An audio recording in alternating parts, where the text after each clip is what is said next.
No. Hang on. Okay, I guess we're... Can I...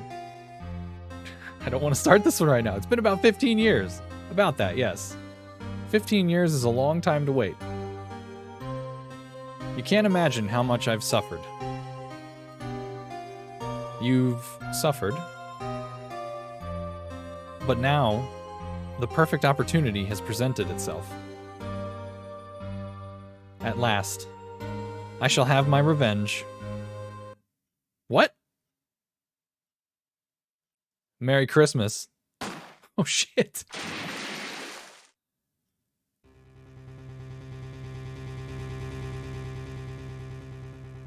What?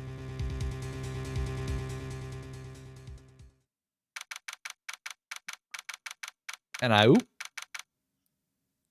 all right. Well, that's a hell of a teaser. That's a hell of a teaser. Wow, what a way to stop it. God, that's like a Marvel after credit scene to have that be our teaser for next time. Much. All right, is this where we left off? December 25th. It's Christmas Day. I think this is where we left off. Because I remember looking at Maya and then we were like, wait, what? Edgeworth just shot somebody. They can't just throw us into this. Hey, Nick. Do you know if there are any good waterfalls around here? Waterfalls? Dare I ask why? Duh, Nick. Isn't it obvious? I need a waterfall to stand under. Preferably a freezing one. That's not okay. Oh. Is that part of your spirit medium training?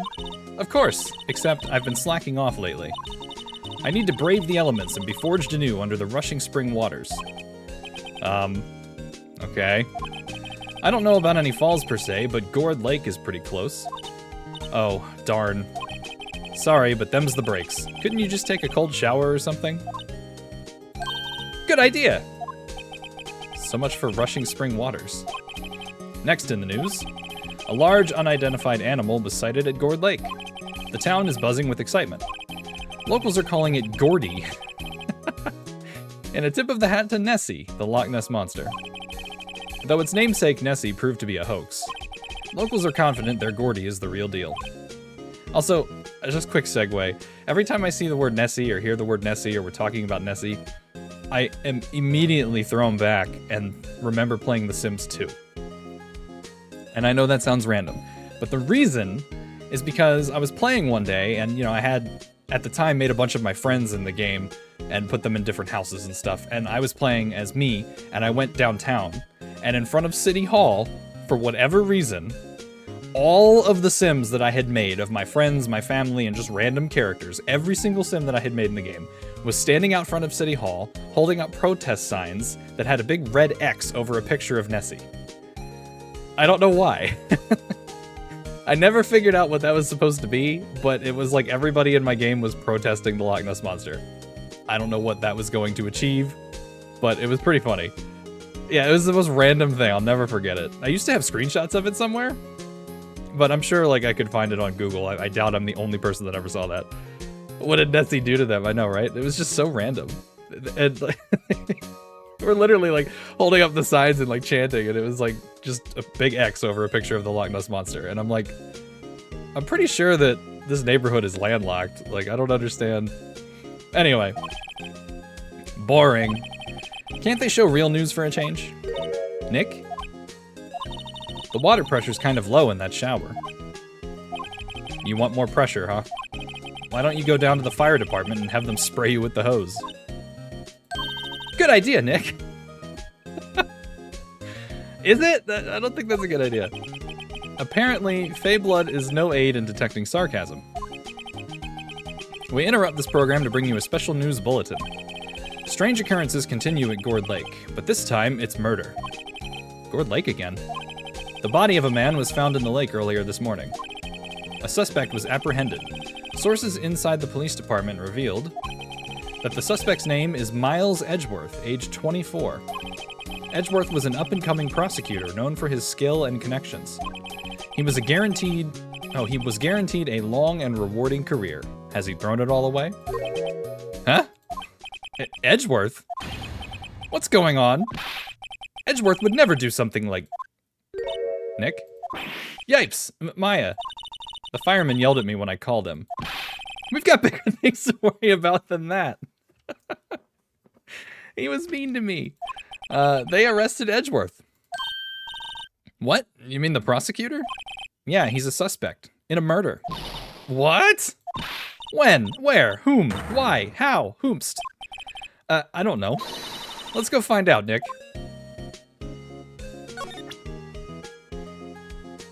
We have to present the attorney's badge. You know, I think it's developing a nice luster. I'll look at your badge later, Nick. We've got work to do. I suppose you're right.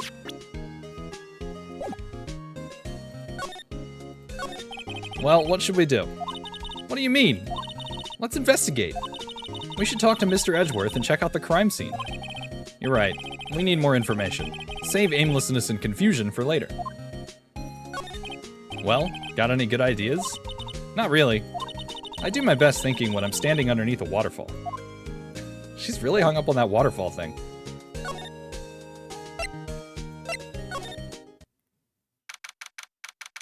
What a way to spend Christmas, too. You know, Nick, we've all been in here one time or another, haven't we? I guess it comes with the territory. I'm not sure it's something we should mention to too many people. Still dressed all fancy, huh? Ah! Hey, Edgeworth, come back! What are you doing here? Nick, I don't think he's in a very good mood. Well, he is in detention. Were you in a good mood when you were here? So, you've come to laugh at the fallen attorney? Then laugh. Laugh! Wait, didn't he say at the end of the previous case that he, like, never wanted to see us again or something? Am I misremembering that, or did he basically tell us fuck off, and now he's been arrested, and we're coming into the detention center? That emote has been changed. It's not haha anymore, it's LOL. So I don't know if you still have... You might need to refresh the stream, because it's going to play... Or it's going to type out the old emote text. When I noticed that Robodyne wasn't laughing when Monty used the emote, I was like, I'll change it. So you might have to refresh. Nick, should we be laughing? Nah, it's a trick. Laugh and he'll get mad, or burst into tears. Edgeworth, we don't have so much free time we can spend it coming down here to laugh at you. Yes, you do. Actually, he's right. Wow. I hoped you wouldn't come. I didn't want you to see me. He had unnecessary feelings when he's around? Uh-oh. Not like this. I didn't want to see you like this either. Believe me. Okay. Hey, guess what? I'm still an attorney. Your attorney's badge. Edgeworth. Let me defend you. Ha! Ha ha! Good one, Wright. But I'm not that hard up. Not yet. What do you mean by that? Me? Trust a wet behind-the-ears lawyer with only 3 trials under his belt? Never. What? My case is near hopeless, right? Every defense attorney I've talked to has turned me down. What? Simply put, they were afraid they'd lose. It occurred to me that it might be my fault that they lack confidence. After all, I did get every single one of their clients declared guilty. I don't believe it. Regardless, I don't want you involved in this. You in particular, I cannot ask to do this. Okay.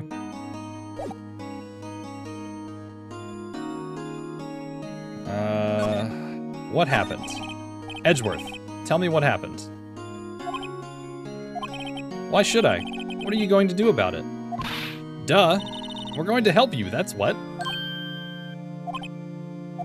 Help me? You? Don't be ridiculous. Sorry? You're a novice. You've only been in 3 trials. Yeah, didn't I beat you in 2 of those? Hey! Sure, you got lucky and won all 3. But your luck's bound to run out someday. You need real skill, right? Experience. Nick, he's insulting you. Nick?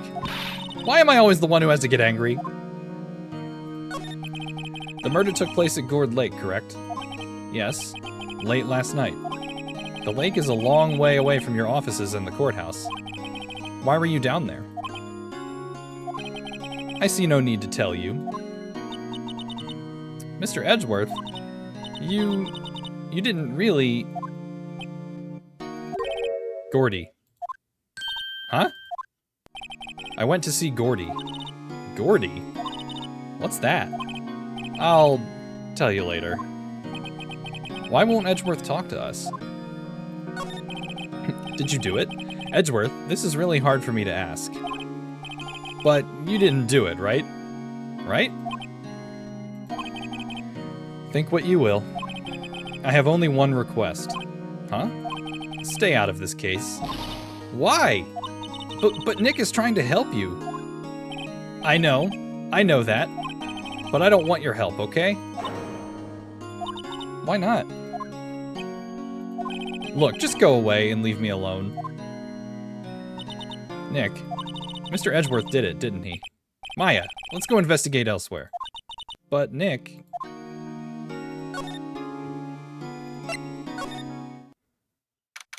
You wonder if he's seen Gordy. Is Gordy real? This is where it happened? Yeah. Gourd Lake is in the middle of this park. I can see some police walking around in there.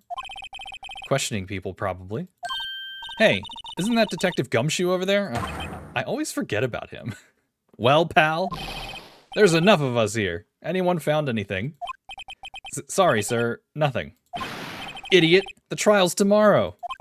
We need clues on the double.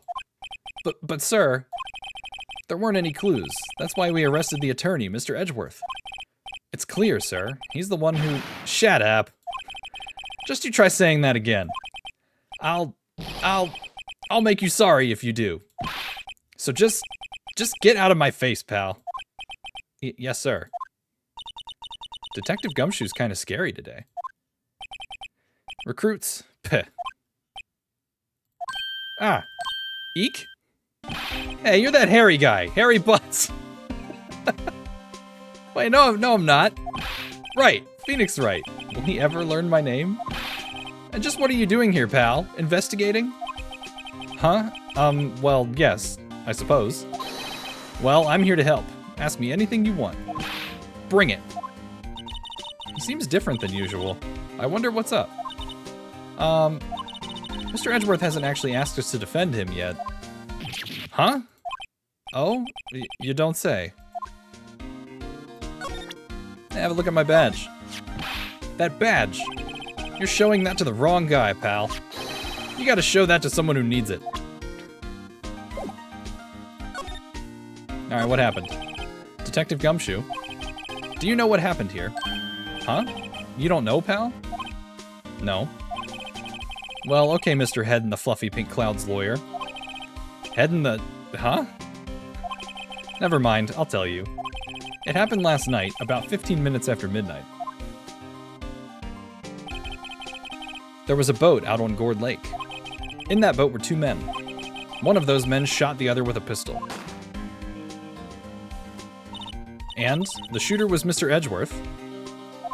A cop who arrived on the scene arrested him. How did they get there so fast? Well, there was a witness. When the report came in, we raced to the lake. A witness?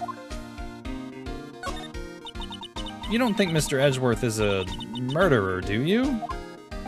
Absolutely not. It's impossible. I don't care if there's a witness either. I don't believe a lick of it. Right. Who cares what the witness says? I care. You really believe in him, don't you, detective? Of course I do. But the police are pretty sure he's the killer.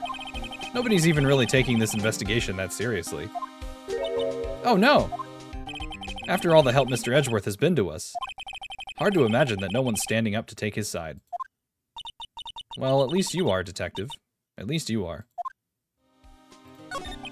Who was this witness? Sorry, pal, that's confidential. Anyway, the witness saw everything, apparently. I'm sure they'll turn up at the trial tomorrow. Was there only that one witness? Yep. It was pretty cold out on the lake last night. And it was Christmas Eve, after all. Still, we're being thorough. You never know when you're going to turn up another witness. That's why we're here today, checking things out. So far, we're coming up empty. Oh, it's Christmas today. I'd forgotten. What are you getting me for Christmas, Nick? Talk to Santa. Is it true? No one will take Mr. Edgeworth's case. Yeah. He's a bit of a celebrity. If you defended him and lost, your reputation would be sure to suffer. What's more, the case against him is, well, it's pretty solid. I suppose it would be if they have a witness. Hey, pal, don't tell me you're going to turn your back on him too. Remember the Steel Samurai case? Mr. Edgeworth helped you get your client declared innocent. I know. I went to Edgeworth. I tried. He really doesn't want us to represent him. Especially not us, he said. What? Well, that doesn't make any sense, pal. You should have heard him talking about you after that trial. He kept saying, right, over and over. Nick? I'm not sure that's a good sign. Neither am I. Why wouldn't he want your help? I don't get it. Detective Gumshoe, sir. What? Find something? No, sir, not yet. But there was a call from the precinct. They want to hold an investigation briefing. A briefing? Right, I'm off. Oh. Sorry, pal. I guess you heard. I gotta go. Any last things you want to ask me about before I head back? Autopsy report. Well, yes. Do you have any information on the victim? Sorry. They haven't worked up the autopsy report yet. I'm still waiting for it myself. Actually, say, if you get the time, drop by the precinct. We can talk more there, pal. You're not coming back, detective? Probably not, pal. So what should we do if we have something to talk to you about? Ah, right. Here, I'll show you how to get to the precinct. Come down and see me anytime. Oh, hey, Detective Gumshoe. What? We'd like to take a look around in the park. Can we walk around? Yeah, no problem, pal. You got my permission. You know, Nick, I think there's something to be said for talking to people when they're busy. Yeah, they don't have time to think about not giving you information. Right, now let's get investigating. Okay, the sign says Gourd Lake Nature Park. This place is full of families picnicking on the weekend. But no waterfall. Not many picnickers come here for spiritual training, Maya. Why would there be a waterfall here?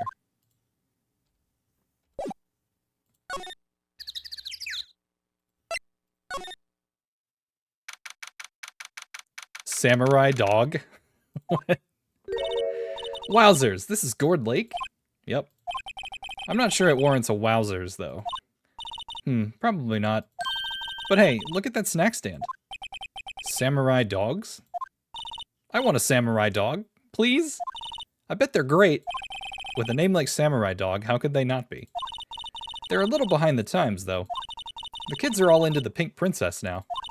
I mean, like, you know. Nope. A hot dog stand. It's closed. The Christmas fringe looks a little half-baked. The banner reads Samurai Dogs. Somebody needs to redecorate. The trash can is empty. At least the place is well maintained. Huh.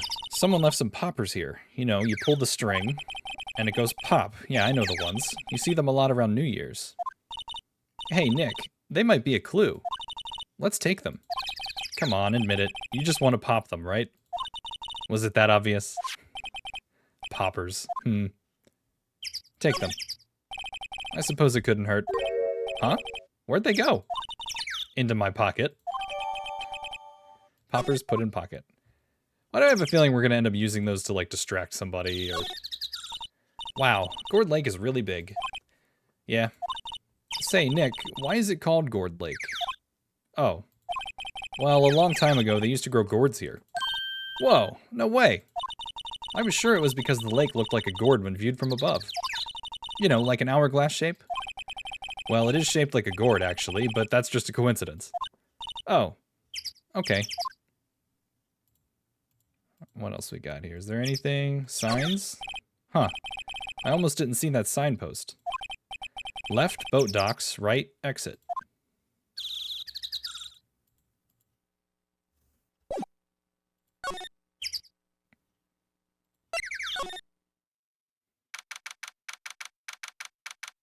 Boat rental shop. Nick, what is this place? A boat rental shop. Closed for Christmas, it seems. I guess a murder taking place on one of the boats won't be good for business either. Boats. I've never ridden on a boat. Really? Well, how about we go out on one when the trial is finished? Hey, good idea. You bet. There are some boats floating at the dock. Was one of these boats used in the murder, I wonder? Nick? Huh? I changed my mind. I don't really want to go for a boat ride. A small boat rental shop. Doesn't look like anyone is around. They're probably closed because it's Christmas.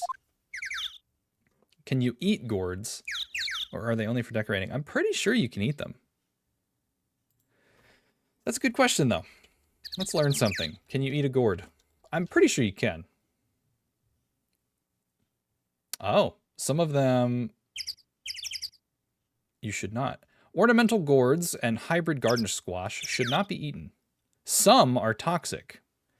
And then others, technically yes, but there's difficulty in eating them. They're hard to cook and they don't contain much edible sustenance. Interesting. I guess I was thinking of something else when I thought of a gourd. But yeah, no, it just says they're pretty much like you can.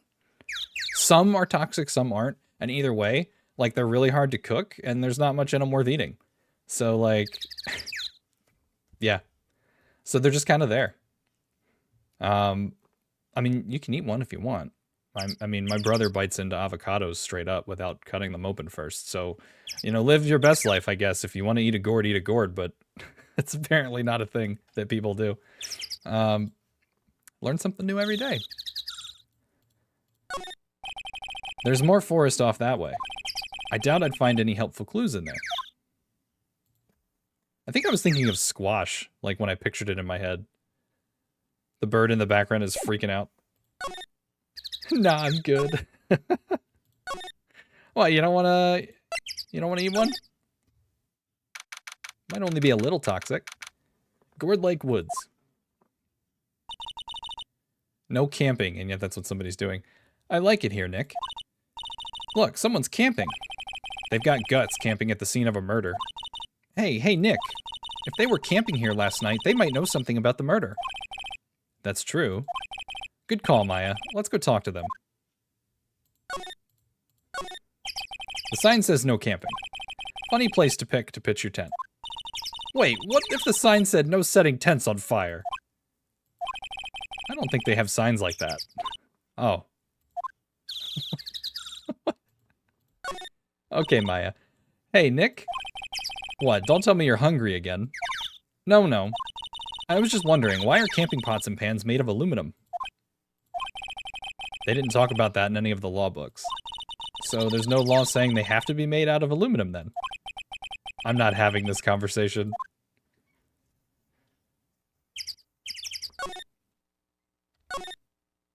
Hang on, I gotta observe this first. There's food and some magazines on the sheet. It takes a pretty tough skin to camp in this cold. This SUV has seen better days. It's dented all over. I can't believe anyone would drive their car down here. This camera has a mic and some sort of attachment. It must take pictures when triggered by a noise. Wow, cool. Let's try it out. Cough. Hi, I'm Nick. Maybe I'm not saying it loud enough. Hey, I'm Nick. Huh. Will you stop that? Maybe it's broken. Don't kick it. Maybe it isn't sent to respond to voices. Well, what then? These things? The party poppers? Oh, so the gunshot made the camera go off. Well, it responded. Yo! Hey, you! Get your hands off of that! Oh boy. We got someone with the southern inflection, don't we? Get your hands off of that! Eek! What in the Sam Hill? Yeah, this girl is southern. Look what you done now. There goes the whole roll of film. Where's Peaches? What? Huh? Sorry. Sorry's nice, but it don't pay my bills. Y'all know how much a roll of that film costs? Is that Ice Spice? Oh my god. Wow. She's taking pictures with her camera like, we're gonna get the Krabby Patty formula with this one. I'll pay you back. What were y'all thinking setting off a party popper at a place like this?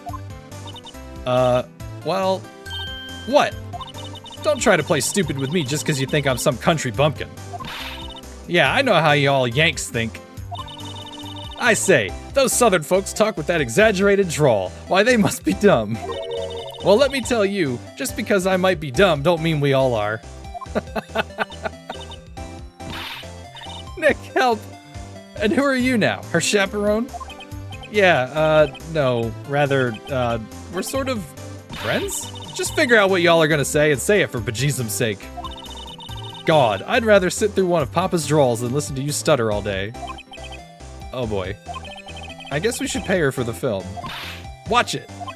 Yes, ma'am. On second thought, I'll pay later. I'm really sorry.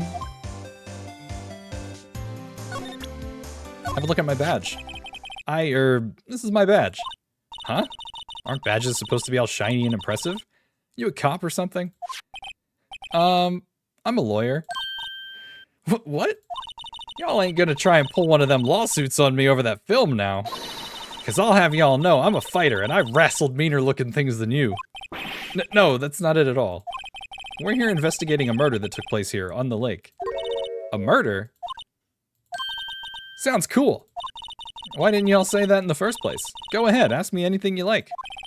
Finally, some cooperation. You too, y'all can come out of hiding now. I won't bite. Hard. Come to think of it, where did Maya get to? Sorry. I was feeling a little overwhelmed. The culture gap and all. Never you mind, honey. I can talk Yank for you if it pleases you. Thanks. I think I'll be okay. Great then. I'm Lotta. Lotta Hart. But you can call me Lotta. Wow. I'm here photographing meteor showers for a research project. Mighty pleased to meet you. Lotta Hart. Oh yeah, when was that murder anyway? I ain't seen much television lately. It happened late in the night on Christmas Eve. That's so. Christmas Eve? A man on a boat was shot. Did you see anything? Well, let me see. A boat, you say? I reckon I might have seen one. Not sure though. Y'all gotta remember I've been watching this here lake for a good 3 days now. I seen enough boats to choke a mule. Kinda hard to remember which I seen when. That's quite a camera you have there. Y'all better know it. It's German made. A genuine... Cylindrian? Okay. Isn't that where they make knives? So, what's that device you have stuck to the camera? Huh? Device? Oh, what is Riku running around behind me somewhere? She was under the desk a second ago. Your camera went off all by itself when I fired my party popper. Oh, that mic triggers the shutter whenever it detects certain sounds. It's programmed to pick up loud noises right now. A programmable camera. Neat. Lotta's camera added to the court record. So, what is it you do, Lotta? Huh? Me? Haha, y'all don't really want to know that, do ya? Actually, I'm a research student at Country U. This character could not be any more on the nose. Right in the heart of the heartland. Wow, neat. Nick, she's a research student at a university. Country U. So I hear. So when did you come up here? Let me see. I guess it was about 3 days ago. What are you photographing? Didn't I tell you that already? Meteors. Yep, meteor showers. Falling stars? Alright. Wait. Is there anything else to examine? This camera is rigged to respond to noise, but it only responds to loud noises, like a party popper. Okay. The trees grow quite thick here. Further back, the trees fade into the shadow where the sunlight can't reach them. Guessing that's everything.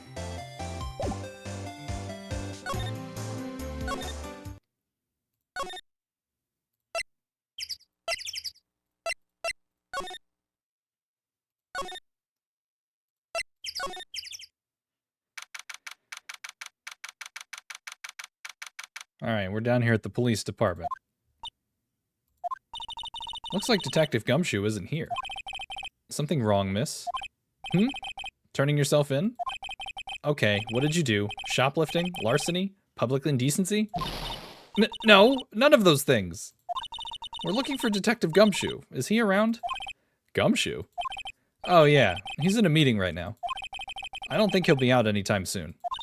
Okay, we'll come back. You do that. Oh, and go straight home and stay out of trouble. No more shoplifting, you got that? Do I look like a criminal or something? Maybe. This must be the chief of the detectives here. He's glued to his computer screen. What? Gord Lake? Gordy sighted? I don't believe it. Shouldn't you be reading something more important? These are the detectives' desks. There are computers and files on each one. Funny, they're a lot tidier than I'd expect. I guess the detectives don't spend a lot of time at their desks. It's the outfit. Does it make her look like a criminal? That must be one of the detectives. He's mumbling something to himself. Your mama could see you... Wait, your mama could see you, know she'd cry... Your mama could see you, know she'd be crying. Wow, I had a hard time reading that. A break and spit it out, you low-life scumbag. He must be doing image training for interrogations. What?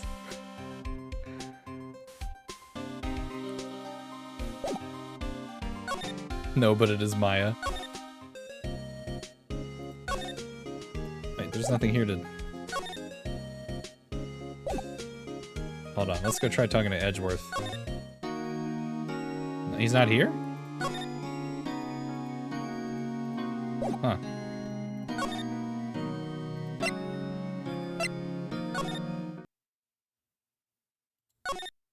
Is there somewhere we didn't go? Gumshoe's in a meeting.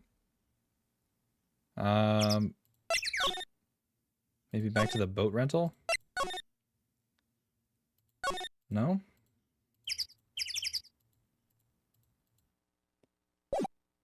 Must have missed something at the lake.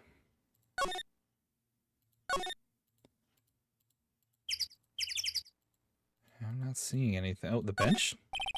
A lineup of plastic benches. I can't imagine that's it. I guess the idea is you buy a dog and eat it there. I doubt anybody would sit here and eat on a day like this. Except maybe Maya, if she had a samurai dog.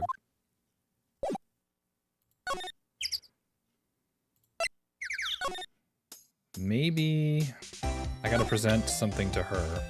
What about her camera? Lotta? Yeah? So, your camera, it triggers on loud explosion noises? Yup. Actually, the victim in the case we're researching, he was shot with a pistol. A pistol? Right. Now, wouldn't a gunshot make a similar noise to our party popper? I guess it would. Your camera didn't get a picture of the murder, did it? Hey! Y'all are pretty bright. Huh? I see what you're saying. Tell you what, I'll have a look-see at my film. It would have been a photo taken late last night. I checked him once, don't remember if there was anything on him, though. But what if I got something? I could be a witness to a genuine murder. Yeehaw! I'll go check that film. Y'all come back now, you hear? Wow. She went inside her SUV. I guess we should come back later.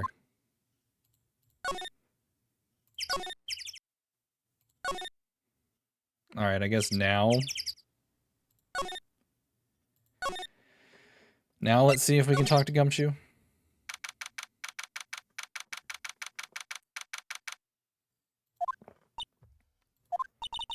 guess Detective Gumshoe is still in that meeting. Hey! Thanks for coming down, pal. Detective Gumshoe. We just finished the meeting. For better or for worse. I get the feeling we're in for some bad news. Do you know anything about the victim yet? No, still can't ID him. Has Mr. Edgeworth said anything? Not a word. So, how did the meeting go? I can't tell you, pal. You're a lawyer. True. You know, I don't know what to believe anymore. Sure, Mr. Edgeworth's human like you or me. Still, I get the feeling that if he'd done something wrong, he wouldn't go hiding it. That's just the kind of guy he is. Why can't anyone else see that? So, they think that Mr. Edgeworth did it? Well, the trial's starting tomorrow, as scheduled. I see. Hey, in the end, you did tell us about the meeting. Don't go telling anyone else, pal. Yes, sir. And, do me a favor. Stand by Mr. Edgeworth. He needs help, and you're the ones to help him. I'm sure he's got some reason why he won't talk to us. Thanks, Detective Gumshoe. Detective Gumshoe, how come you trust Mr. Edgeworth so much? Well, I think that was obvious. We got a strong working relationship, us two. We trust each other, and that's how it works. A working relationship? See, Mr. Edgeworth always gets his defendants declared guilty every time. Yeah, his methods might be a little extreme at times. But there's a reason. He trusts our investigation, see? He trusts us to get the right man. That's why I work extra hard, pal. We've got to earn that trust he places in us. I see. Mr. Edgeworth is a man you can trust. And you have my word on that. The autopsy report? I was wondering, did you ever get that autopsy report? Oh, that? Yeah, I made a copy for you. Thank you. Nick? Huh? Can you show me that photo of the victim? That face. Someone you know? I don't know. I just have this feeling that I met him somewhere a long time ago.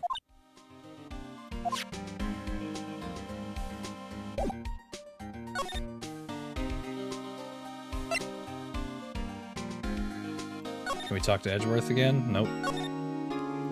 Is she done with her film yet?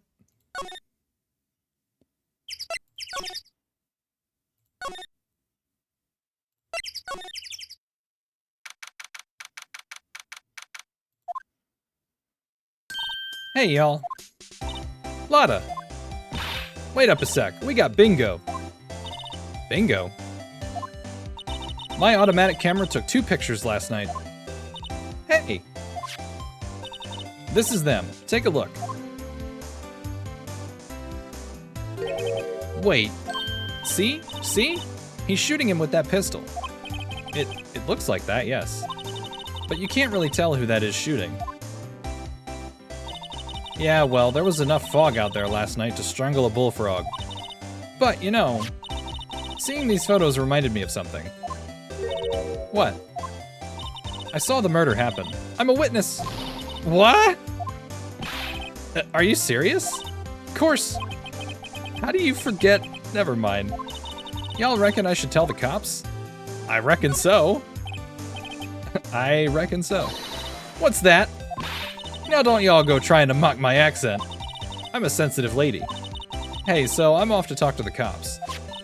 Y'all can have this photo. Later. Wait, Lotta. What? Can't y'all see I'm kind of busy? Tell us what you saw too, please? Nice try, honey, but I wasn't born yesterday. I'm a witness, and that means I'm on the side of justice, and that means the cops. I'd sooner eat the south side of a northbound skunk than tell you. Lotta, don't let it get your skivvies in a bunch. Friends today, enemies tomorrow. Or was that the other way around? No matter, I'm gone. Hey, maybe they'll let me do some testifying. Hot darn. She left. Well, that's one more witness. What do we do now, Nick? Well, if she saw something, there's not much we can do about it. The question is, what exactly did she see? I guess we'll find out in the trial tomorrow. And we got the photo.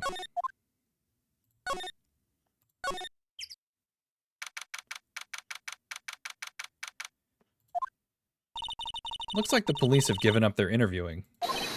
Hey!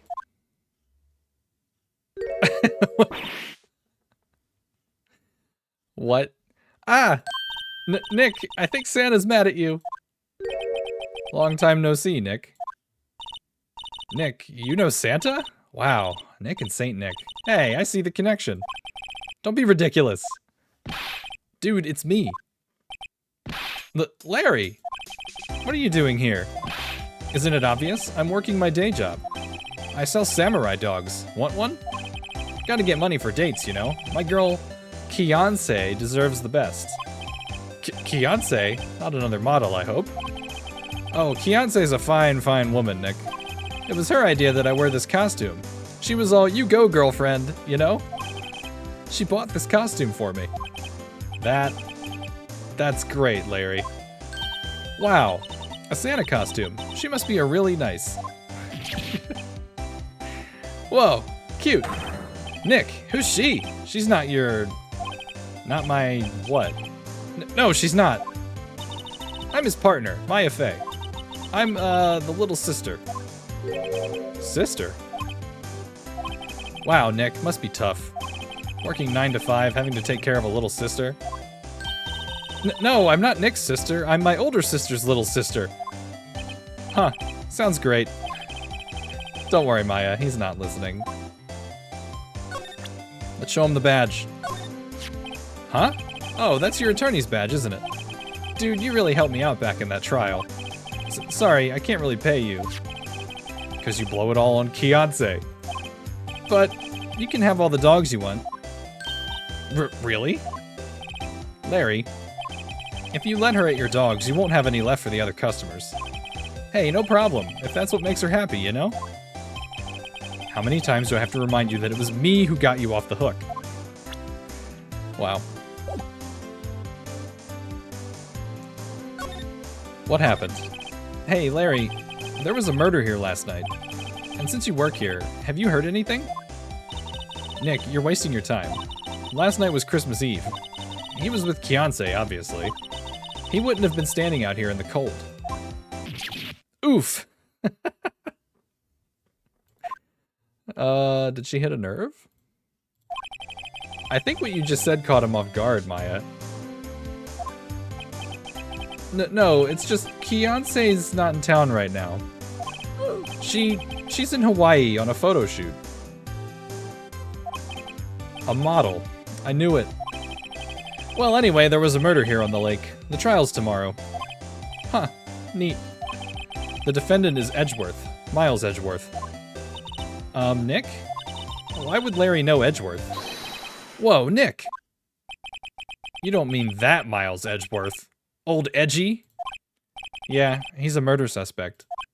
Whoa, murder? Huh? You know Mr. Edgeworth, Larry? Yeah, of course. Edgy was in the same class as us in grade school. What? So, Mr. Edgeworth was your classmate, Larry? Yeah, Nick, him, and I used to hang out all the time. Wow, I never knew. Don't get me wrong, he's always been kind of a stick in the mud. Studying all the time, trying to be like father. Like his father? Yeah, Edgy's pop was a famous defense lawyer back in the day. Wow. Wait, you said defense lawyer? Yeah. Wait a second. But Mr. Edgeworth is a prosecuting attorney. What? Edgy's got a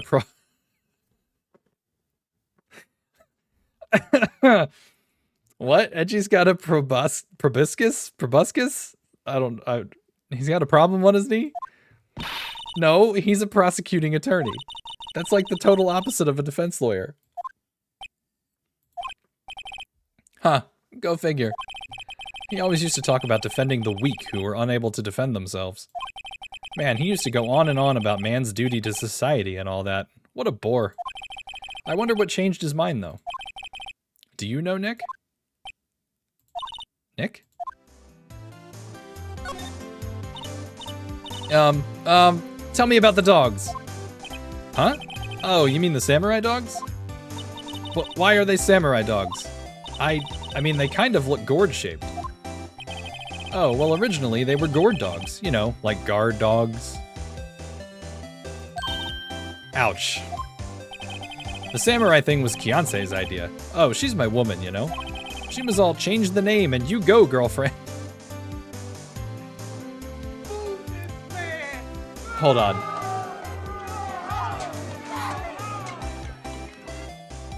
Is Kianse actually his girlfriend? She made me that banner. Man, the kids can't get enough of those samurai dogs. Does he think she's his girlfriend because she keeps saying, you go, girlfriend? I don't know. Something about that just seems wrong. Oh, and guess what? We're getting a ton of customers here at the lake. What with the big news? The big news? Yeah, Gordy. Gordy? His delusions are beyond my comprehension. He's in another world. What's Gordy? Oh, that's right, Maya doesn't know. Huh? You mean you don't know? It's here, in this very lake. A giant, mysterious monster. Gordy. A monster? Yeah.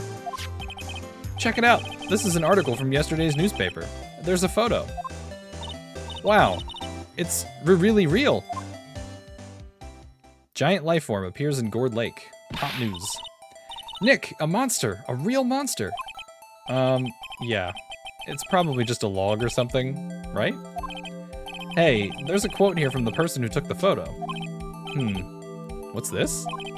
I set the camera to automatic, and when we got into the frame, I heard a loud bang, like an explosion, followed by the sound of something slipping into the water. I wish I could have seen it. Why would there be a sound like an explosion? Larry, could I borrow this article from you? Sure, no problem.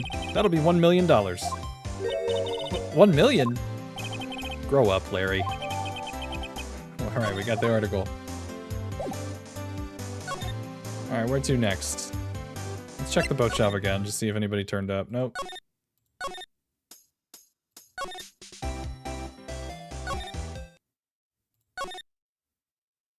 Anything at the detention center? No.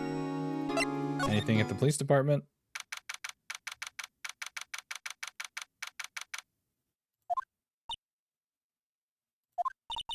Not a gumshoe in sight. If you're looking for Detective Gumshoe, he's in the questioning room. Apparently, an important witness turned up. He'll be in there a while. Lot of heart. It has to be. Uh-oh. Yeah. Uh-oh was right. What is it? Oh. Nothing. Just something's been bothering me. Could you show me that autopsy report once more? Hey, I remember now. This guy. He's a lawyer that was at that office Mia worked at. I met him once when I went there to hang out with Sis. That office? Wait. You mean Grossberg's office? Right, that guy. That was the last name I expected to come up. Maybe I should go talk to him, for old time's sake.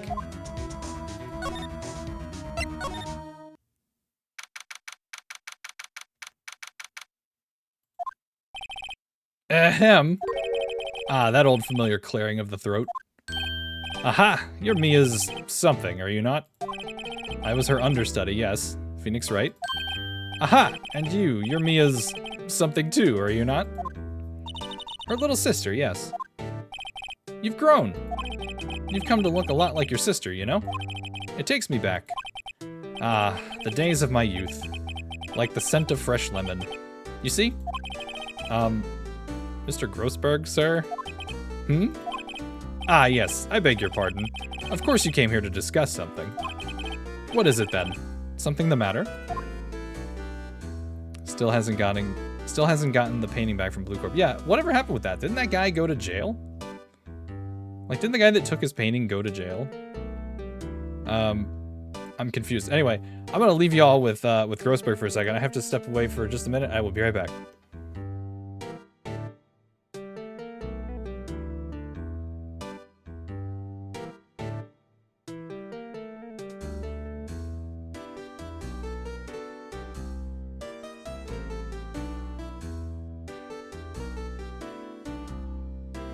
E.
How about this one?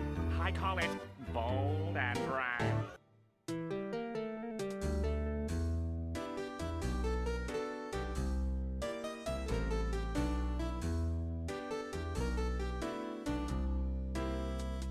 All right. Is this thing on? Hello, welcome back. Art gallery. Okay. Oh, well, there's me and Matt from Dream Daddy, which I have just now remembered that I need to stream that again to do the horror route that we never did. So good times, good times. All right, where did we leave off? I did fetch myself a Pepsi. I still have my water. Also, I need to buy, I think, a new headset. Y'all can't hear it, but the sound for me... I really do like Pepsi. The sound for me keeps cutting in and out, or getting quiet and then louder. So I think either my headset is going bad or my speaker wire is going bad. So I think the first thing I'll do is get a new wire for the speaker to the PC, because that's like $8. And if that fixes it, cool. Otherwise, a new headset is not cheap, and I might upgrade to a wireless one, because this shit is really annoying. Anyway, if you had enough, you'd redeem it for lethal to draw it. To draw what? That sounds like a redeem. The mustache. Oh wait, he should replace the painting with squares. I can't just draw bold and brash. I mean, that's been done. All right, let's show him our badge, as is tradition. You've really grown up in the past few years, my dear. How proud Mia would be if she could see you now. She said she was more worried about me than anything. Oh, just go on and take the compliment, will you?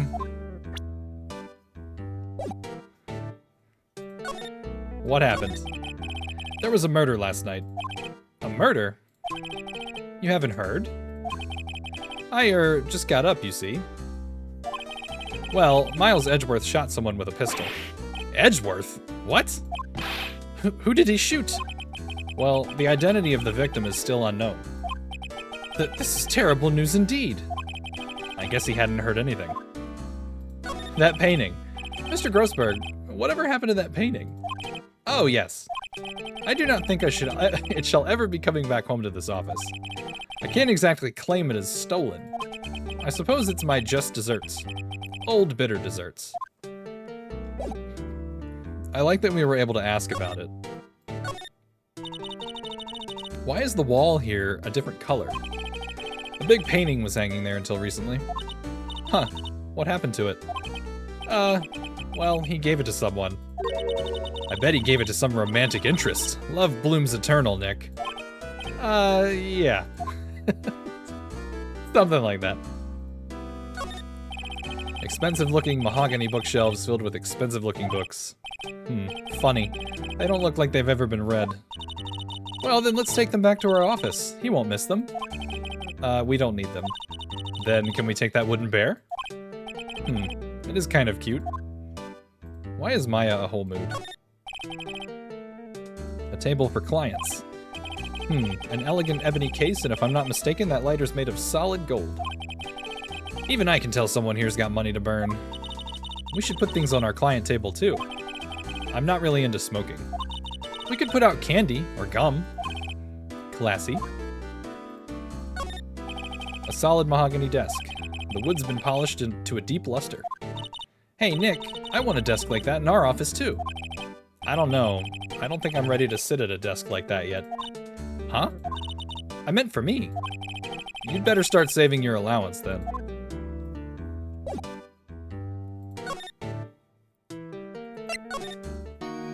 Still nothing in the detention center, huh?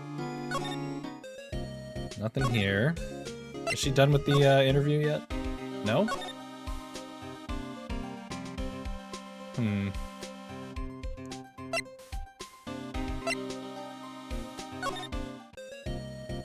Was there something we missed with Grossberg?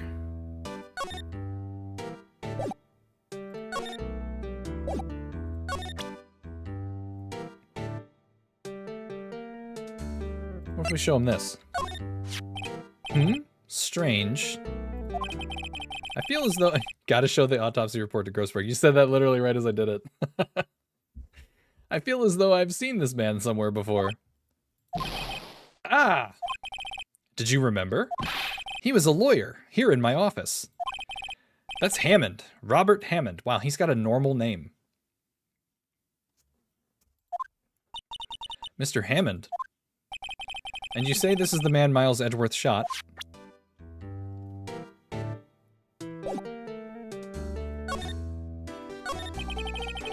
Who is this Hammond guy, anyway?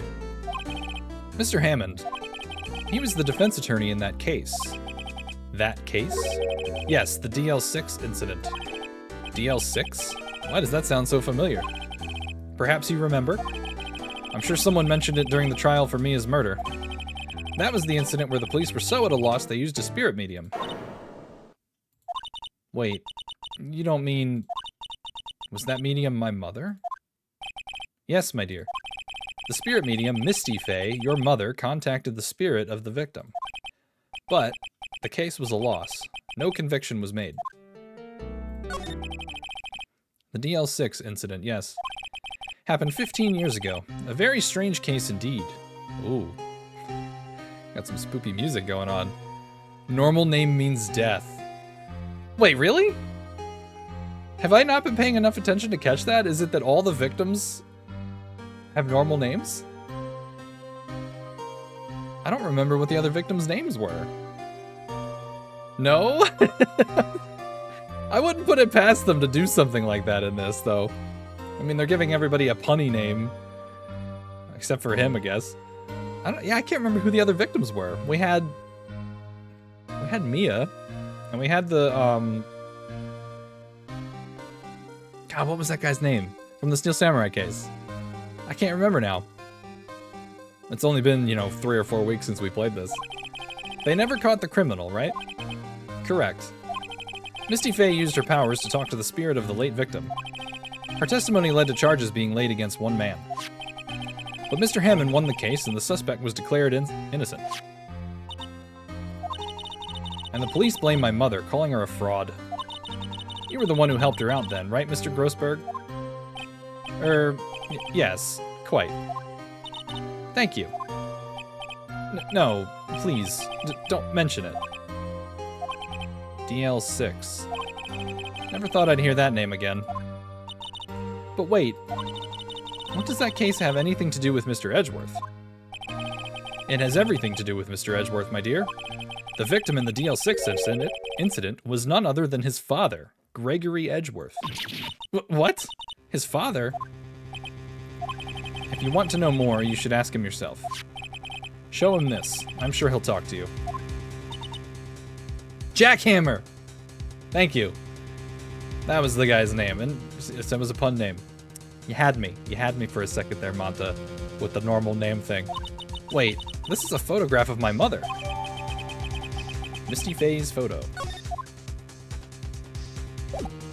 Wow.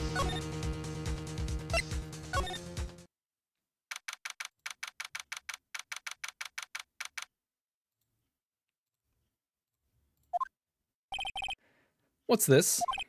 I was hoping you'd gotten my message the first time. Edgeworth, what about your defense? It's no concern of yours. Guess he hasn't found anyone yet. Alright, show him the picture.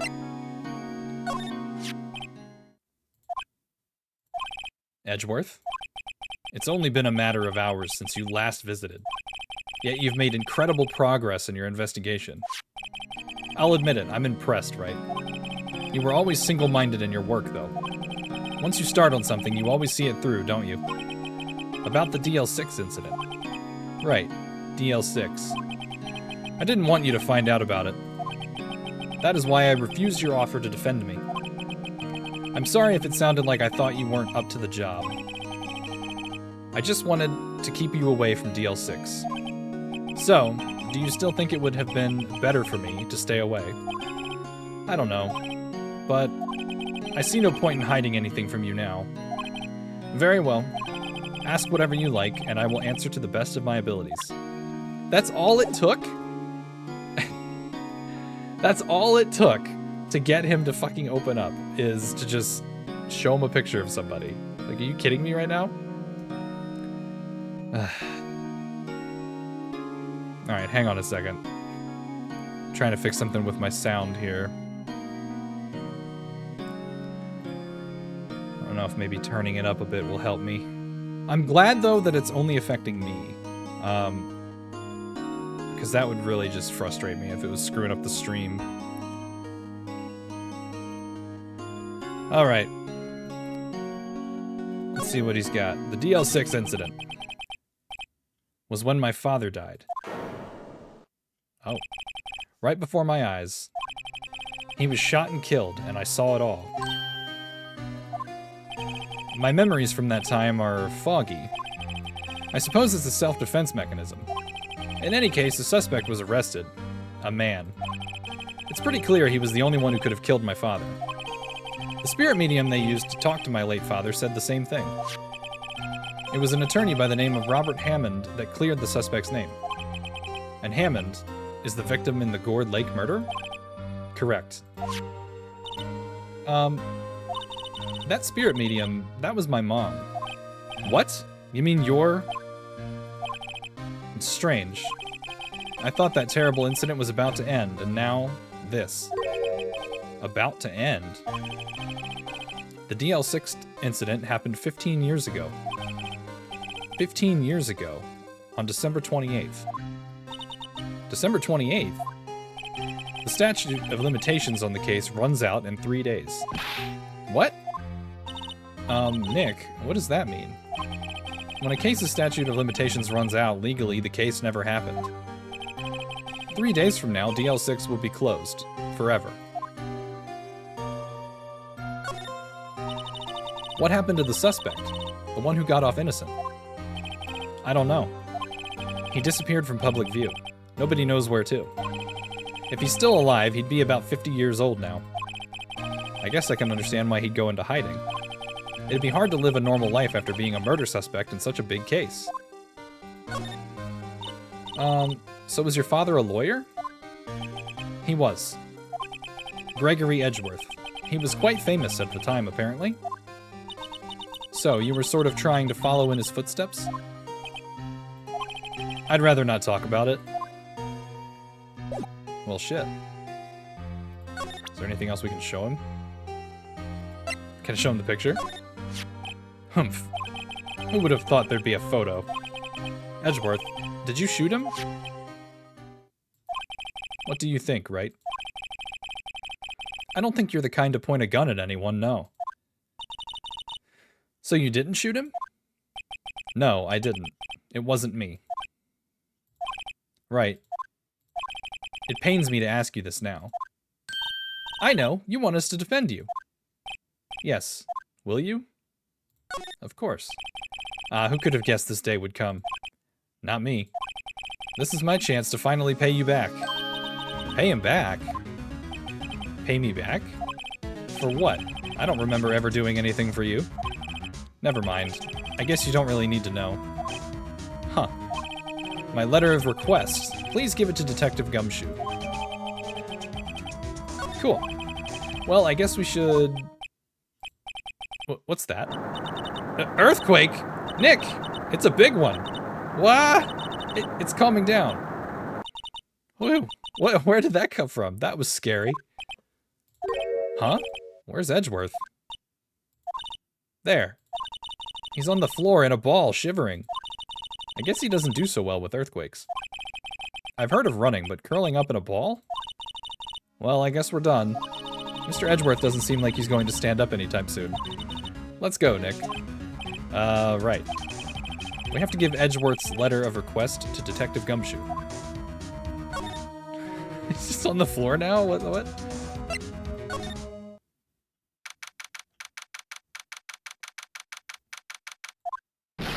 What's going on here? Eek! What's wrong, Detective? This wild lady comes in here just a while ago. Says she's come to talk to y'all after hearing what Mr. Wright had to say. What's this all about, pal? Lot of heart. Why are you going around finding more witnesses? You want to give Mr. Edgeworth the death sentence, pal? No, not at all. Just, I mean, she did see something. There's nothing I can do about that. I can't go around covering up evidence.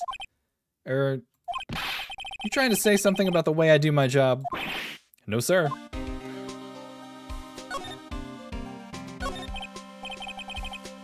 So, what did Mrs. Hart say? She says she saw Mr. Edgeworth fire the pistol. What? She even had a photograph to prove it. Right, I saw it too. But you really can't tell from the photo who it is shooting. That's why she said she's going to enlarge the photo. She said it'll drop the quality a mite, but should let us see who's who. She can do that? Okay, so there's going to be an enlarged photograph that shows Edgeworth in the act. Great. Just great. In any case, she's going to be the one testifying tomorrow. Huh? What happened to the other witness? Well, apparently there was a cancellation. A cancellation? I'm afraid tomorrow is going to be life or death for poor Mr. Edgeworth. We got a witness who says she saw the very moment of the murder. And we got a photo taken when the shot rang out. I'd say that sounds like a pretty unwinnable case. But wait, what did Mia used to say? If he's innocent, there's got to be something I've overlooked. It sounds like Mr. Edgeworth is going to ask the state to assign a public defender. I was just asked to file the paperwork. But you still got time, pal.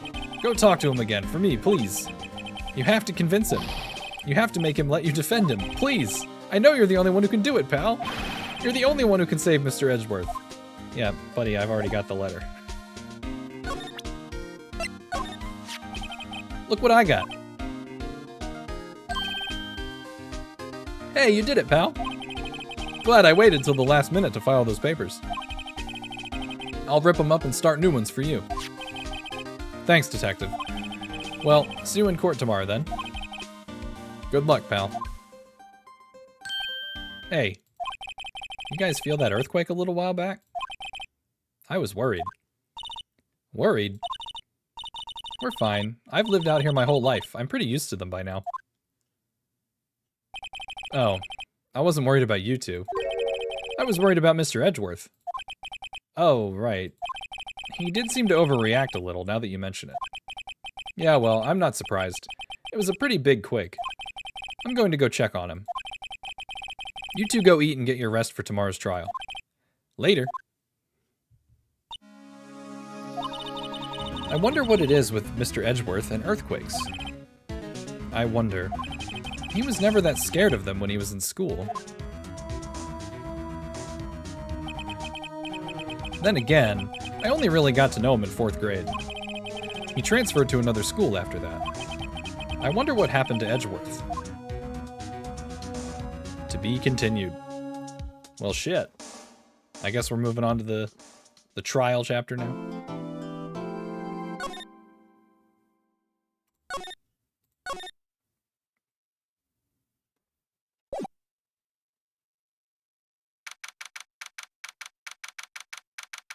All right. Karma? That's right, Manfred von Karma. He's the best prosecutor there is. He hasn't lost a case in his 40-year career. Well, shit. He is a god of prosecution, right? A god. Not a single case? He'll do anything to get a guilty verdict. Anything. Sounds like someone else I know, Edgeworth. Humph. You don't understand. I mean, he'll really do anything. Manfred von Karma is a man to be feared. That's quite a claim coming from someone who forges evidence. He taught me what it really means to prosecute. What? Just picture a prosecutor as vicious as me, multiplied by a factor of 10. Ugh. So was he your teacher then, Mr. Edgeworth? Something like that. And now he's trying to get you found guilty? What a creep! Oh, wait. Maybe he's planning on losing on purpose to help you out. Not a chance. He hasn't lost once in 40 years. 40 years! He's as ruthless as me times 20. That's pretty ruthless. Like I said, he's a god among prosecutors. I guess that's something like Mia was to me. Speaking of Mia... Maya? Uh-huh. We could really be using Mia's help right now, don't you think? Oh. I can't. Sorry, I tried. I really tried, but I couldn't reach. You couldn't reach? I think it's because I haven't been training. My powers are weak again. Oh man, what bad timing. I'm really sorry. I'll try my best. I hope so. What are you whispering about? Oh, it's nothing. Well, it's time. Let's head in. Oh fuck, it's time. I don't like that reaction. That's got me nervous then. Guess we'll be saving a lot. Court is now in session for the trial of Mr. Miles Edgeworth. The defense is ready, Your Honor. What? Mr. von Karma, is the prosecution ready? Fool. You seriously think that I would stand here were I not completely prepared? Right, my apologies. He's even got the judge scared. Very well, your opening statement, please. Decisive evidence. A decisive witness. What else could possibly be required? Nothing, of course. That should be fine. The prosecution may call its first witness. What's with this guy? Is he royalty or something? How am I supposed to fight against this? I called the detective in charge of this case, Detective Dick Gumshoe. Okay, Gumshoe's first. Let's see how this goes. Describe the incident, now. Yes, sir. Detective Gumshoe looks nervous.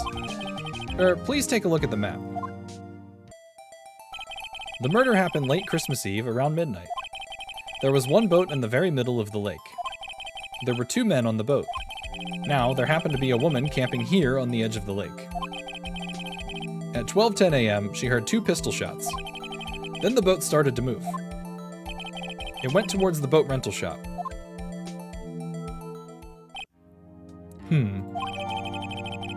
Overhead map. Testify to the court about the arrest. Now. Wait, Mr. von Karma? Yes? Actually, I'm the one that's supposed to be handling these proceedings. What? Wrong. There is only one thing you need to do here. You will slam down your gavel and say the word guilty. That is your role. Yes, of course. You're quite right. No, he's not! Oh my god.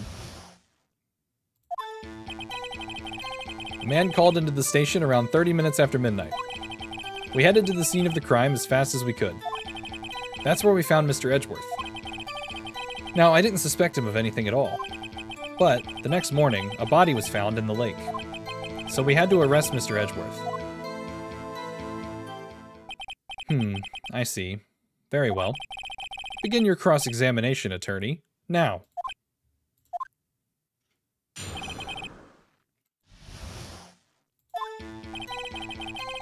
We're gonna press everything.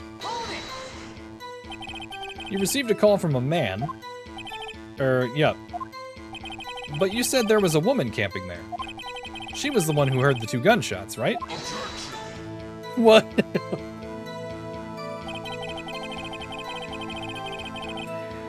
What was that voice? Why did he sound like the Trivia Murder Party guy? That woman and the man who called in the report are 2 different people, obviously. Different people? There were 2 witnesses. Their testimonies were quite similar, however. Today I've summoned the woman who was camping. The woman who was camping. Lot of heart. What happened next, detective?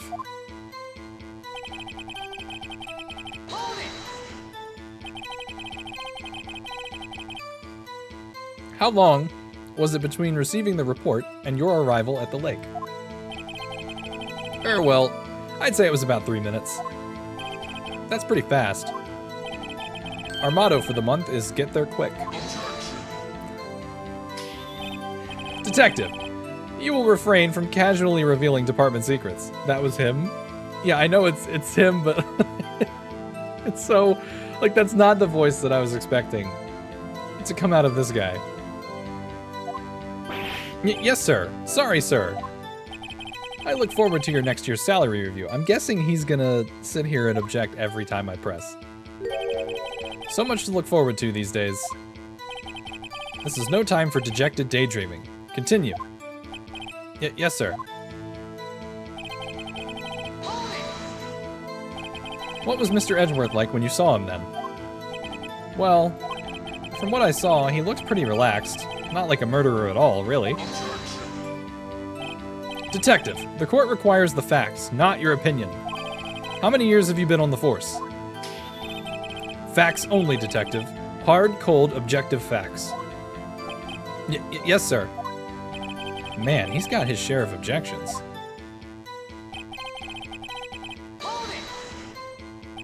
Why didn't you think he was suspicious? You should know. We have a deep, trusting relationship with the prosecutors. Detective, the court isn't interested in your musings. Deep? Trusting? Poppycock. I've never heard so many flippant comments from an active detective on the force. Oomph. Detective Gumshoe doesn't look so good. Continue, now. This guy's an asshole. Did you find any clues on the body? A single bullet was recovered from the body. He was shot through the heart, fatally. Judge, here's the bullet. It didn't strike bone, so its shape is well preserved. Very well. The court accepts this bullet into evidence. All right. Why is that? Why did he have to arrest Edgeworth? Well, we found the murder weapon in the boat. The murder weapon? A pistol. Detective Gumshoe. That is a vital piece of information. Please revise your testimony. Right. Sorry, Your Honor. The murder weapon we found in the boat was decisive evidence. What about the pistol made it decisive evidence? Tisk, tisk, tisk. Ack! He has the same evil laugh as Edgeworth. There were fingerprints on the pistol found in the boat. They were clear prints from Mr. Edgeworth's right hand. What? Order! Order! So Mr. Edgeworth's fingerprints were found on the murder weapon? Yes, Your Honor. Judge, this is the weapon in question. Accepted into evidence. Members of the court, we now have the pistol used in the murder and the bullet found in the body. Who the fuck is Karma? What's up, Theo? This is a other prosecutor that apparently trained Edgeworth, and he is a raging asshole. Detective. Yes, sir. Was the bullet found in the body fired from this pistol? Yes. The ballistic markings on the bullet match the pistol. Hey, Nick. What does he mean, ballistic markings? Shocking. To imagine someone here does not know something as basic as ballistic markings. Nick, he's glaring at me. Tisk, very well, I'll explain. Actually, Judge, you do it. Eh? Me? Ahem. Ballistic markings are like fingerprints of a gun. The barrel leaves distinctive marks on each bullet it fires. You can examine these ballistic fingerprints to see which gun fired the shot. It's quite accurate. Indeed. This leads to one inevitable conclusion. The bullet found in the victim's heart was, without a doubt, fired from this pistol. This pistol, which, as you may recall, was covered with the defendant's own fingerprints. What's up, Miki? Order! Order! This is bad. This makes it look like Edgeworth did it. Well, Judge? I'd say it's almost decisive, yes. Honestly, I could declare a verdict at this point. However, you wish to hear the witness speak, no doubt. Very well. I am somewhat fatigued, and so I will take a brief break. I will call my witness after the recess, which will last 10 minutes. Judge. Yes? What are you doing? A 10-minute recess. Now. But wait, Just bang your flimsy gavel and get on with it, man.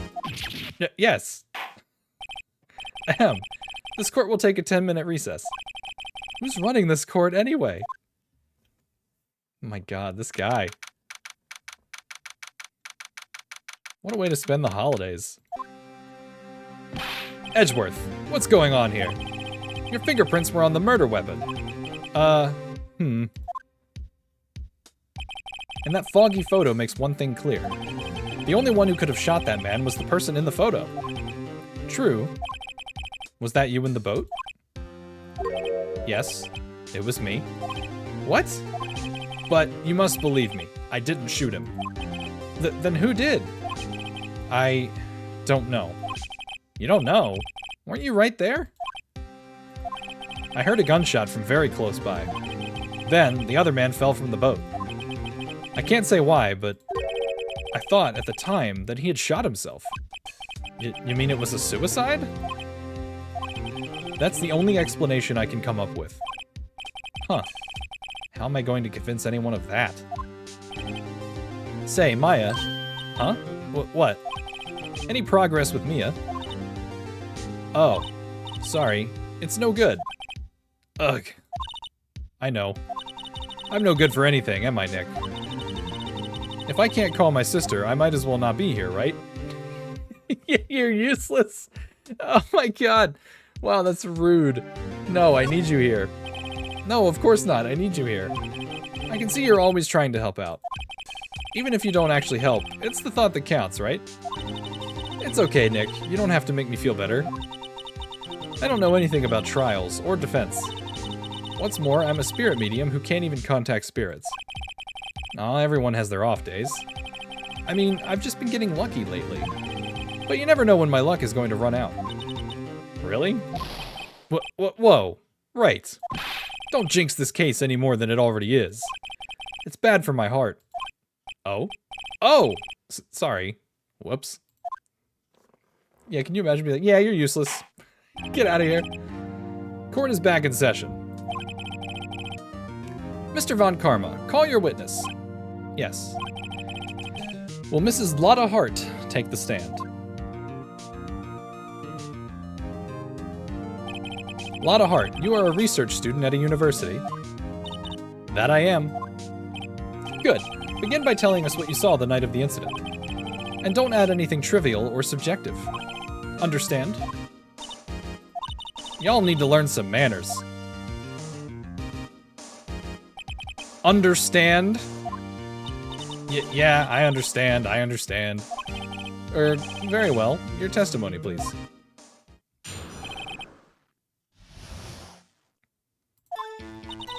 It was Christmas Eve, just after midnight, I reckon. I was in my car. I heard this bang come up from the lake. When I looked out the window, I saw two gents in a boat. Then there was another bang. There wasn't nary a thing on the lake but that boat. So she heard two bangs. Enough. Huh? Judge. She happened to take a photo of the incident. This is that photo. Accepted as evidence. Well, this is a surprise. This looks like the very moment of the murder.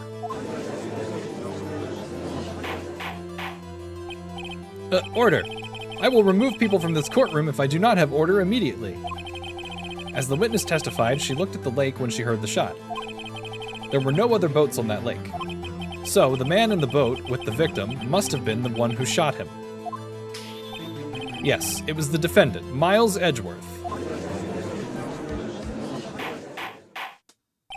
Order! Order! Order! I will have order! Axel comes in and says 2. I could make that a command where we hear him say it and like a little picture comes in. That'd be kind of funny. Well, Judge, the evidence is decisive. I have very little doubt about this case. Very well, this court finds the defendant... Wait, Your Honor! I haven't cross-examined the witness yet. A cross-examination? We have photographic proof. What question can there possibly be? This photo is worth 1,000 words, and they all read guilty. You lose. Or, do you claim to have found a contradiction in her testimony? Very well. If you have to, you may cross-examine the witness. You will only flounder and ask meaningless questions. You will fail to find anything. And then I will have you held in contempt of court. Nick, contempt? Contempt of court, you know? I guess I understand? Well, what are you going to do? Do you really think there was a contradiction with the facts in her testimony? Let's go ahead and do a save. And I do, because she said something about she heard more than one, noise. And that just, immediately stood out as weird to me, because if the gunshot set off the camera, why would she be hearing another noise? I mean, that's my thought process anyway. I don't know. But I think there was. I think I noticed one little thing. Wow, I'm impressed, Nick. I didn't notice anything. Right. Let's take him on. Yeah. I got a bad feeling about this. I understand. I will cross-examine the witness. Tisk, tisk, tisk. Very well. You've never noticed that Von Karma's outfit belongs in a Shakespeare play? I feel like he looks like,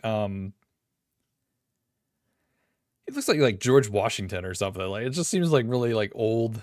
I pray for your sake this isn't a waste of time. Alright, here we go. It was Christmas Eve, just after midnight, I reckon. I'm gonna press everything. Just after midnight, you say. In other words, it was no longer Christmas Eve, but Christmas Day. Huh? Yeah, well, yes. I know you want to find contradictions, but really.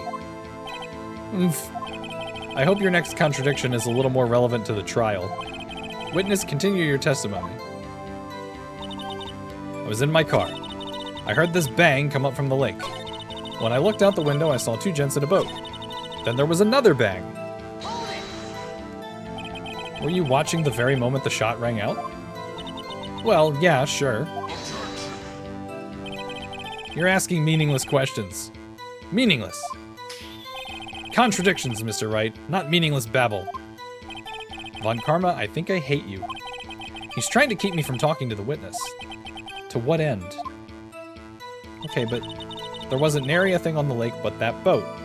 Okay, hold on. So I questioned the second shot. Let's question the first one. So, you weren't looking at the lake at that time? Nope. I looked after I heard that noise. She said that already. I asked you to find contradictions, not leisurely chat with the witness. Irk. Okay. So let's see. She was in her car. Why were you camping there anyway? I'm a research student at my university. I was taking pictures to use in my research. What research? This all sounds suspicious. Press further. Mrs. Hart, could you be more specific about your research? What does the witness's motive in camping by the lake have to do with this case? The answer is nothing. I object to this line of questioning. Objection sustained. Wait now, I'm the one who says that. Well, then say it already. Objection sustained. Thanks for nothing, Your Honor. I heard this bang come up from the lake. Okay, hold on. What else have we not pressed? Saw two gents in a boat. I thought it was really foggy. Could you clearly see the two men? Just look at the picture. Clear enough for you? Uh-oh. Wait a second. I wasn't asking you about the photo. I was asking if you saw the two men. Yeah, well, of course. The witness has testified that she saw them. There's also a photo. You'd best look elsewhere for your precious contradictions. He jumped in quick. He's hiding something. Okay. Heard this loud bang. It was in my car. It was Christmas Eve just after midnight. Alright, we already pressed that. Okay, hold on. So the photo shows that it was really foggy. The map... I don't think that's gonna matter. I feel like the photo shows that it's really foggy, so like how would she have seen them? And she also commented about it being very foggy. I don't know. Something doesn't sit right with me about that.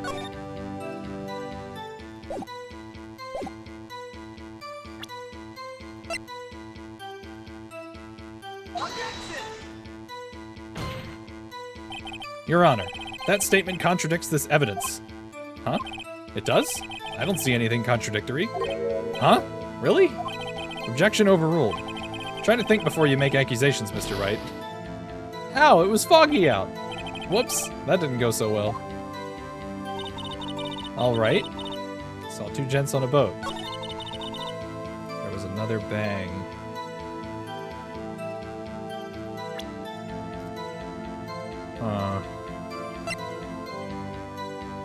So how would there be another bang if there was only one bullet?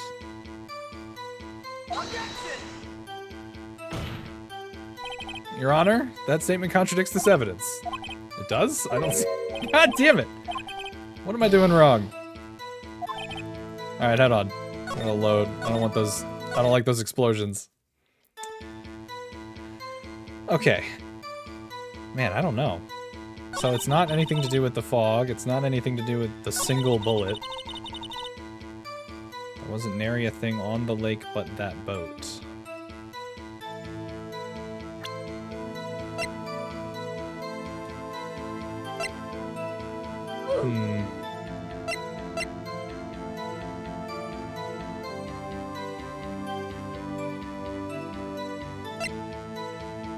Man, I don't know.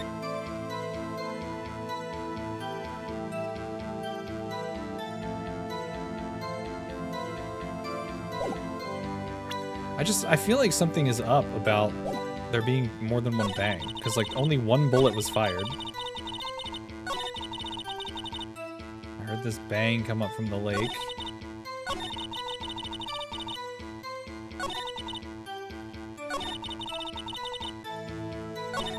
When I looked out the window, I saw two gents in a boat. And there was another bang. Yeah, I mean, what's up with there being more than one bang?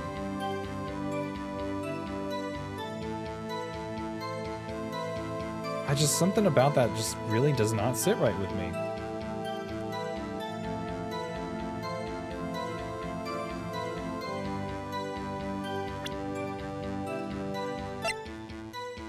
It was fired 3 times. Oh. The pistol description says it was fired 3 times. I don't know. Your Honor, that statement contradicts this evidence. It does, I don't see... God damn it. Alright, I don't know. I'm completely stumped.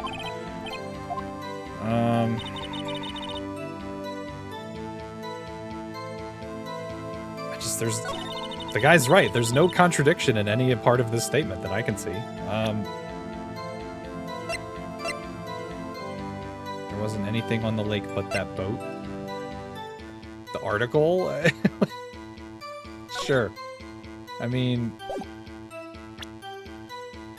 God, I have no idea. How wrong am I? Yeah, I'm still wrong. Okay.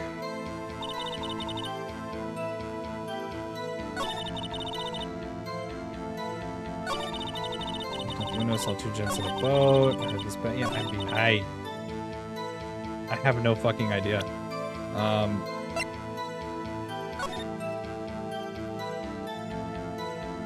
Is in my car. This is the first time in the game that I feel. I will say this is like the first time that I'm feeling like 100% completely at a loss. Like. Usually when we're trying to figure out what to do, I have a couple of ideas and one of them ends up being right. I have nothing.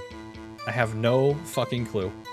We're just gonna try shit. We're just throw shit at the wall and see if something sticks. The witness's statement is clearly faulty, Your Honor. I'm sorry, but I can see nothing faulty. Unfortunately, I'll have to penalize you. Yeah, God. It was Christmas Eve just after midnight, I reckon.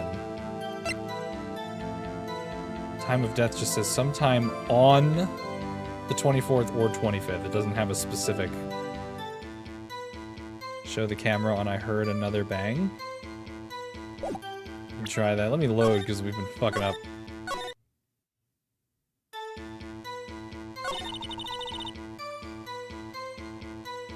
So what, do you think like maybe... the camera would have taken another picture?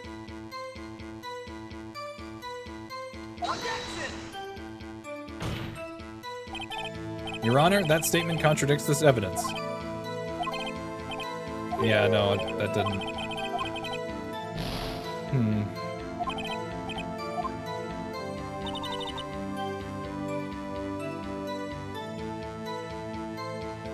I have no idea, man.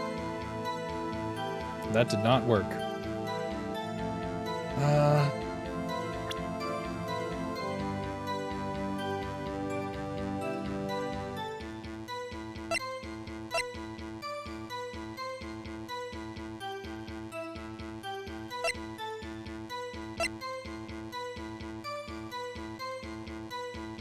The picture was taken automatically at 12:15.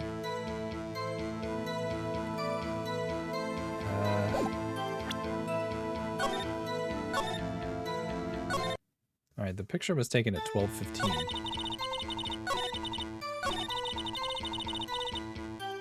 Just after midnight. I mean, she's not wrong.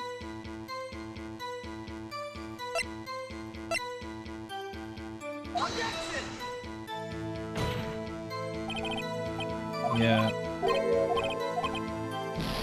I don't know.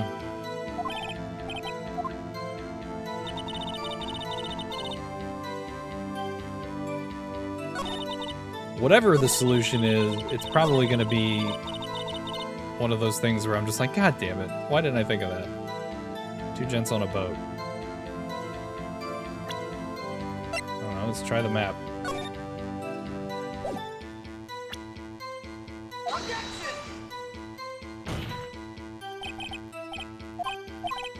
Yeah.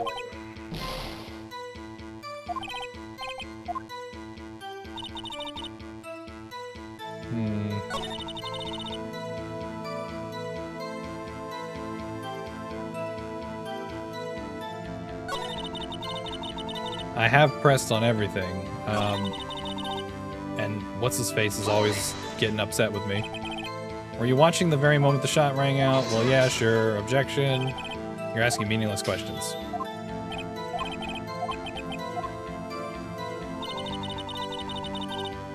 God, I have no idea.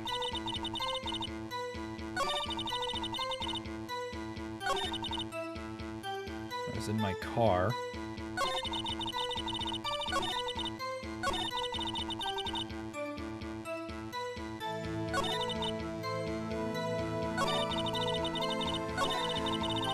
I don't know, y'all.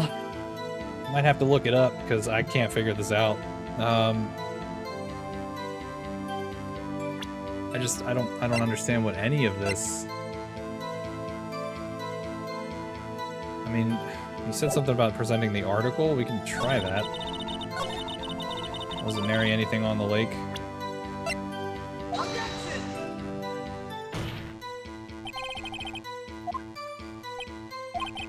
I'm sorry, but I can see nothing faulty. Yeah. God. Yeah. All right. Well, I concede defeat. I can't figure it out. I can't figure it out. I'm gonna look it up. What's her name? Lotta Hart.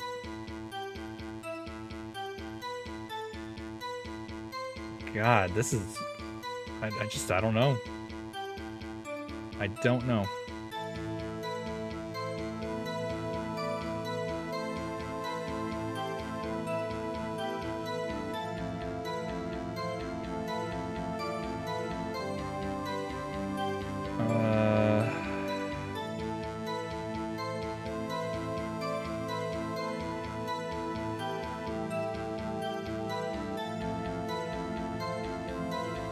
She got a lot of heart, yeah. God, this walkthrough thing I'm trying to scroll through is like so long.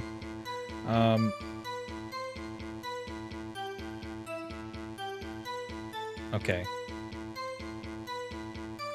Did we not press her about the lake boat? Hang on.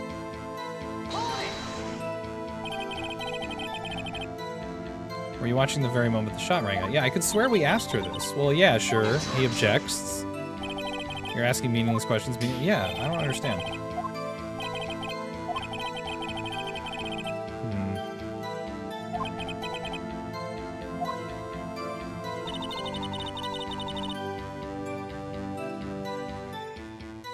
I don't know.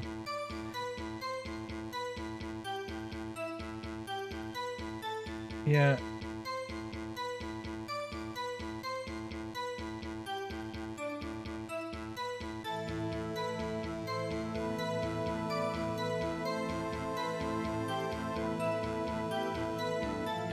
I guess, I don't know.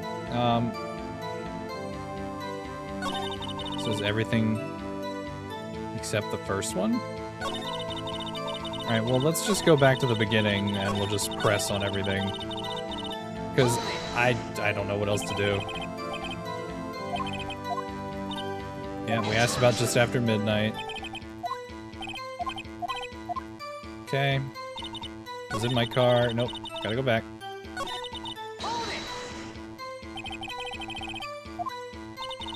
I'm a research student. Yeah, we heard that.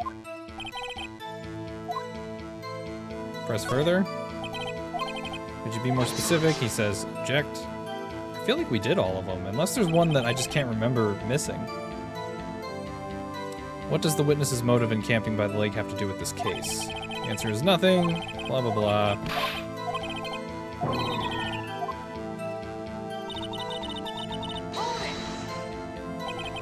So you weren't looking at the lake at that time? Nope. I looked after I heard that noise. She said that already. I asked you to find contradictions, not yeah, we saw this. When I looked out the window, I saw two gents in a boat. Could you clearly see the two men? Yeah, we asked her this. Just look at the picture. Clear enough for you? Press further. Wait a second, I wasn't asking you about the photo. Yeah, he's gonna say she already testified. He jumped in quick, he's hiding something. And there was There's another bang. Were you watching the very moment? Object. Contradictions, Mr. Wright, not meaningless babble.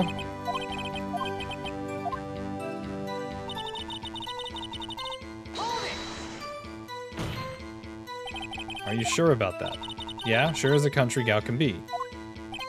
That sounds pretty sure. Wait, is this different? Did we miss this one? Press further. How come you're so sure? Well, heck, I scanned the whole lake. Okay, this is different. We must not have pressed on this one, apparently. I'm sitting here obsessing over the evidence. Scanned the whole lake. It almost sounds like she's more interested in the lake than the boat. Mrs. Hart, you... Of course. Mr. Wright, the witness has answered the question in full. Oomph. No need for further questions. Objection sustained. That's what I'm... Sustained. Yes, of course. Oh, great. Enough. I think we've heard all we need to hear, Mr. Wright. It seems you were unable to find a contradiction in the testimony worth noting. But, Your Honor... You keep your promise. Mr. Wright, I'm afraid that I will have to penalize any further outbursts by holding you in contempt of court. And if that happens, you'll have to leave the courtroom immediately. Understood. Uh-huh. Nick, Lotta's testimony is fishy, Nick. Real fishy. I know what you mean. But if I can't say anything, what can I do? I believe we've covered the evidence sufficiently to make a decision. Then pass your judgment. Very well. Mr. Miles Edgeworth, please take the stand. Hold it. Who was that? It was me. Maya, is something wrong? Do you need to use the facilities? No, I do not. Lotta Hart, your testimony stinks. It's unclear whether you were actually looking at the lake. It's highly doubtful that you actually saw Mr. Edgeworth. Tell us the truth. This is a matter of life or death. Lotta, did you really clearly see Mr. Edgeworth that night? Did you see him fire that pistol? You will stand down. The court does not acknowledge the defense's outburst. Answer me, Lotta. What's the big idea, treating me like some kind of criminal? I saw him, I swear it. I saw Edgeworth. Oh, I need to hydrate. Whew. Enough.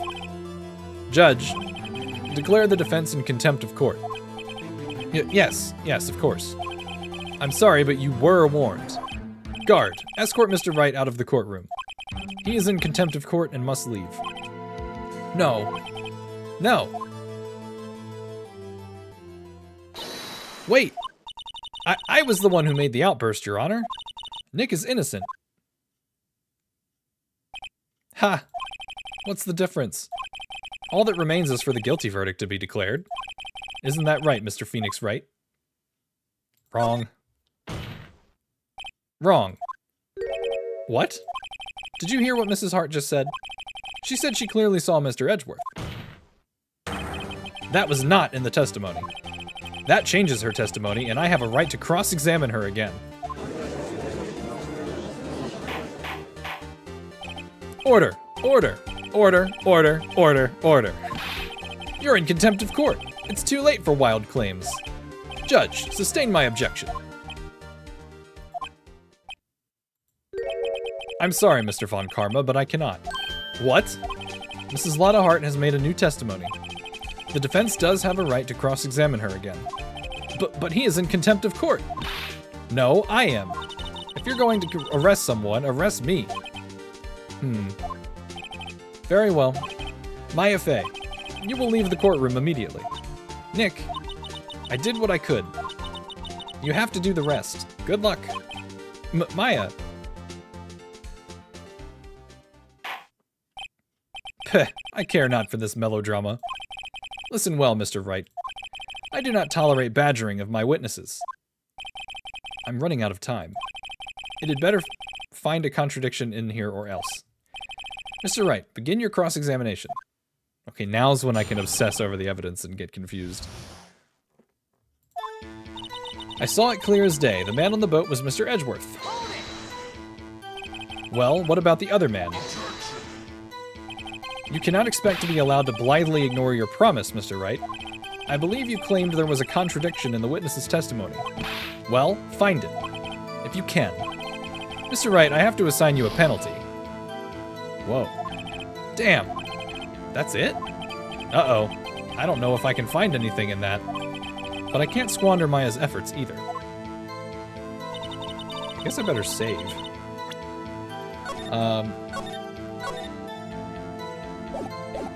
I saw it clear as day. The man on the boat was Mr. Edgeworth. That's her. Oh, that's her whole thing. I see. So we have to present evidence with this. Is my original idea about the fog anything to do with this?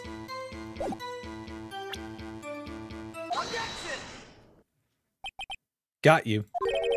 Got you, Mrs. Hart. Excuse me, finally. What? You got what? Look at this photograph. Okay, Nickelback. The photo I took? The very same. There's something I want you to see in this photo. It's quite clearly visible. The fog, Mrs. Hart! Oh. I fucking knew that that was something that had... I'm just so annoyed. I'm so annoyed that I was trying to... I got ahead of myself. So? This picture was taken with professional high-quality film, correct? Yet, even it could not capture the faces of the men on the boat. Yet you claim you saw Mr. Edgeworth. How? What? What? Mr. Wright has a point. That's why I told her not to say that in her testimony. Please. Yet, now she has said it, Mr. Von Karma. How could you possibly see Mr. Edgeworth? Explain yourself. Mrs. Hart. What? Could you see the defendant that night? Of course. I said I could, and I meant I could. Then please testify as to the circumstances of your sighting. I did it. I finally found a hole in Von Karma's carefully vague testimony.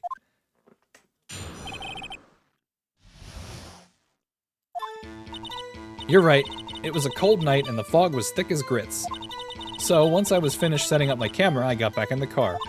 Still, I brought my binoculars with me. When I heard that noise out the lake, I looked on with my binoculars. See? No problem. You used binoculars. Very well. You may begin your cross-examination, Mr. Wright.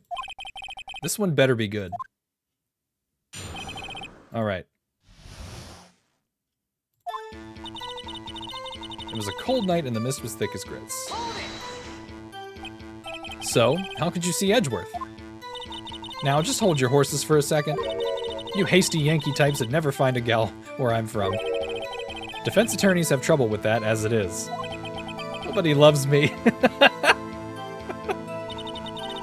Oh my god. So once I was finished setting up my camera, I got back in the car. Your camera? Yeah, it's got an automatic... The issue we are concerned with here is Mrs. Hart seeing Mr. Edgeworth. The camera has nothing to do with this at all. Objection sustained. Arg, he's not letting her answer any of my questions. Still, I brought my binoculars with me. Binoculars? Yeah, binoculars. Yesterday, you mentioned that you were out looking for shooting stars, correct? Well, yeah. Wouldn't you need a telescope, not binoculars, for that? I've got doubts about your camera, too. Was that really to take pictures of meteor showers? The camera is irrelevant to this case. You can't say that for certain. Mr. Wright, is the camera really relevant to this case? If you believe it is, you may continue with this line of questioning. But know this. If you find nothing with this, there will be consequences. Well, Mr. Wright, do you wish to press further about the camera? I'm gonna save. I do, because if she's using it for meteor showers, why does it need sound to trigger it? Like, that doesn't make sense. This make it or break it time. The camera is of utmost importance, Your Honor. It is perhaps the key to this entire case. Therefore, I will continue my line of questioning. Wow, maybe I went a little overboard there. Very well. Mrs. Hart, you will testify to the court about the camera. Yeah, I hear ya. Camera was set up to take pictures of a meteor shower. Mrs. Hart, what made you choose that lake to photograph meteors? You know the fog gets thick on that lake. It's not very suited to stargazing. Yeah, well, you see, I guess I wasn't thinking too straight. Har. Mr. Wright, I will not have you badgering my witness because of her challenged intellect. Now, wait a minute. Continue your testimony. You were saying how it was that you saw Edgeworth? Grr. No unnecessary comments, please. When I heard that noise out on the lake, I looked with my binoculars. If there was a heavy fog, how would binoculars change that at all? What do you mean? Even binoculars can't see through fog. But you say you clearly saw him. I did. Yeah. Enough. There is no room for doubt in her testimony. She sounded pretty doubtful to me. But I have to find a clear contradiction first. I don't care how many von Karmic objections I get. I'm going to find a hole in this testimony if it's the last thing I do. Okay. Let's consider our evidence.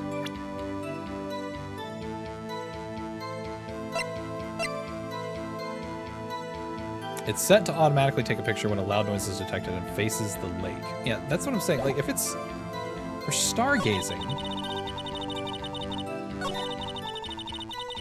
set up to take pictures of a meteor shower. I don't think that's true. You were photographing shooting stars? That's a lie. Says who? I saw the camera you set up yesterday. It was pointed directly at the lake. You have to point a camera upwards to take photos of the stars, Mrs. Hart. Oof! That's a good point. Mr. Wright, what are you driving at? The witness was not at the lake to photograph shooting stars, Your Honor. Well then, what exactly was she photographing? Show evidence. Your Honor, take a look at this. What was Mrs. Hart trying to photograph at the lake? Nessie. Mrs. Hart, this is what you were trying to photograph. What's this? A newspaper article? Gordy? Ah, the sighting at Gord Lake. Well, Mrs. Hart, I never heard of no lake monster. You got proof or something? Let's see you prove that I was down at the lake trying to photograph this Gordy. Uh-oh. Always save. I have proof. I have it. Proof. Intriguing. Very well, let's see it. And no joking around this time, please. What is proof that the witness was trying to photograph Gordy, the lake monster? Okay.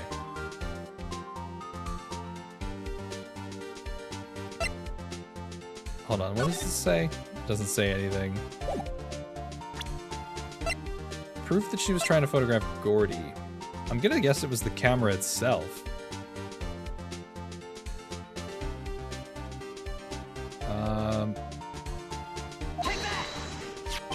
The proof, Mrs. Hart, is your own camera.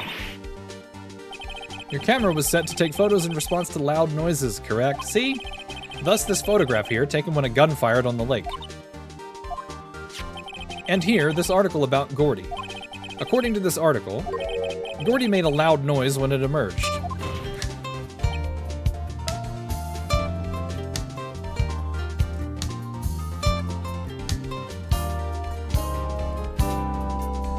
Alright, what are we drawing? You want me to draw Axel and Phoenix with Lotta at the witness stand. Oh, that's complicated. Hold on, let me get a pen.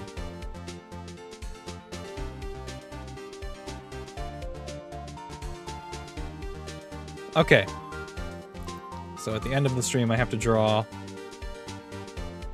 Axel saying 2 and Wright with Lotta at the witness stand. Okay. Thank you for that redemption, Manta. At the end of the stream, before I wrap things up, we will do the painting. Was the OMG because of Bob Ross? I love that. Not just the sound commands, but some of the channel point redemptions I've been adding little effects to. Well, you were trying to photograph Gordy, weren't you? That's why you had set your camera to respond to loud noises. Order. Order. I see. I, too, thought it was a little strange. Yeah, sure. Well, Mrs. Hart? You were camping there to try and take a photo of Gordy, weren't you? Yeah. Not bad. Are all you lawyers that smart? So, smart boy, I was down there trying to photograph Gordy. You got me. So what? Huh? That don't change what I saw, does it? Exactly. What you just used several precious minutes of our time to prove is nothing more than that the witness is an idiot who thinks monsters exist. Hey! But, as she so succinctly said, so what? It changes nothing. Not true. You were hiding the whole thing about Gordy for some reason, I know it. But what could it have been? Whatever it is, I'm getting to the bottom of this. Mrs. Hart, why did you hide the fact that you were searching for Gordy from the court? Please revise your testimony. Right. Fine, I'll testify. It won't change nothing, though. Something will change. It has to. And I'm going to spot it.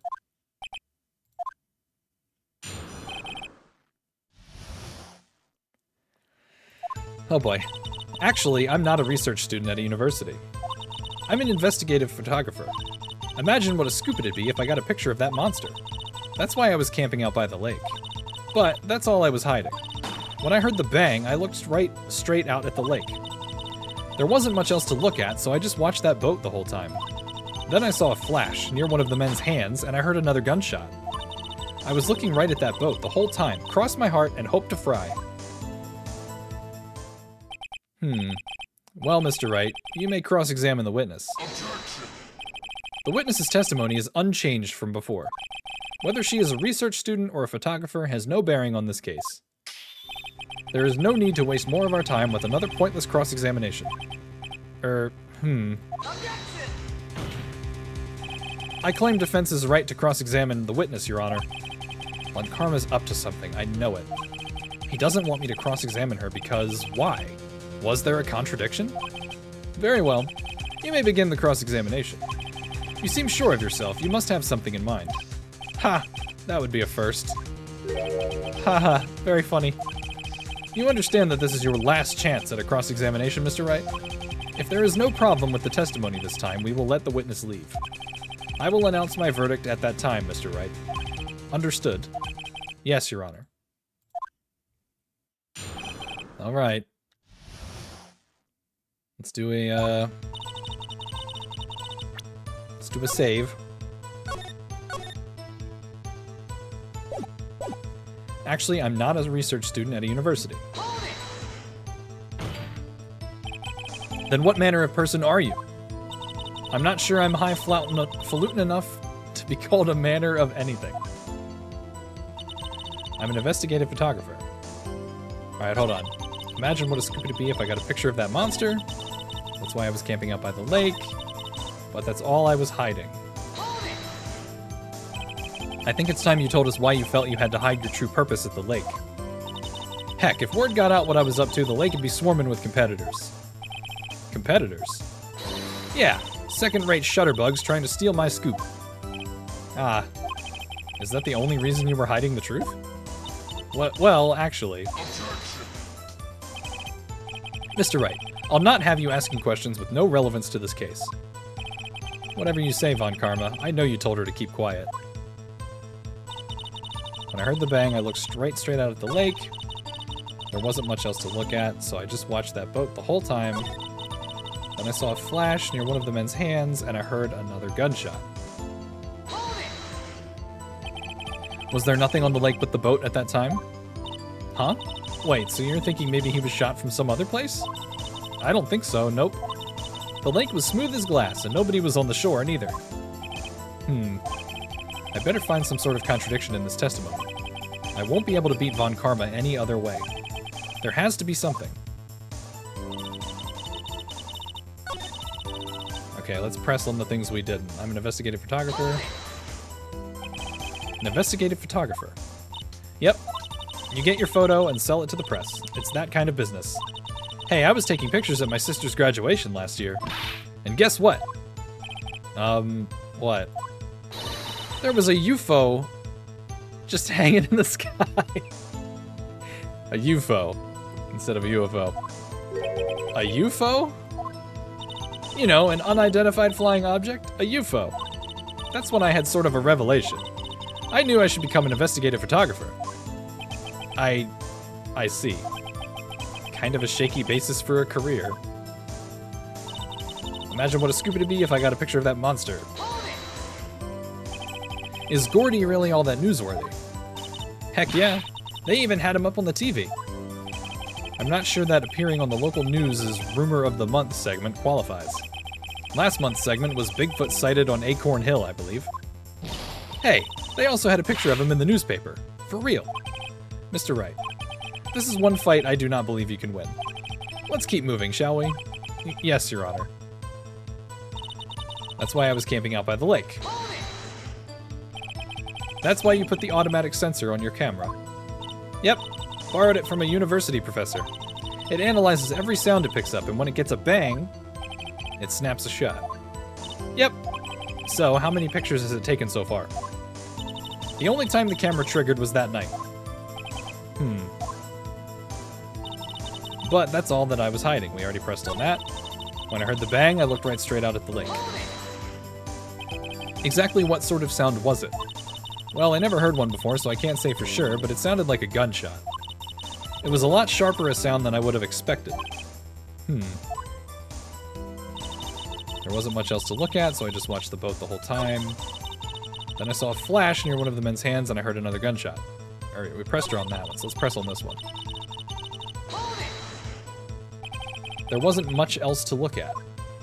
Yep. I don't know. She heard a bang, and she thought Gordy was out there. I kind of doubt she'd waste any time looking at a boat. What? What did I do now? What are you giving me that look for? Definitely suspicious. Maybe it's time for some evidence.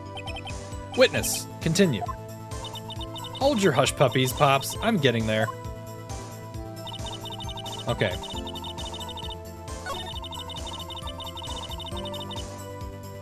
So we're sus on this.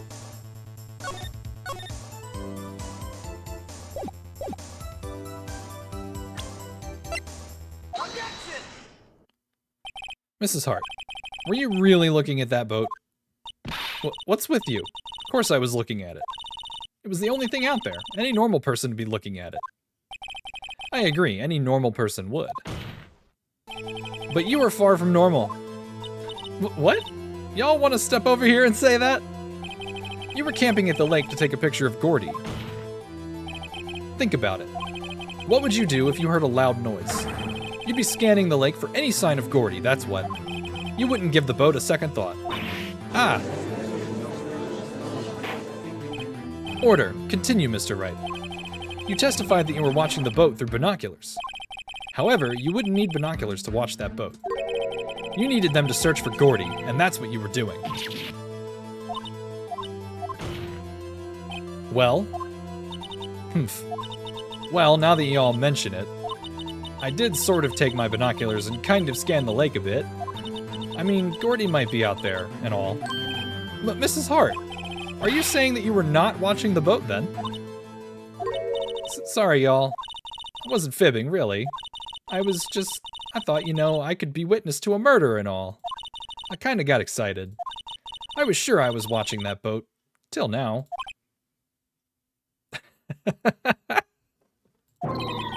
This is totally uncalled for. But hey, you got the photograph, you got proof. Still, we can't see who is shooting who in this. Right.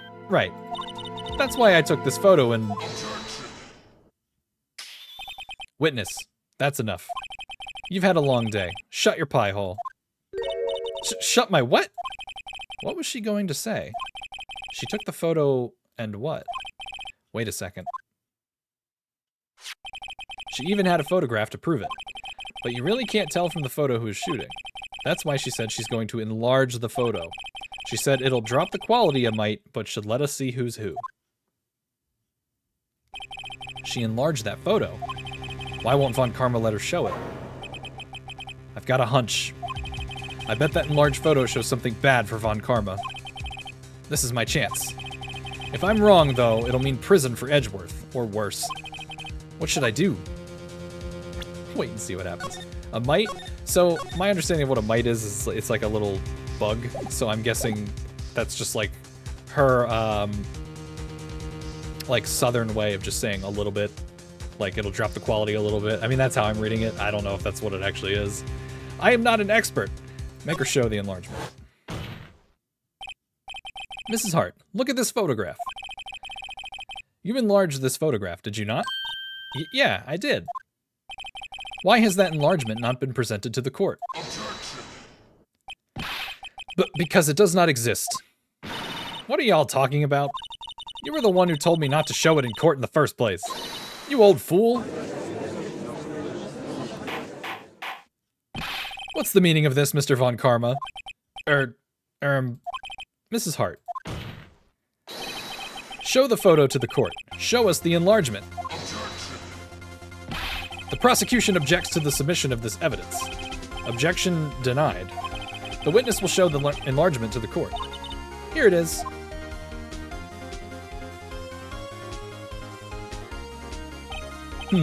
We still cannot see who is firing in this.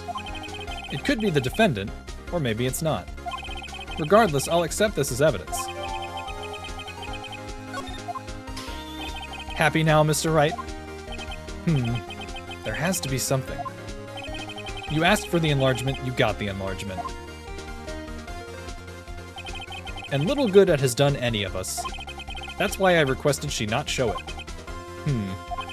I suppose this means that the cross-examination is over, obviously. Then I would like to close the cross-examination of Mrs. Lotta Hart. And none too soon. That was a flagrant waste of my time. Mr. Von Karma, do you have anything to add? I stated everything I needed to when this trial began. Decisive evidence. A decisive witness. What else could possibly be required? Nothing, of course. Then I believe it is time for me to declare my verdict. Wait, it's not supposed to go like this.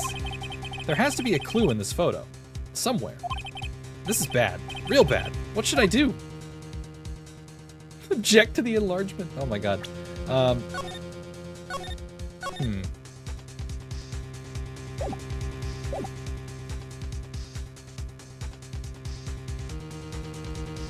God, I don't know what other evidence.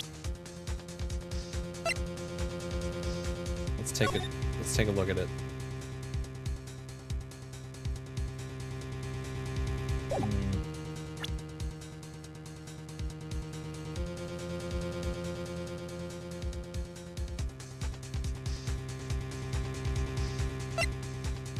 Well, she said there was more than one shot, right?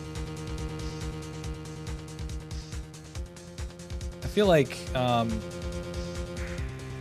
there was, I don't know, I keep thinking that maybe,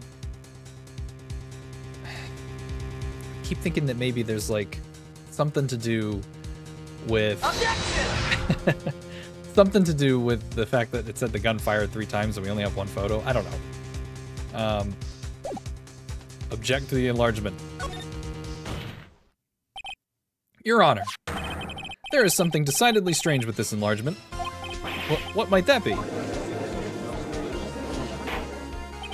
Mr. Wright, you will show the court what you mean.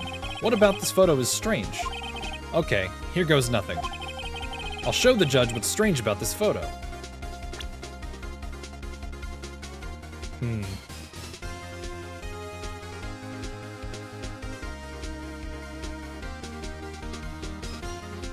What is strange about it?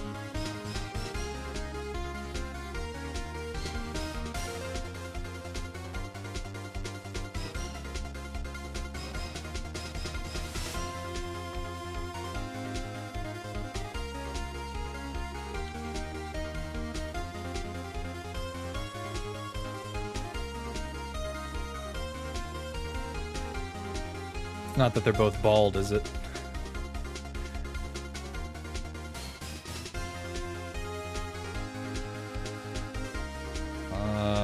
Clicking on it doesn't do anything.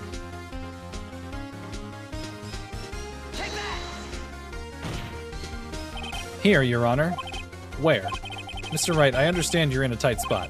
However, you have nothing to gain by making baseless claims of faulty evidence. What? Your Honor, never mind that. My finger slipped. Please, let me show you again. God, what? I have to, like, put the mouse... Oh, I see. Put the mouse where something's fishy and then present it. Okay.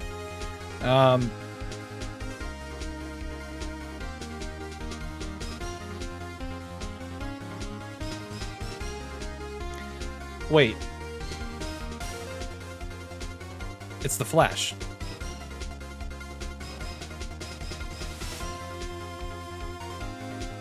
The regular photo didn't have that. Here, Your Honor. Where? Mr. What? What are you talking about? Okay.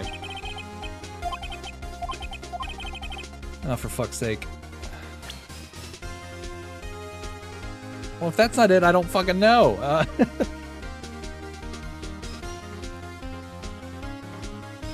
wish it would highlight if there's an option.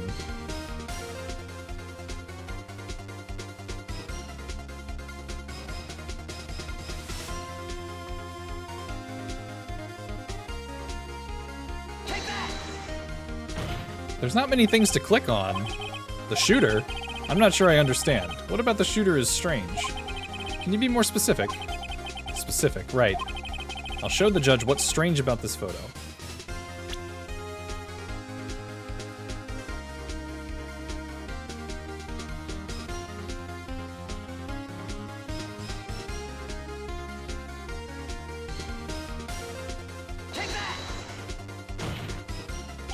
Here, Your Honor. Where? Oh, God damn it.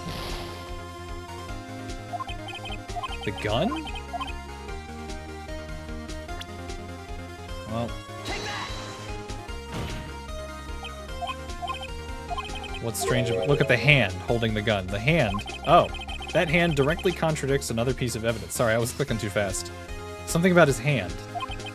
This man's left hand does what? Let me show you. I'll show you the evidence that left hand contradicts. Okay.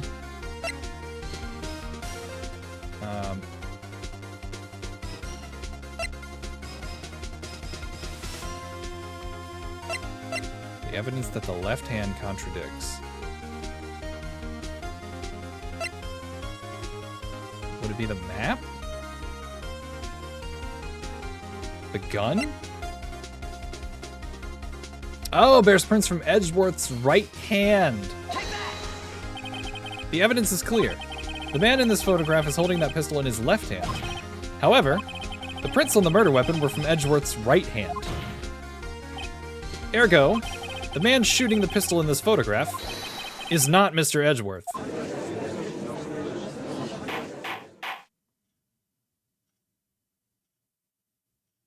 Good call. Now that everyone in the courtroom has quieted down, I would like to reconvene this court of law. Mr. Wright. Yes, Your Honor. You have given us definitive proof today. We now know that it was not Mr. Edgeworth who fired the pistol that night. However, this leaves us with a rather large problem. If Mr. Edgeworth didn't do it, then who shot our victim? Precisely. As we have seen, there were no other people on the lake that night. Who but the defendant could have shot the victim? Oh, for fuck's sake. God, we're on a last leg here with our health bar. Larry. Who but the defendant could have shot the victim? Okay, I have a really fringe theory here. It's probably not it, but what if it was Mrs. Hart and she thought that it was Gordy and she tried to shoot it? I mean, I saved. Fuck it. Who else but the witness, Mrs. Lotta Hart? What? Do you have proof of this? Proof, schmoof. Always with the proof. Oh, wait, I do need proof, don't I? Mr. Wright, you remember this is a court of law. Oh, shit. This court sees no reason to further prolong the trial. Yeah, blah, blah, blah. Hold on, let's reload. So my theory of her trying to shoot the monster that she was chasing was nowhere near. It's obviously Larry? Okay. Wait, I can't do that. Sacrifice one friend to save another? What's the point? Well, Wright, your answer. Wow, they just... Oh my god. That's funny. The victim himself. There is only one explanation remaining. The man who shot the victim was none other than the victim himself. Order! Order! So, you were saying that the victim committed suicide? Yes, Your Honor. I can think of no other explanation. Indeed, that does seem to be the only remaining option. I'm so very, very sorry, Mr. Wright, but suicide is out of the question. What? An examination of the victim's wound reveals the distance at which he was shot. The distance? The victim was clearly shot from further than a meter away. A meter? That's 3 feet. There is no way it could have been suicide. Order! Order! Mr. Von Karma, are you sure of the accuracy of your data? Of course, I had already considered the possibility of suicide, you see. The updated autopsy report. Of course! I see. Very well, allow me to state my opinion. Considering the situation, the shooter had to be the defendant, Mr. Edgeworth. However, the prints on the gun revealed that the shooter was not Mr. Edgeworth. This is a conundrum. Therefore, I would like to suspend proceedings for this trial for the day. The court orders the defense and the prosecution to further investigate this matter. Understood? Yes, Your Honor. That is all. This court is adjourned. Holy crap, I feel like I've been through the ringer. That was a rough trial. Whew, that was a close one. Hey, don't you have anything to say? No, I have yet to be declared innocent, right? Well, yeah, but what happened out there on that lake anyway? If he didn't commit suicide, then who? The shooter was about a meter away too. What? Don't give me that look. I did not kill him. I was just kidding around. Humph. Look, I'm going to go check on Maya. Oh, right. What? Tell her something for me. What? Tell her to watch what she says in court. That's all. Would it kill you to just state how you really feel with a thanks, Edgeworth? I requisitioned a transcript of Lotta's entire testimony. I thought it might give me some ammunition for the trial tomorrow. Of course, she didn't see the shooter, so the only part of her testimony that stood was the bang she heard.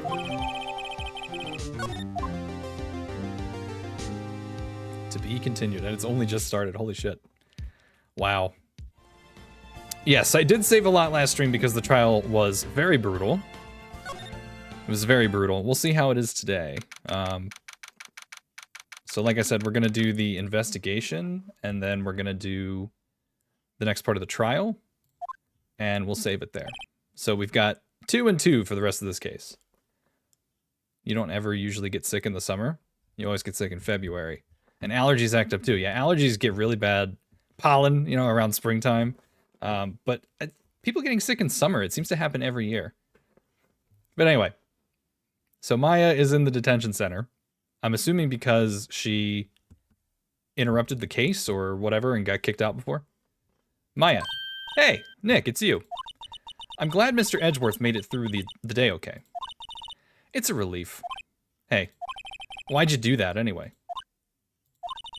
I don't know. I just knew I had to do something. I know I'm not the lawyer my sister was. I'm sorry. Well, you did save the trial. Just behave from now on, okay? Oh, okay. We gotta show her the badge. It must be nice, Nick. You can just show that to anyone and say, I'm a lawyer. But spirit mediums, well, I don't know. With your clothes, I bet at least some people would recognize you. But these are medium in training clothes. I wonder if I'll ever be a proper medium. Your allergies have only gotten worse since moving back to the Midwest, and I'm debating just cutting off my perma-broken nose and making it easy. Okay, Voldemort. Don't cut off your nose. All right, what else should we show her? What about the picture of her mom? My mother. Now that I've shown her the picture, I'm not so sure it was the right thing to do. No, I'm pretty sure it was the wrong thing to do. Whoops. Sorry. Have you been questioned yet? I don't know, I thought maybe she'd have something to say, like... I don't know, my mom was cool. Have you been questioned yet? No, not yet. Detective Gumshoe was here just now. He said, seeing as this is your first offense, we'll let you go after questioning. Whew. Oh, and he wanted me to get bail money ready. You can pay for me, okay? Huh? How much? I don't know. I guess they'll send you a bill or something. Why do I picture giant bales of money every time I hear the word bail? Any luck with Mia? None. I can't get through to her at all. I tried. I really did. I don't know what to do. I think I probably shouldn't have stopped my training. She sounds like she really did do her best. I should check and see if there are any waterfalls in the local area. I wonder if I'll ever see my sister again. Isn't your never mind. Alright, where to?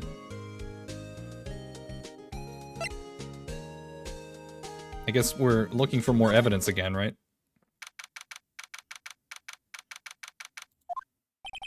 There are fewer than there were yesterday, but the cops are still around in the park. I wonder if Detective Gumshoe is here today.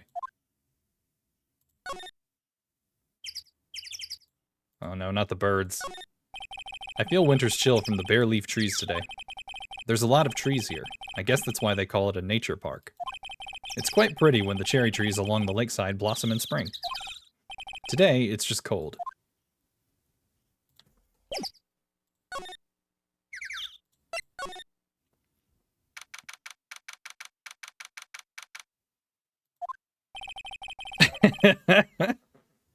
Monta, I was wondering if someone was going to notice the title.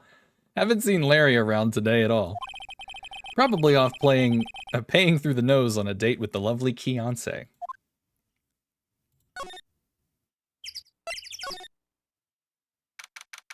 It's too quiet.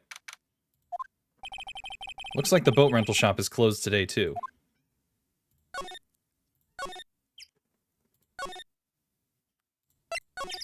Is a lot of heart still here?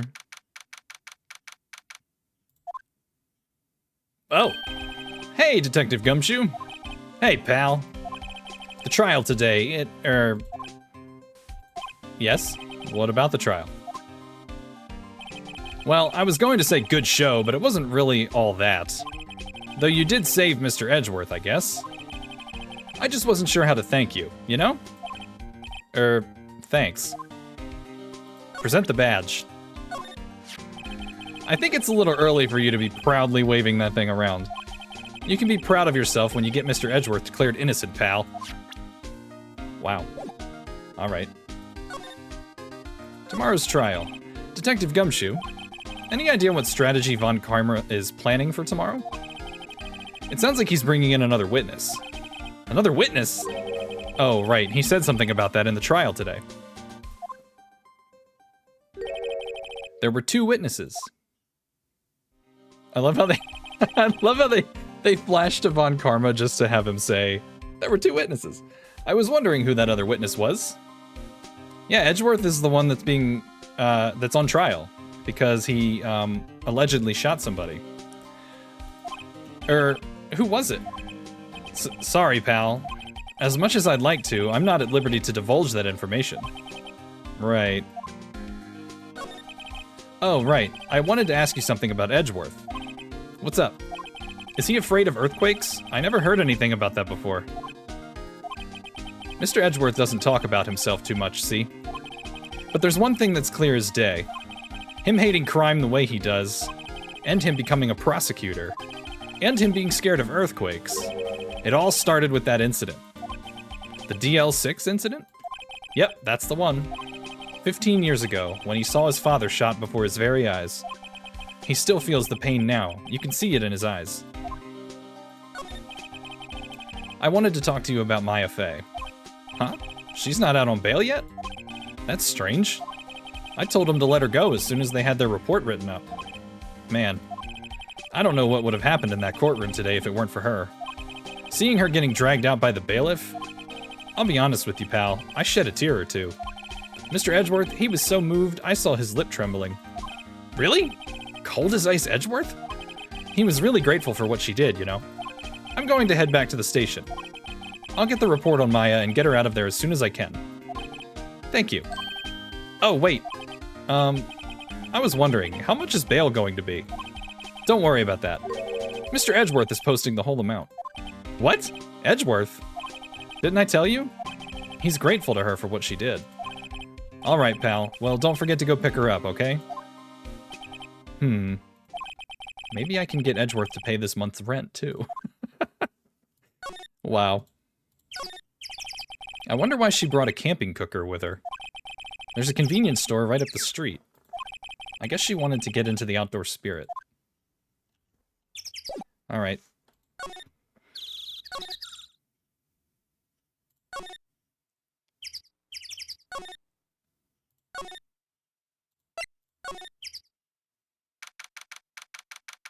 Back to the detention center. Hey, Nick, you finally came. They just finished the paperwork. I'm free to go. Free at last, eh? Those interrogators were really mean. They were like, okay, what did you do this time? Like I was some kind of criminal. Can you believe it? Well, they let you out in the end, didn't they? Oh, that reminds me. Thanks for bail. Thank Edgeworth. Huh?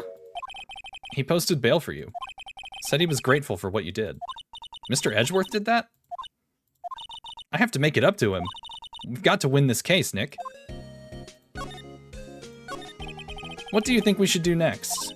We're kind of lacking in the clues department. We could go to the park and look for Gordy. I was kidding. Still, if there are any clues out there, the park's as good as a bet of any. What do you say? Shall we head down there? Sure. All right, so we're going back to the park.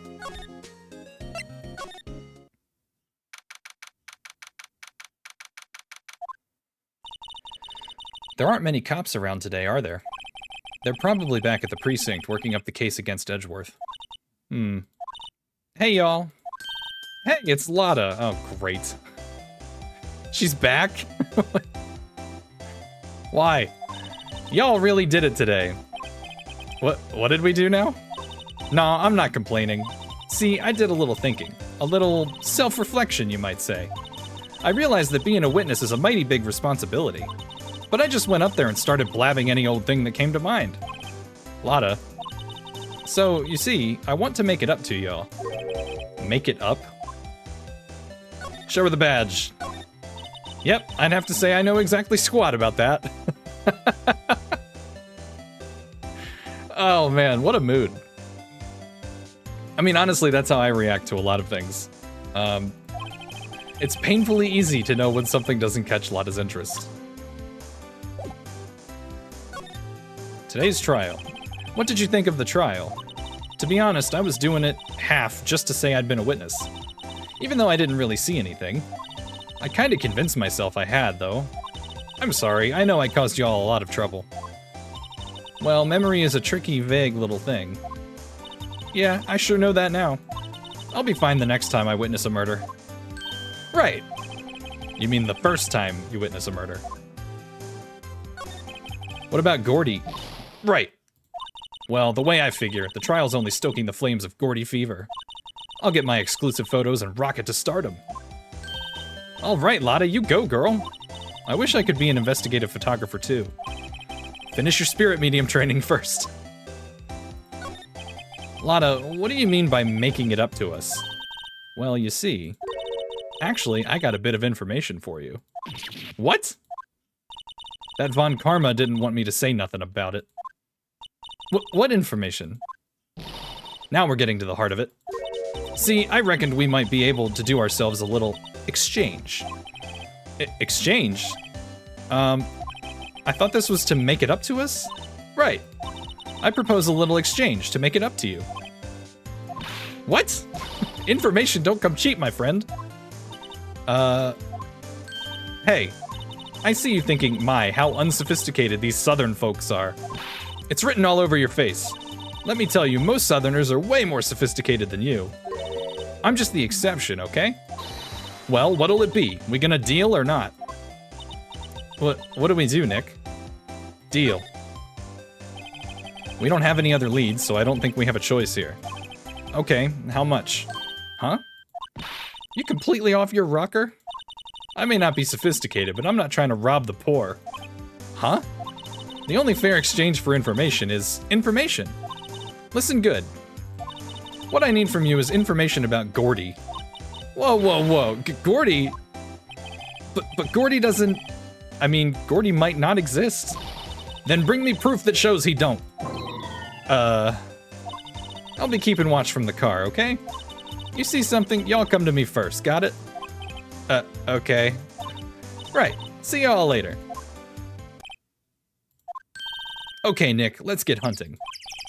Hunting? You don't seriously mean... Gordy? I sure do. What about Edgeworth? We're searching for Gordy for him, Nick. Don't you get it? Okay, and how exactly do we search for a make-believe monster? Maybe we can find a monster myth specialist?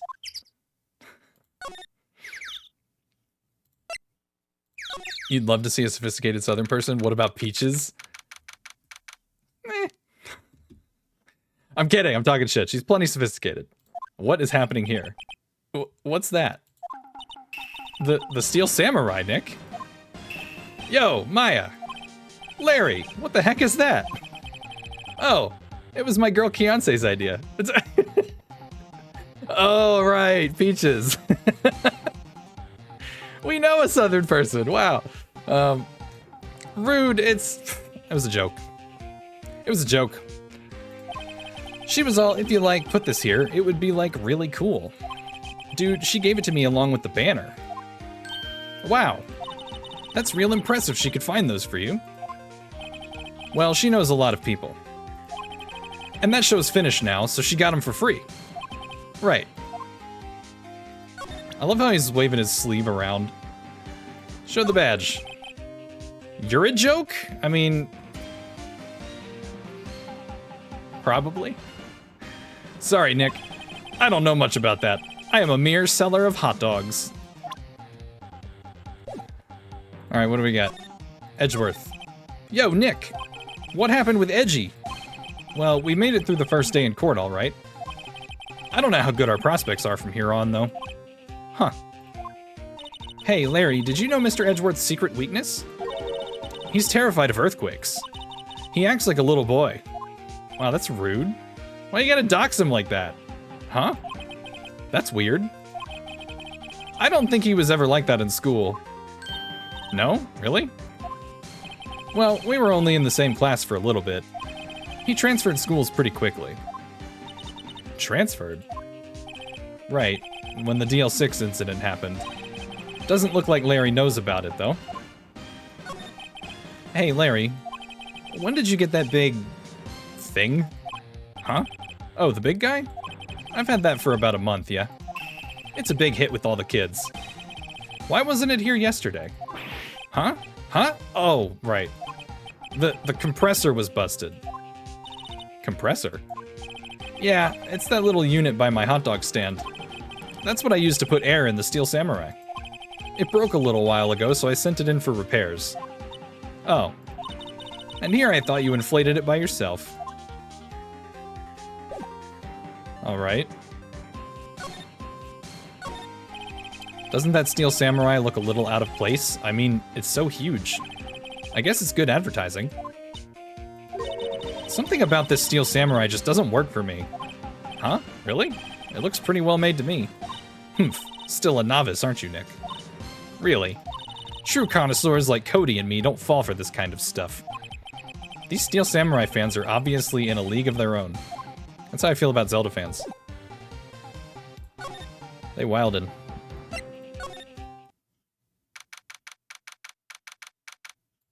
We keep coming to the boat rental shop and nothing is ever happening here. It's always so quiet here. I wonder if the boat shop is closed for good? Well, with the murder on the lake and all. They're probably just taking a vacation till it blows over. I get it. I mean, there's like a small boat rental shop. Doesn't look like anyone is around, because they never fucking are. If DL-6 is the reason for Edgeworth being afraid of earthquakes, he's got PTSD. Yeah, something is going on. I mean, I want to know why he has PTSD about earthquakes, because the DL-6 incident was his dad being shot, right? So, I don't see the connection. Hey, y'all. Well, y'all find anything out about Gordy? No, nothing. Well, keep moving. It gets cold out here at nighttime. It is a little chilly. I think I have to sneeze. Whoa, no you don't. No sneezing. Oh no. I told y'all no sneezing. See, I set the camera to respond to things a little softer than a bang. It'd trigger on one of Von Karma's finger snaps now. Oh, I'm sorry. Yeah, well, sorry's nice, but what about my film? Nick, pay the lady. Sob. Wow. I learned something in today's trial, that's for sure. Testifying is serious business. That's why I decided not to talk about that case anymore. Huh? Whoa, didn't you say you had information about the case? Tell us that at least. Like I said, I'll trade it for the dirt on Gordy. What are you going to do if Gordy doesn't exist? I'll quit being an investigative photographer. What? After all, I only have one photo to my name so far. Was it a good one? You bet. A UFO. A UFO? Anyway, if I can't get a career-making photo this time around, then that's it. I'll quit and go back to school. Huh? So you really are a university student? Yeah, well, I'm taking a break for a bit. Right. Alright. So where would we find some information about Gordy?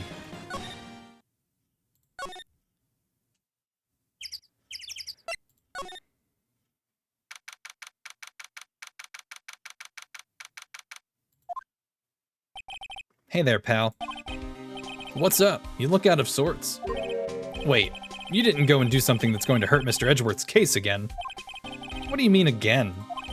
Whatever, have a seat, pal. I'm here for you if you need anything. Besides money, that is.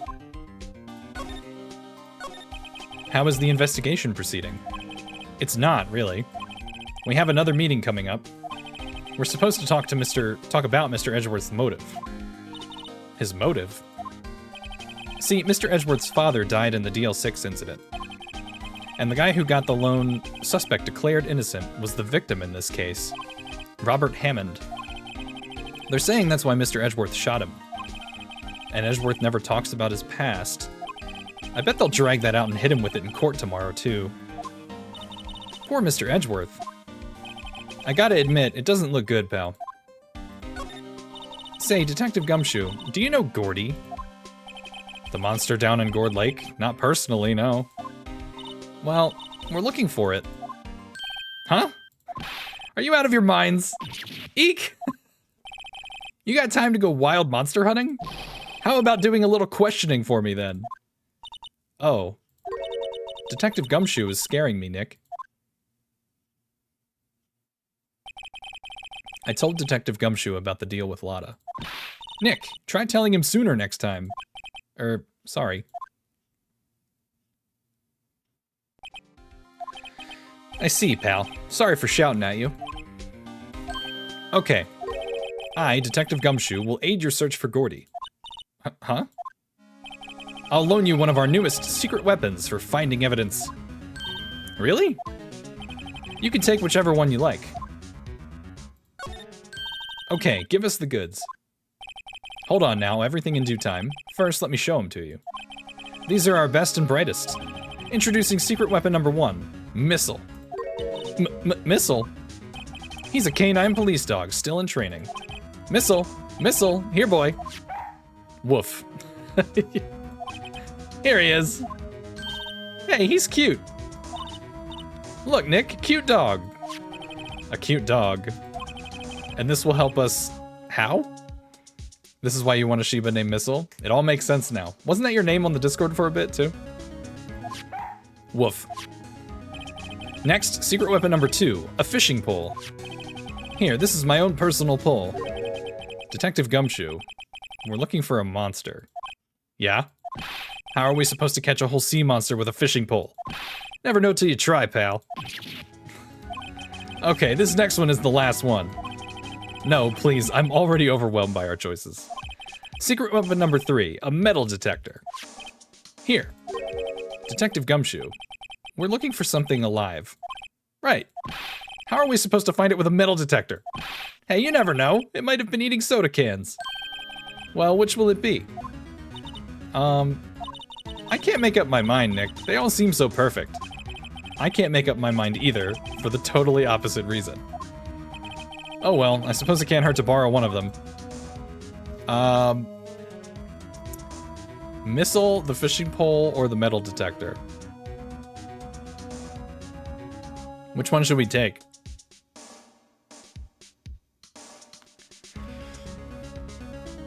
Is it gonna matter? I feel like the fishing pole is not useful at all. Missile would be cute, but he's in training, right? Obviously all 3. The only one of these that screams useful to me is the metal detector. I don't know.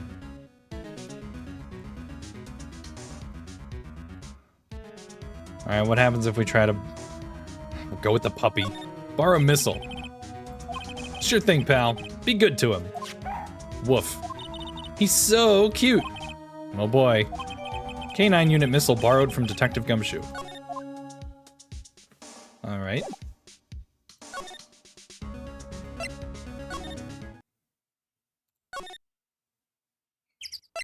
This is a right choice. Hey, Nick. Missile's been acting strangely. Missile? Oh, alright. That little creature of the detectives. Hey, I love little doggies. Good boy, good boy. Grah. Well, what's wrong, Missile?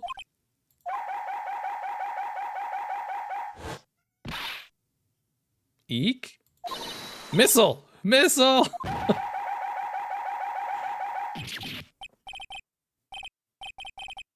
I had a feeling he was gonna go after the dogs.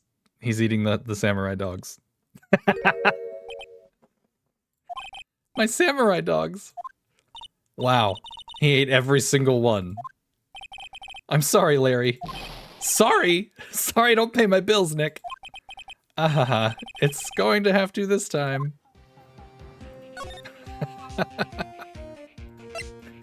Oh boy.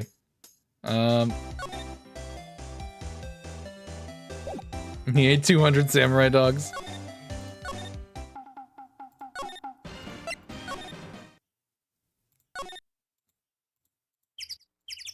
I like how he called him a cannibal.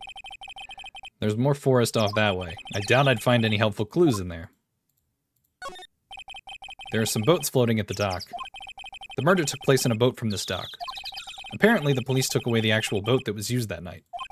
Indeed, there's space for one more boat.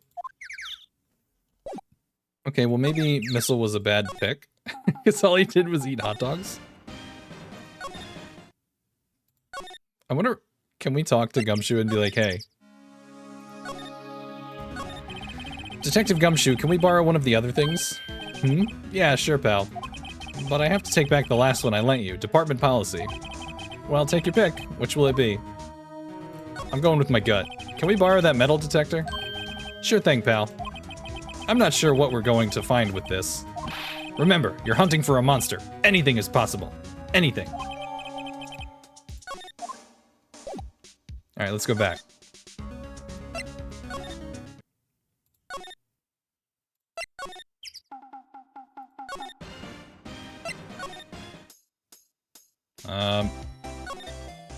Oh. Nope.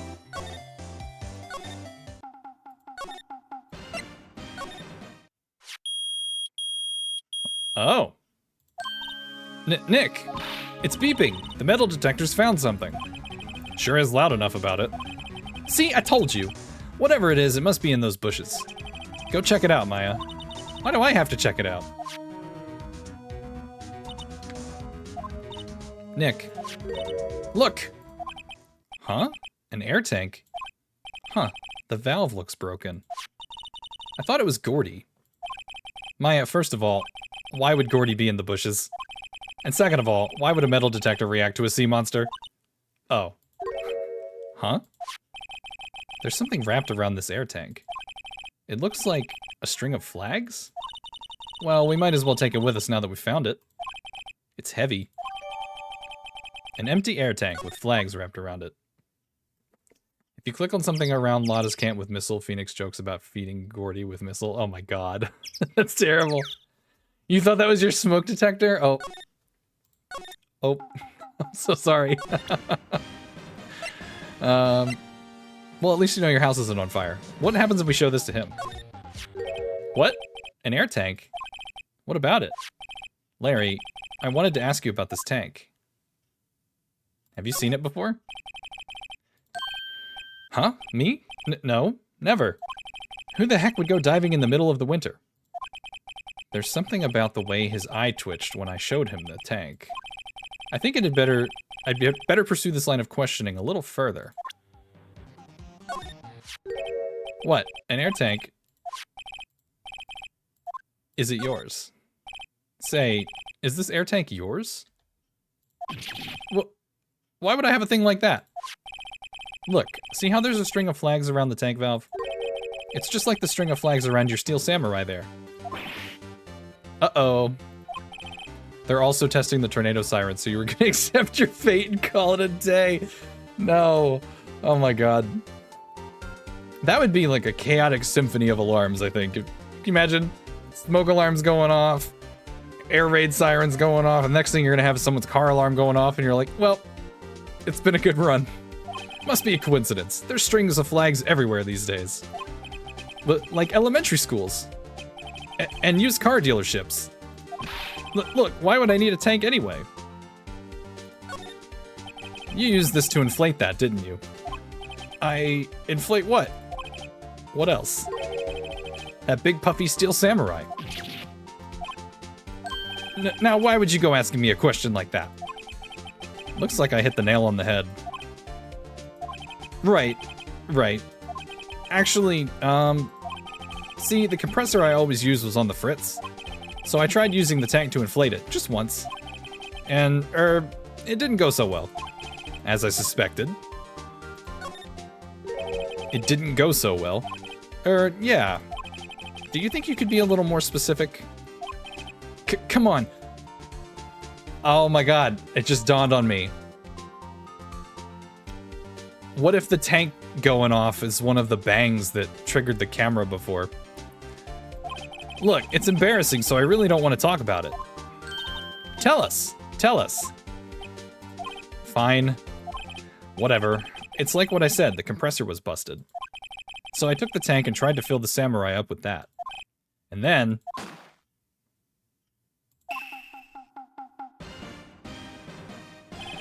the valve busted open and made this incredible noise. And that tank there took off like a rocket. Did the stream go gray for a second, or was that mobile being mobile? Yeah, it's the flashback. At least that's what I see. Did I break? I didn't break something, right? Everything's fine? And it took my poor deflated steel samurai with it. What? Off into Gourd Lake? It sure scared me out of my gourd, that's for sure. Huh. Okay.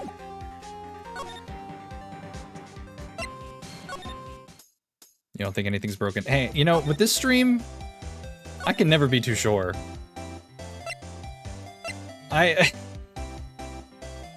Things for me are always so scuffed that I've become paranoid. Like, everything's just gonna break at some point. Yep, I'd have to say I know exactly squat about that. It's painfully easy to know when she's not interested. Okay. I figured maybe that would be something to present to be like, look. What are you going to do if Gordy doesn't exist? She's gonna drop out of school. Yeah, or quit being a photographer. My bad. Blah, blah, blah. Picture of a UFO. Wonder why that wasn't checked as having talked to her. Alright, so... I'm wondering if we need to go and get the fishing rod now.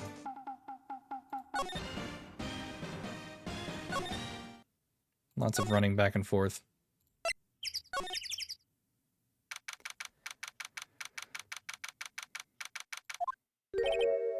Detective Gumshoe isn't here. Now that you mention it, didn't he say he had a meeting to go to? Ah, that's right. Let's come back later. Well, so much for that.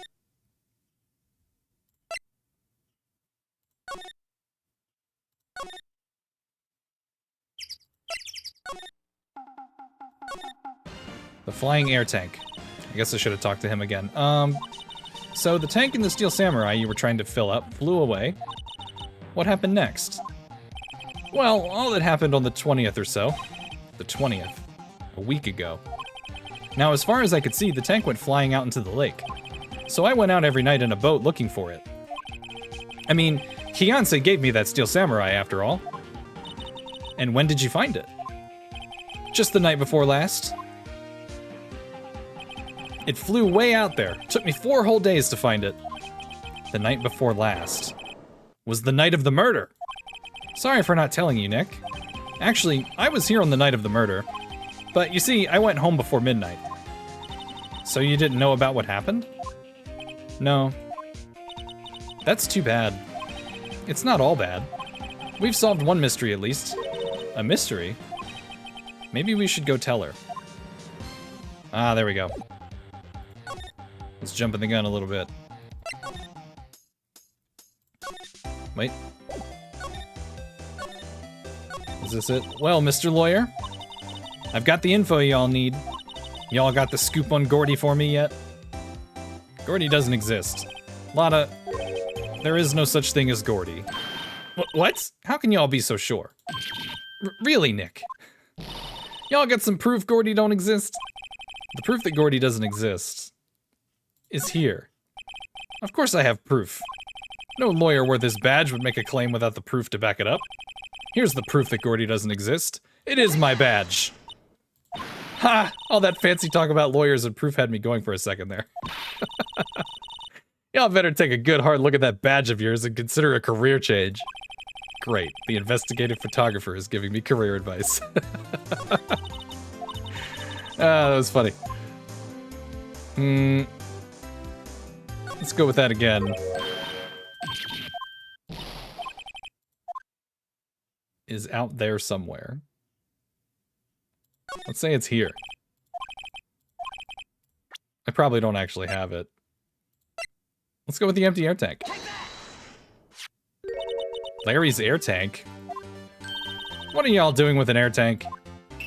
This is Gordy. Excuse me?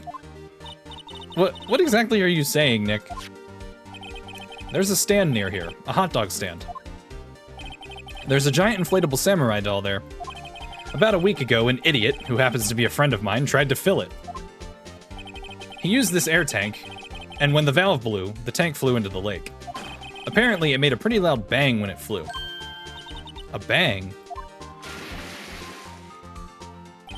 The tank, along with the still deflated samurai, fell into the lake. At the same time,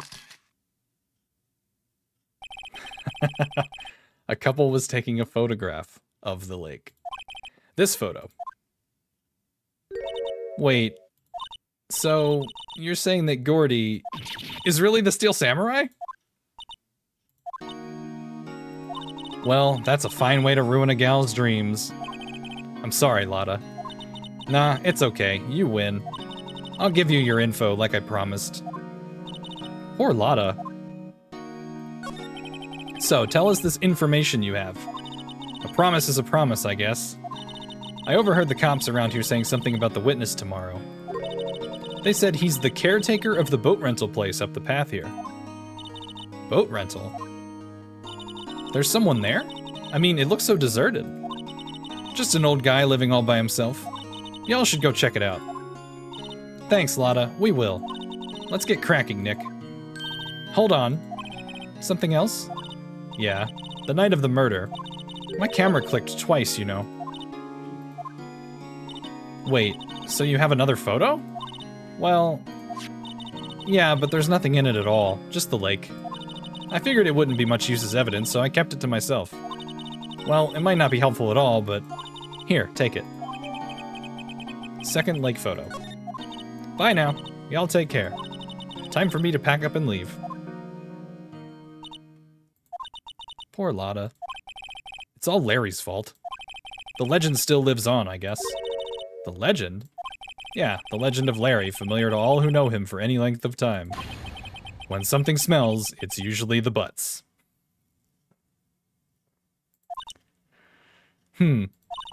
Someone should whip that butts into shape.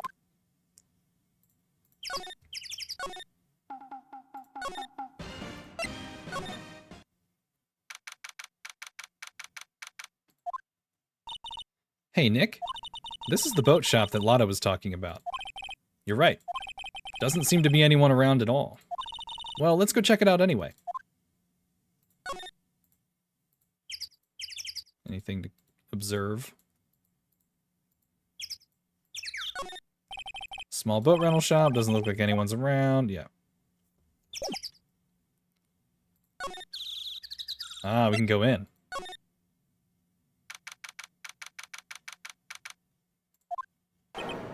Meg, that you? Oh god, is this guy drunk? Eek! Hey, is that Keith with you?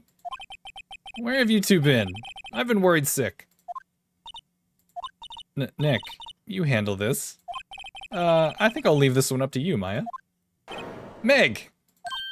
Yes? Finally made up your mind, have you? My mind? You'll run the pasta shop when I'm gone? Pasta? Glad to hear it, glad to hear it. You make your old man proud. When you kids left the house, I didn't know what to think. How am I supposed to keep this place running, an old man like me? Polly, the kids are home. Hello, hello, Squawk. Nick, what was that? A parrot, the one on that perch. Keith! Yes? I leave the wet noodle in your capable hands, Sonny. Nick, what's the wet noodle? Based on the available evidence, I'd say it's the name of his pasta shop. That's a relief, isn't it, Polly? Hello, hello, Squawk. Yup. He fell asleep. I guess he's relieved. Show him the badge.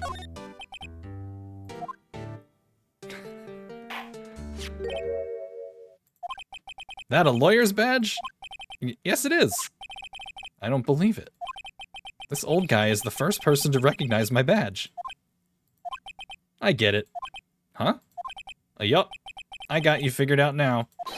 You're not Keith!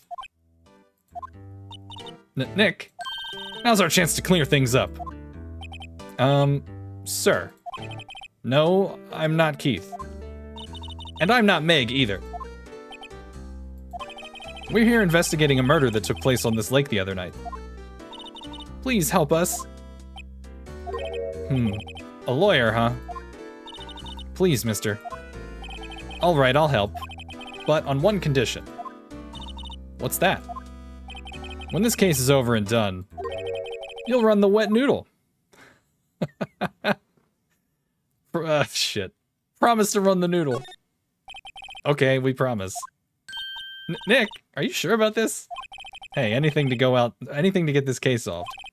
Also, who wouldn't want to eat Phoenix noodles? I guess so. That's my boy. Good for you, Keith. Wait, didn't I just say... You too, Meg. Yes? Heh, you bring a tear to your old man's eye, you know? Now, what was that you wanted to know? Speak up, Polly.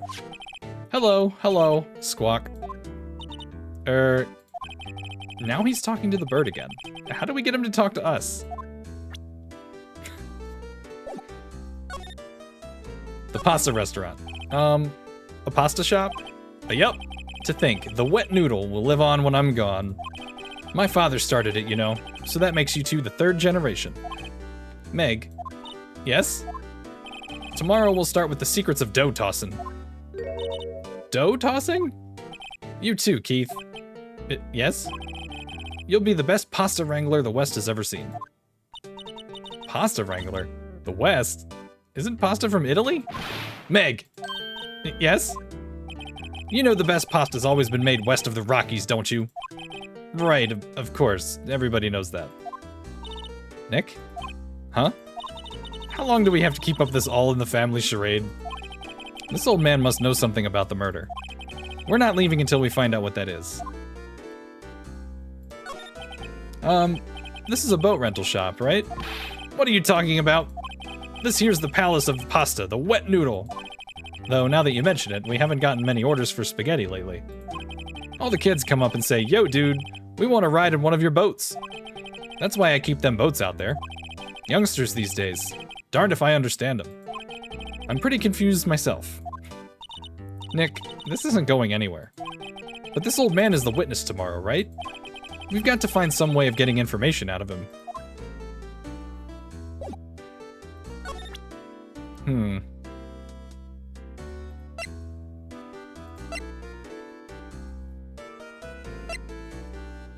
Could show him the picture. Yep, I seen this. You know something about this, sir? Keith. Yes? It's okay. You can call me Dad. Dad, you know something about this? Yep, the other night, out on the lake. Yes? Yes? I know all about that. I seen it. What? Tell us what you saw. Well, I suppose. Since you're taking over the shop and all.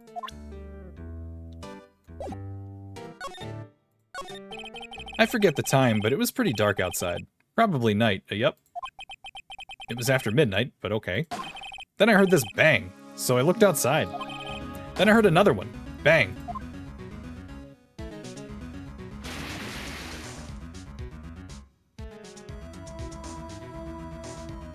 A little while later, this boat comes back.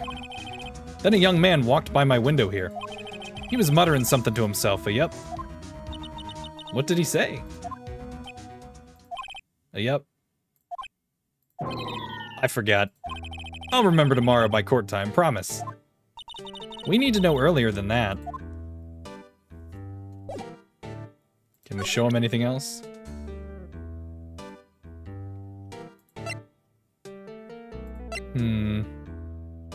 Talk to Polly? Can we? I'm gonna examine. Wow, what an amazing parrot that is. Good morning. Hello? It ignored me. What, you forgot, Meg? You gotta call her name first. Her name? Polly, how you been? Hello, squawk. See? Neat, so the parrot's name is Polly. Parrot is added to the court record. Too bad all she can say is hello. Har har har. Old Polly can say lots of things. You just need to know the secret words. The secret words? Wow, there's lots of various fish in Gourd Lake, aren't there? Something's funny, Nick. All these fish are saltwater fish. Of course! What's the point of going fishing in your own backyard? Deep sea fishing's the best. Mighty tasty, too. Right. Look, Nick, he has an electric blanket on his table. Looks warm. That's a great idea. We should do that at the office. We can sit down with our clients, snug and warm, and drink hot cocoa. And what, talk about murders? Aw, you're a party pooper, Nick. Always check the trash can. Wow, he has a television in here, too. Apparently that's what we're checking. Yep, don't work, though. Really? I picked it up from the dump after all. It figures it doesn't work. Then why do you keep it? I don't know. It just looks right there. In the summer, I replace it with a mini fridge. A broken mini fridge? Of course. I got that from the dump too. Nobody in their right mind would throw away a good cooler. Polly! Polly! What's your name? Polly! Squawk. Hee hee, cute. Maya's found a new friend. Looks like a kitchen unit. It's pretty clean. Funny, he doesn't look like the type who'd keep things tidy like that. You're forgetting, Nick. He's running a pasta shop here. That's right, Keith. I'm confused. Anything else? No clues here. This fishing pole looks expensive. Fishing's all about having the right equipment. How are you supposed to catch anything with a 2-cent rod? That's what I'd like to ask Detective Gumshoe. Wow. Alright, so anything else? Oh, this. Look, a little safe. Now, don't you go opening people's safes without their permission, Meg. Maybe later. Later? Polly, what's your name? Okay. Maya's found a new friend. Ack, my memory's gotten worse of late. That's why I just tell everything important to old Polly here. Everything? Important? I wonder. Polly, what's the number of the safe? 1228, Squawk. All right. Hey, Polly, watch it, will ya? Heh. See, Nick? All it takes is a little clever thinking. And a criminal mind. Quick, Nick, write that number down. Hey, don't get me involved in your little heist schemes. You know what, eh? Little Terry was just here. Terry? Yep, that kid next door. You always used to make him cry, remember? He was wearing this tattered old coat. Got himself some whiskers growing out his face. He must be talking about Detective Gumshoe. He comes up and tells me to come down to court tomorrow. Really? Somehow I don't think we're going to get much useful information from this guy. Maya, maybe we should be leaving. I think you're right. Oh, wait, I had one more question. Huh? Polly, have we forgotten something? Squawk. Don't forget DL-6, Squawk. Huh? What did she just say, Nick? One more time, Polly. Don't forget DL-6, Squawk. What? The DL-6 incident? Hey, mister, I mean Dad. Of course. This is getting weird. Who is this old guy? Why would that bird Polly know about DL-6? We have to figure out who that man is. Oh. What? He locked the door from the other side. Who could that old man be? I think I need to do a little more research on this DL-6 incident. Maybe I should ask Detective Gumshoe. I have a feeling that old man was not actually drunk and or out of it, and he was pretending.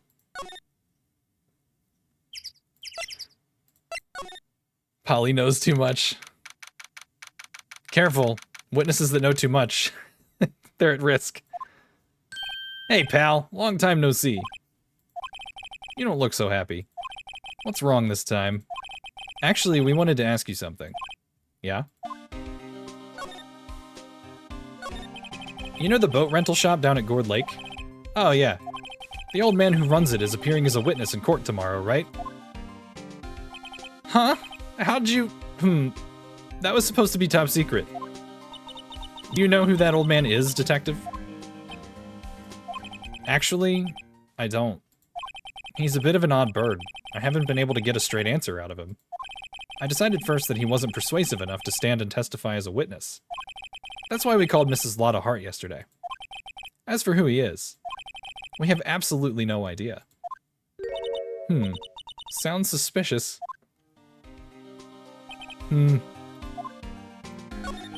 Detective Gumshoe, please help us. Huh? We need to know about the DL-6 incident. That was when Edgeworth's father died. I can't help but think that it has something to do with this current case. To tell the truth, I don't know much about DL-6 either. Mr. Edgeworth forbade us from reading the file. So, I'm afraid I can't show them to you either, pal. What?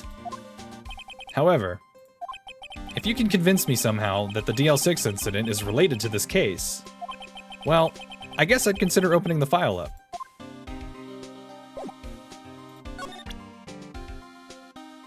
Okay. What's that? A parrot? The old man at the boat rental shop's parrot. The parrot knew about that incident. That incident? DL-6. What? Is that a parrot emote? What? Oh, that's perfect. Polly, have we forgotten something? Squawk. Don't forget DL-6. Huh? I'm pretty sure that old man must have taught her that word. Yeah, but how would that old man know about the DL-6 incident? Wait, what if that old man was connected to DL-6? Nick, you think he might be? I get you. Sounds like you need information on the DL-6 incident. Through here is the station's records room. I'll give you special permission to go in and find what you need. All right. Way to go, Detective Gumshoe. Okay, Nick, to the records room. I guess it's time we faced Edgeworth's past.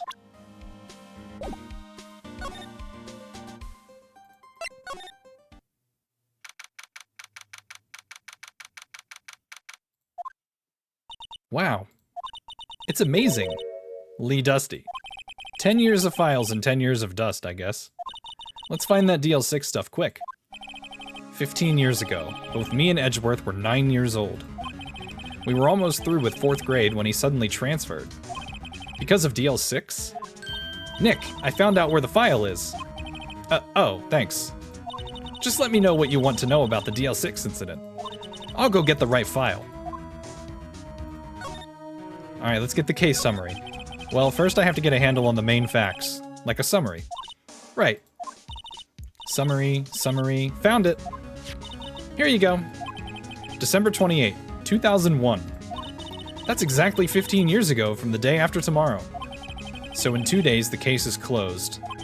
The incident took place in the elevator of the district courthouse. What? Is this the same district courthouse where we're holding the trial now? Looks like it.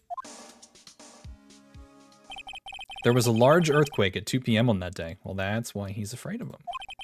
Part of the court building collapsed and all of the lights went out. Wow, that was some earthquake. At the time, 3 people were trapped in the elevator. It took 5 hours for them to be rescued. 5 hours? That would be scary like that in the dark. There was a lack of oxygen in the elevator and the survivors were unconscious. The survivors? One of the 3 in the elevator had been shot. In the heart. That was Mr. Edgeworth's father, wasn't it? He said that his father was shot before his very eyes. So Miles Edgeworth was one of the other passengers in that elevator. What about the victim? Do you have data on the victim? Edgeworth's father? Yeah, hold on. Victim. Here, found it. Gregory Edgeworth, 35. Good lord. That's how old I'm turning this year. I'm too young to be shot in the heart. 35, defense attorney. If he were still alive, he'd be 50. Way too young. He had lost that day's case in court and got in the elevator with his son, Miles. Miles? Miles Edgeworth, of course. So he was in the elevator with his father. From the angle of the bullet and other evidence, it could not have been a suicide. The murder weapon, a pistol, was found in the elevator. The pistol had been fired 2 times. Where have I heard that before? Huh, it sounds just like this current case. What's going on here? Got any data on the suspect in there? That would be the guy that my mom got arrested. Hold on, this is it. The man arrested as a suspect in DL-6 was Yanni Yogi? He was a clerk in the court, apparently. So he must have been the third person in the elevator. Well, then he had to have done it. But he was found innocent, thanks to his defense lawyer, Robert Hammond. Hammond, the victim in our current case. Right. The suspect, Mr. Yogi, was oxygen deprived, so much so he had brain damage. He lost all memory of being in the elevator. After he was declared innocent, he disappeared. Where could Yogi have gone to, I wonder? He may be closer than we think. What if he's the boat rental guy? I guess I know generally what happened in DL-6 now. I still don't know what sort of impact the whole thing had on Edgeworth. Nick, are we going to take the whole file? There's too much. We'll never get it out. You're right. How about we just take what we think we'll need? Alright, we got the case file. So they were trapped in an elevator, and they were running out of oxygen. And the flashback picture showed there was a hole in the glass for the door. Like, what if he just, like, what if they were desperate for air and just shot out the window or something? I don't know. Right. That's probably all we'll be able to find here. Now, all that's left is the trial tomorrow. I wonder how Dad will do testifying in court. To be continued. Alright, there's the investigation chapter. Do you want to save your progress up to this point? Of course. Alright, we're going to trial. We're going to trial.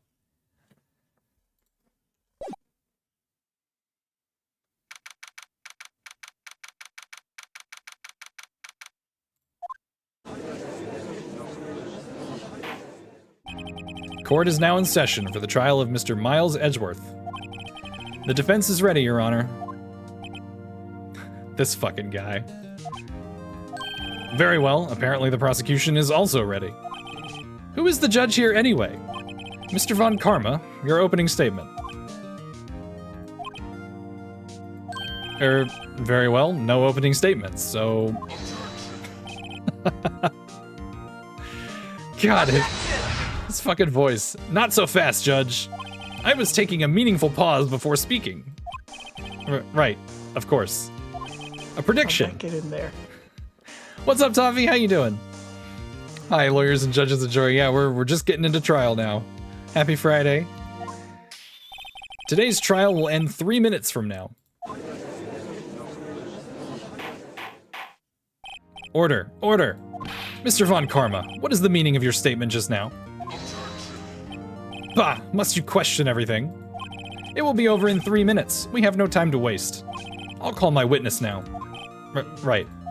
I call my witness, my decisive witness, to the stand. It's that mysterious boat shop owner.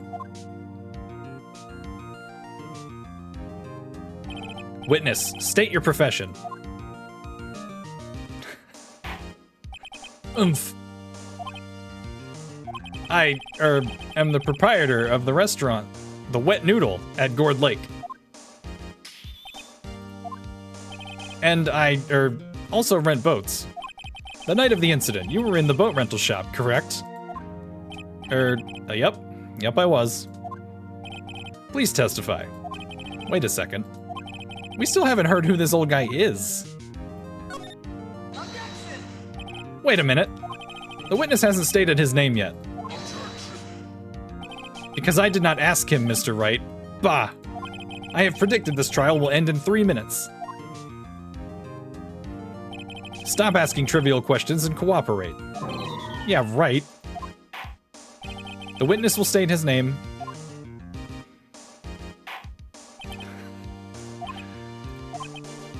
Well, I'm not really sure. Yep.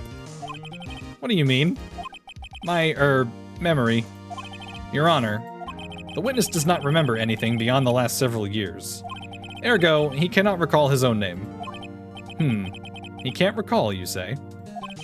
Yes, but the incident in question took place 3 days ago. He can testify. Very well.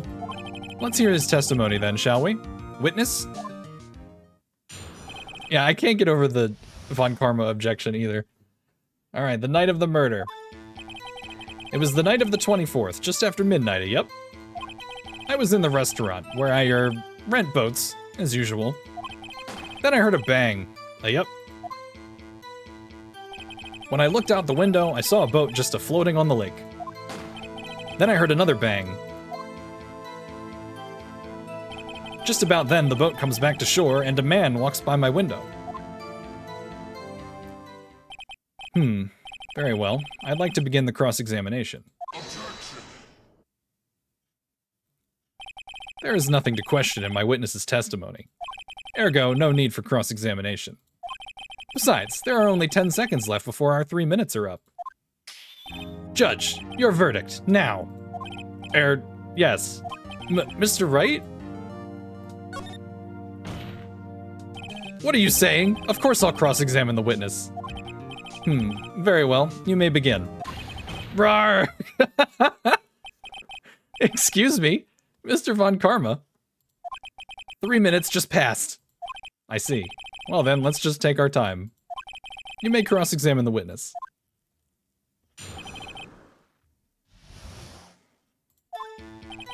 It was the night of the 24th, just after midnight. Alright, we learned our lesson from last time. We're gonna press everything, regardless. I'm just gonna be thorough. Just after midnight, you say? Yep, just around then. Are you sure? Pretty sure, yep. When I talked to you yesterday, you were rather vague about the time. I'm surprised you seem so sure about it today. I asked him, and he remembered. Isn't that right?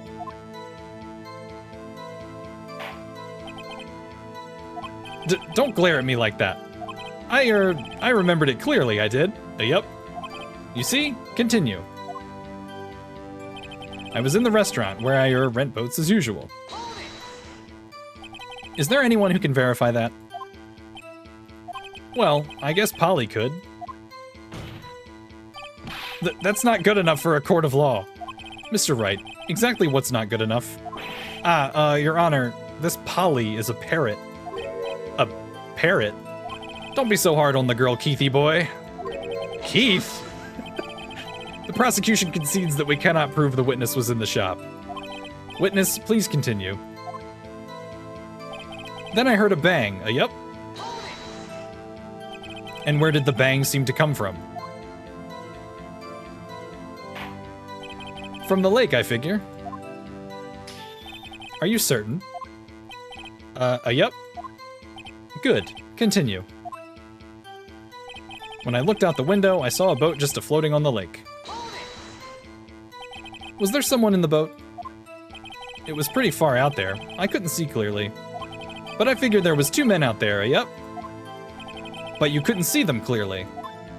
Yup. At the time, that is. At the time. Then I heard another bang. So you heard 2 gunshots total. Yup. That's what Lotta said in her testimony yesterday.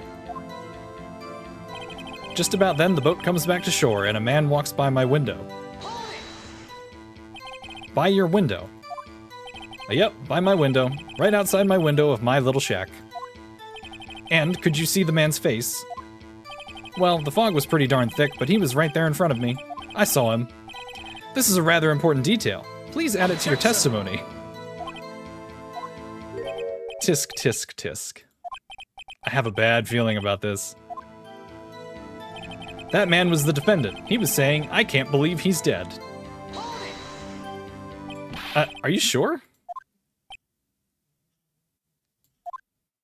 Uh-oh. Dad! Dead certain, Keith. He said, I can't believe he's dead, as he was walking by, too. Witness, are you sure that person you saw was Miles Edgeworth? It was him! That Edgeworth boy. Fucking what? I was not expecting that. Hold on. I need a second. This sounds like decisive evidence indeed. I see no room for doubt. Von Karma. He lured me into cross-examining so he could set me up for a fall. Tisk, tisk, tisk. Nick, I don't like the way things are going here. Everyone in the courtroom is glaring at us. I'd better act quick, or this trial is going to be over. Let's do a quick save. Raise an objection. Your Honor, we proved in yesterday's trial that it could not have been Edgeworth who fired that gun. Mr. Wright, are you referring to the fingerprints from Edgeworth's right hand found on the gun, and the photograph showing a man firing with his left hand? Exactly. That is easily explainable. He could have wiped his prints after he fired. You are ignoring the truth of the matter here. Everything in this witness's testimony is true. The judge is lost in thought. What should I do? Your Honor, this witness claims that Edgeworth said, "I can't believe he's dead." But his word is all we have. If he were telling a lie... Mr. Wright, in a court of law, the evidence tells all. Apparently, you have yet to realize even this basic fact. If you say his testimony is a lie, show us proof. Nick, do we have evidence? It's no good. There's nothing I can do. Are you sure? To be honest, I don't know what to do anymore. Please. Can you hear me, sis? Please. We need your help. Nick needs you. Tisk, tisk, tisk. 3 minutes was perhaps too high an expectation. However, 15 minutes isn't bad. This must be a new record. Enough. The witness may leave the stand. He already did that.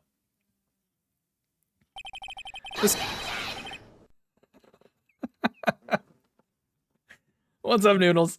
This court sees no reason to further prolong the trial.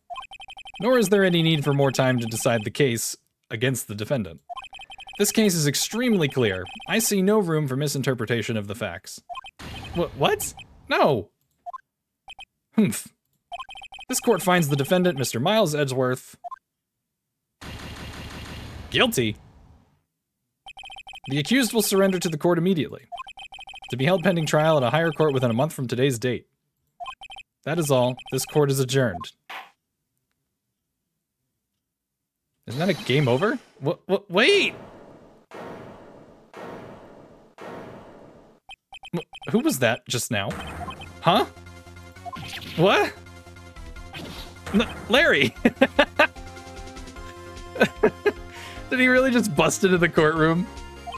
What are you doing here? Listen, you gotta listen to me. I was there in the park the night of the murder. I wasn't sure about it until just yesterday. But today I remembered it. Remembered what? The gunshot. I heard it too. Order. What is the meaning of this? The verdict has been decided. I call for adjournment. One moment, Mr. Von Karma. So, you say you heard a gunshot? Yeah, I did. A gunshot. That night. I was sitting here in the audience listening to the testimony. Then I realized something he said was different from what I remember. Anyhow, I can't just sit here and let you call Edgy a murderer. It's just not right. I'll testify. Let me testify. Order. Order.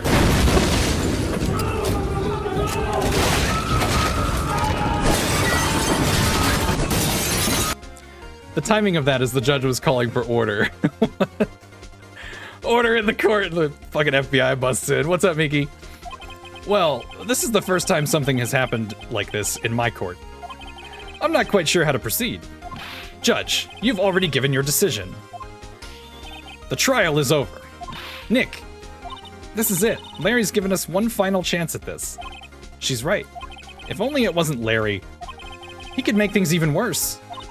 Mr. Edgeworth was just declared guilty, Nick. It doesn't get any worse. You're right. Okay. Your Honor, if there is another witness, it is our duty to hear him speak. Right here, right now. A waste of time. The verdict cannot be overturned.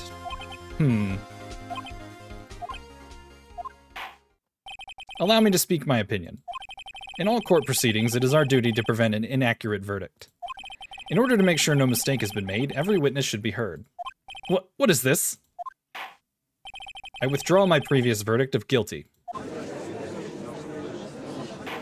He's finally taking control of the courtroom back, Jesus. Mr. Von Karma, I order you to call this new witness to testify. Now. What? The court will adjourn for a 5-minute recess. After that, we will hear this new witness. Court is adjourned.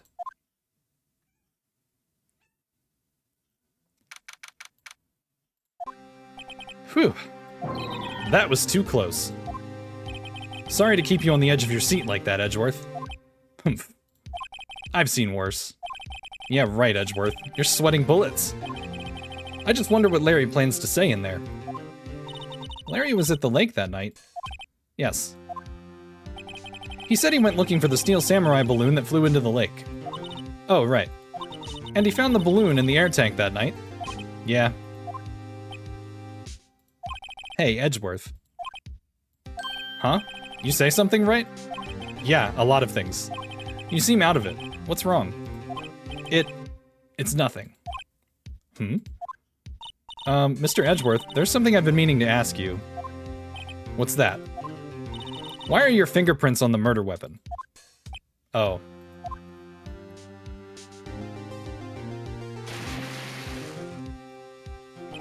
When he fell into the lake, I went into a daze. I couldn't understand what had happened. I couldn't think straight. Then I saw the pistol lying on the floor of the boat in front of me. I picked it up without thinking. I didn't have a reason, really. I see. Right. Yeah. This might be our chance. Our chance? Von Karma has only ever run perfect trials. Perfect trials? Perfectly prepared witnesses, perfectly complete evidence. That's the secret to his success. This is the first time he's ever had to deal with something unexpected. He has to let someone he hasn't even talked to testify before the court. And that someone is Larry. What are you getting at? It's likely his testimony will be full of holes, right? That's right, Nick. No 10-minute trial this time. We'll milk this one for all it's worth. Hey, it was 15 minutes. 15! Everything's on Larry now.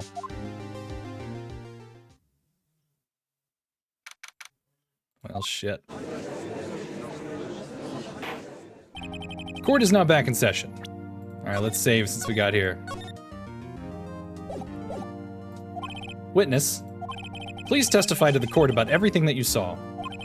On the night of December 24th. Right, leave it to me. Please, Larry, don't mess this one up.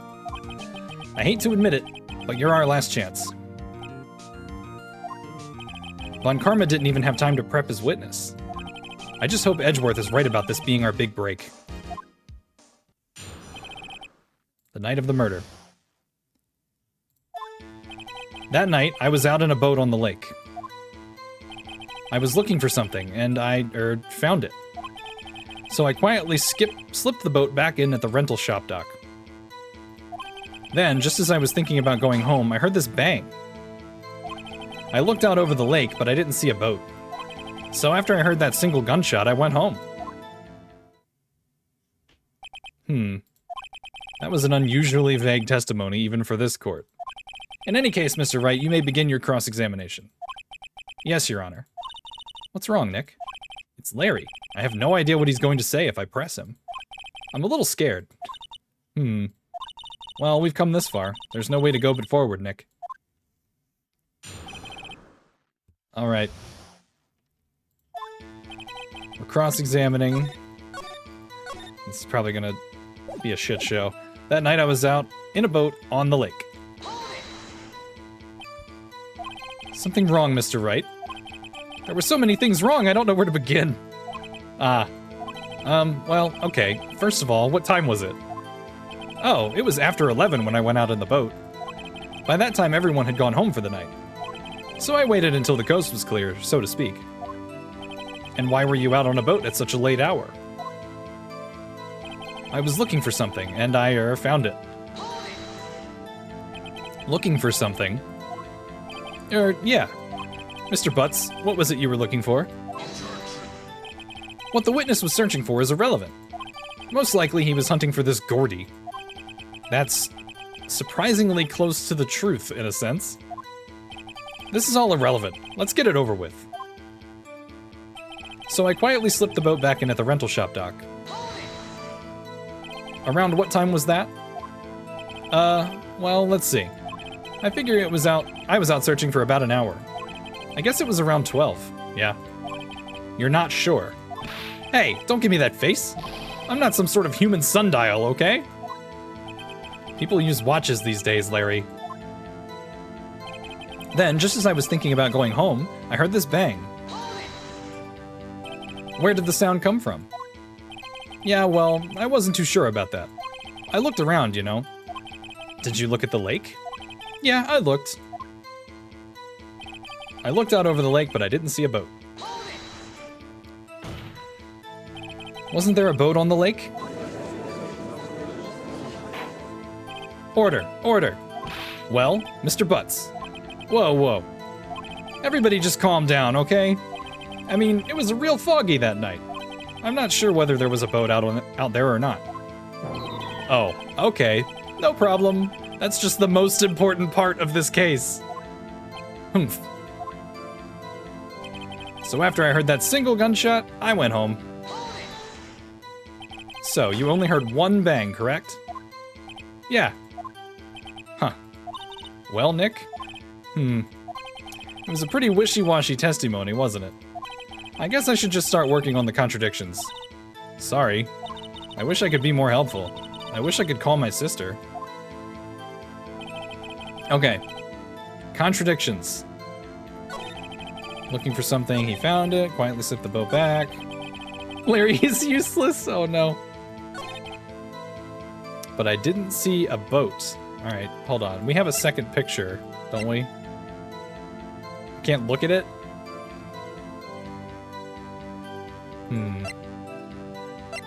Didn't see a boat. Maybe that's not the one. After I heard that single gunshot, I went home. And he looks all sweaty. Wasn't the first bang that he heard from his own, like, tank thing, though?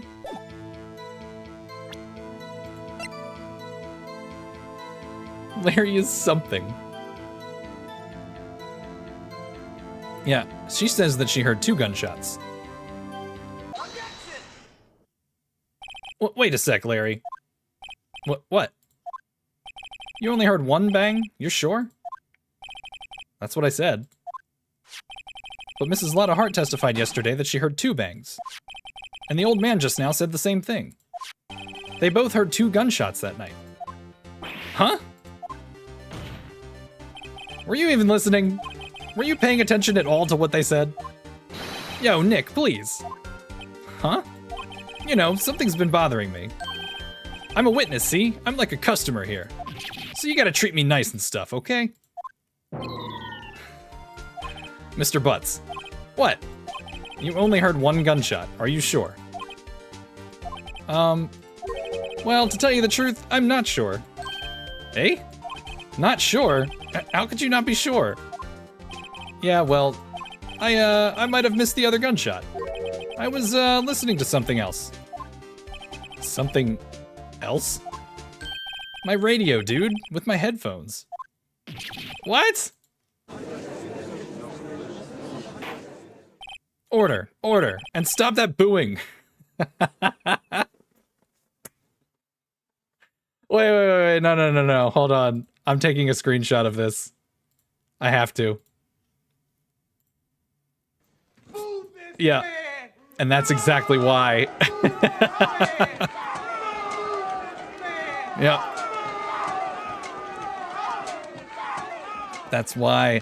Now I have something I can use to respond with. Mr. Butts, you were listening to the radio with your headphones. Yeah, so what? That a crime? I listen to my radio. Everybody listens to the radio. What's the big deal? Mr. Von Karma, your opinion? Waste of time. I do not accept this witness nor his shoddy testimony. Well, Mr. Wright, should he continue the testimony? Yeah. Your Honor, please allow the witness to continue his testimony. Bah! Nothing is more pitiful than a lawyer who doesn't know when he's lost.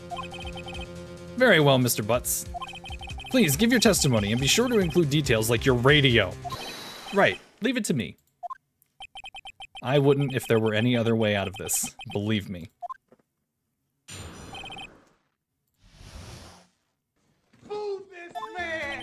It's lonely being alone on Christmas Eve. That's why I was listening to an All the Requests show on the radio, see?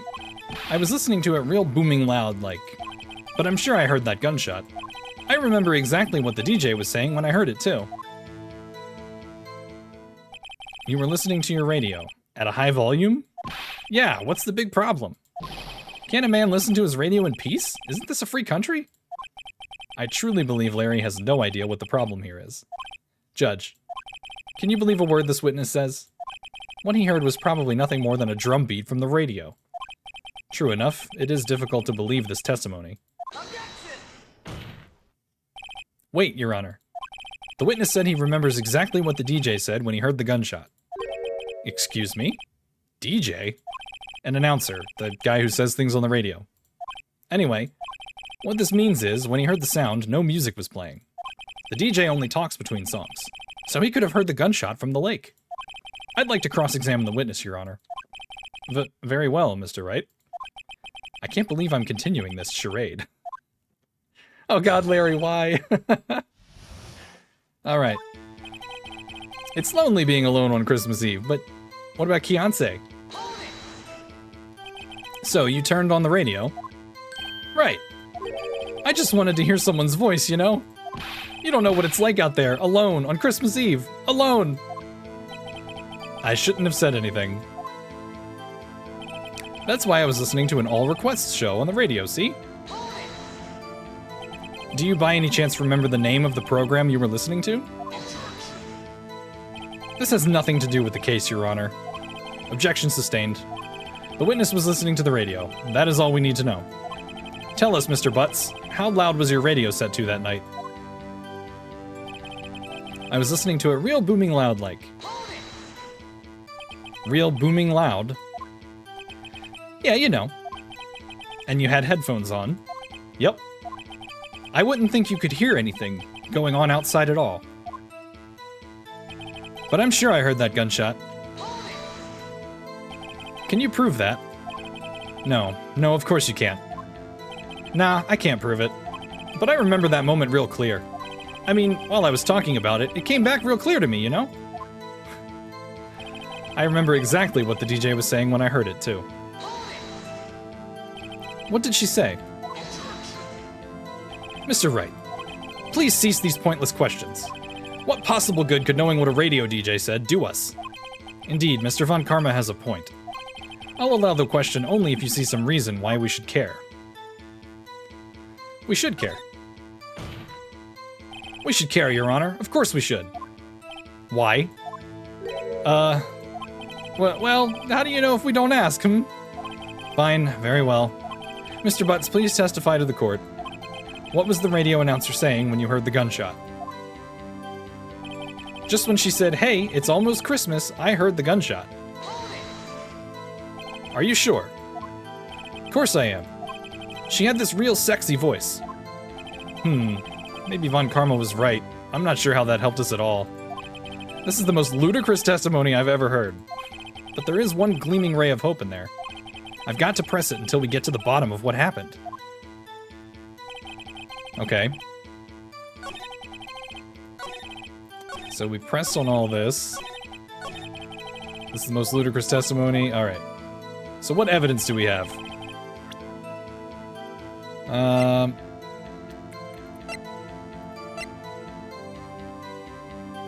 Well, the lake photo with the gunshot was taken automatically at 12:15. So why would she be saying it's almost Christmas? The gunshot was after midnight.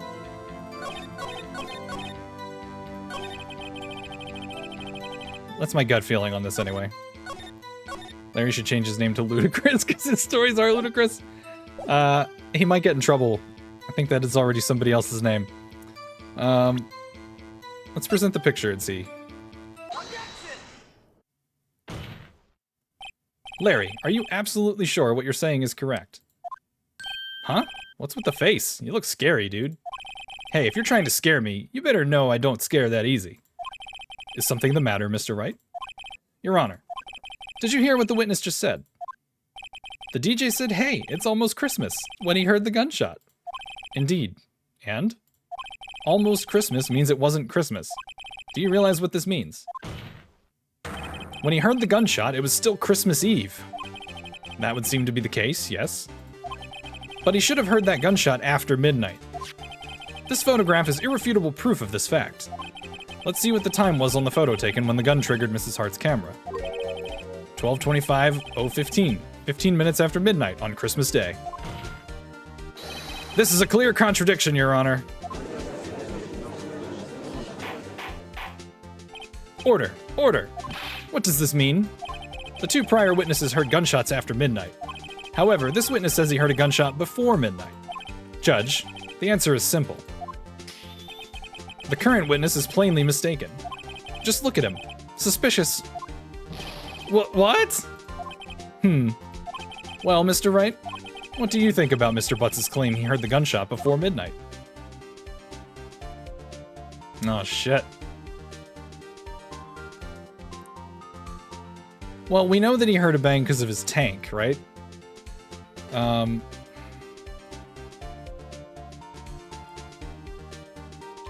don't know. I'm gonna save.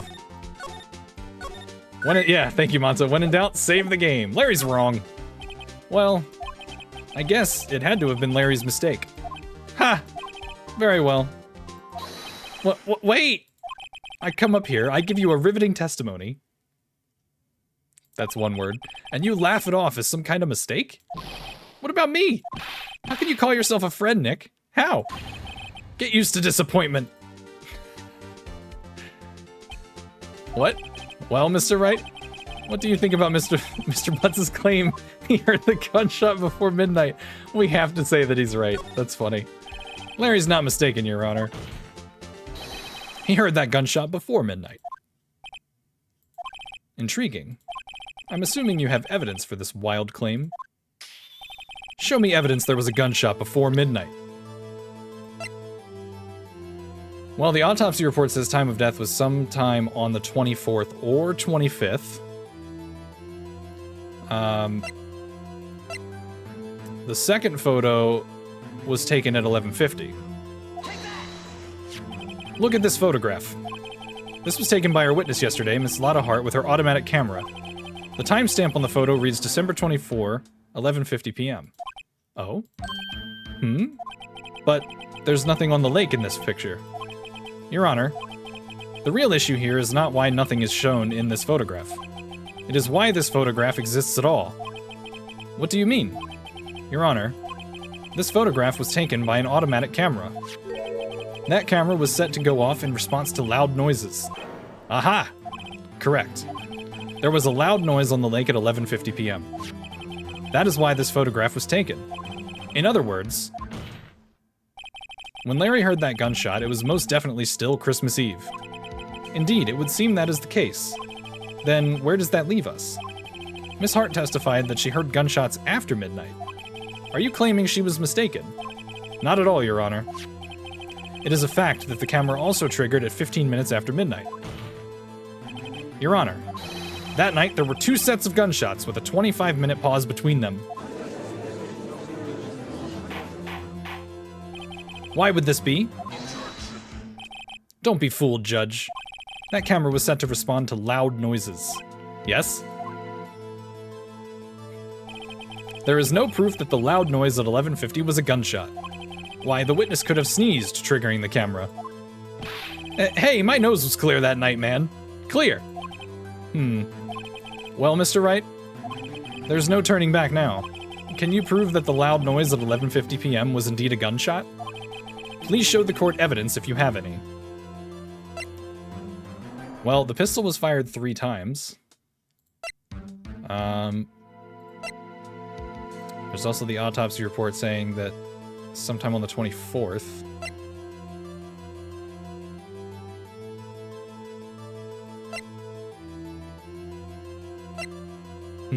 Are you bringing all the justice? I brought a big gavel if you need it. What's up, Aqua? How you doing tonight? Happy Friday. We are attempting to bring the justice anyway. So proof that there was a gunshot before midnight. It's not the lake photo because we already presented that. The only thing I can think is that it's the murder weapon because it says it was fired 3 times. This is my evidence. The murder weapon? Something about this pistol was bothering me, Your Honor. Both of the witnesses who testified yesterday heard 2 gunshots. However, the murder weapon was fired 3 times. When, then, was the last shot fired? Only now have I realized the truth. That 3rd shot was the shot Larry heard just before midnight. Order. Order.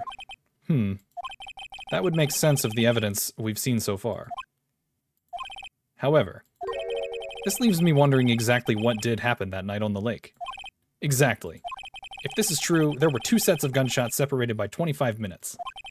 One at 11:50, another at 15 minutes after midnight. Why, I ask you? Why? Uh-oh, I'd better think of something quick. Wait a second. Gunshots separated by 25 minutes. Ah! What's wrong, Nick? I have it! I have it! Huh? Remember the case with the Steel Samurai? Huh? Yeah, of course I remember. The murderer in this case had the same idea as the murderer in that case. What do you mean? Maya. Yes? If we don't figure this out now, we'll never overturn Edgeworth's guilty verdict. I've got a hunch, and I'm going to run with it. Right. I mean, is this safe?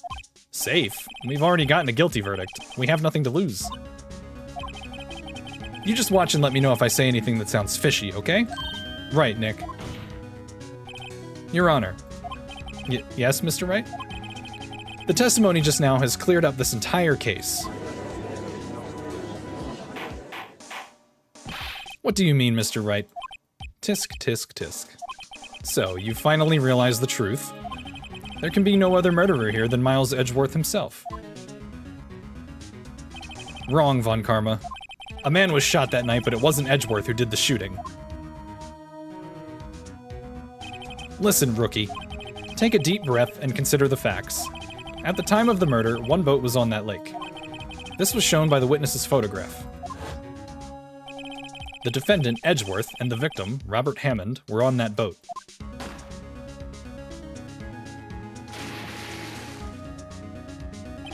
There was a gunshot fired on that boat, and Robert Hammond fell into the lake. The distance of the shooting was 1 meter. It couldn't have been suicide. Well, the guilty party has to be the other man on the boat. I admit, it is hard to imagine any other possibility. Yes, but this assumes that the victim was shot at 15 minutes after midnight. What do you mean by that, Mr. Wright? We have photographic evidence of the time of the shooting. The timestamp on the photo says 15 minutes after midnight, but Larry heard a gunshot 25 minutes before that. Robert Hammond was killed then, 25 minutes before the shot on the lake. That's the only way that Edgeworth could be innocent. Mr. Wright, are you quite mad? Explain who the 2 men on the boat are.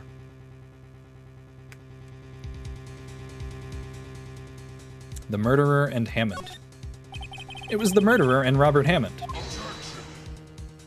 What are you saying? That contradicts what you just told the court. You said that Robert Hammond had been killed 25 minutes before this gunshot. Yes, that's right. Also, might I mention, the defendant, Mr. Edgeworth, has admitted to being on that boat? Right, Your Honor. Crash and burn. Mr. Wright, your client has already been declared guilty once. I'm going to have to penalize you for this foolishness. Oops. My bad. Bah, I'll ask you again. Explain who the 2 men on the boat are. Okay.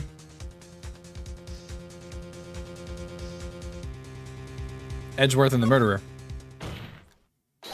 Of course, it was Edgeworth and the murderer. After the murderer killed Robert Hammond at 11:50, he assumed the guise of Mr. Hammond and met Edgeworth. Oh shit. What? Are you serious? Yes, Edgeworth won't tell us why he went to the lake that night. However, I have a hunch. That night, Robert Hammond called Edgeworth to the lake. Now, Edgeworth didn't know Robert Hammond's face that well. That's why he didn't suspect anything when the murderer took Robert Hammond's place. I'm not sure what to make of all this. Ludicrous! Mr. Wright, tell us the name of the murderer then. The murderer's name? Right, it's... Miles Edgeworth. That'd be... It's not Edgeworth, it's Edgeworth. Lot of heart. I think the real answer is I don't know. Actually, I don't know the murderer's name. You don't know? Bah! Again, you waste my time. I don't know because he never told us. The murderer is the caretaker of the boat shop, that old man. At 11:50, he was the one who killed Robert Hammond. The caretaker of the boat shop? Where did he do this? There weren't any boats on the lake then. Why would he have to go all the way out on the lake just to shoot someone? May I suggest that the real scene of this crime was not on a boat? What? Well then, where did the murder take place? Show the judge where the murder really took place. Oh boy.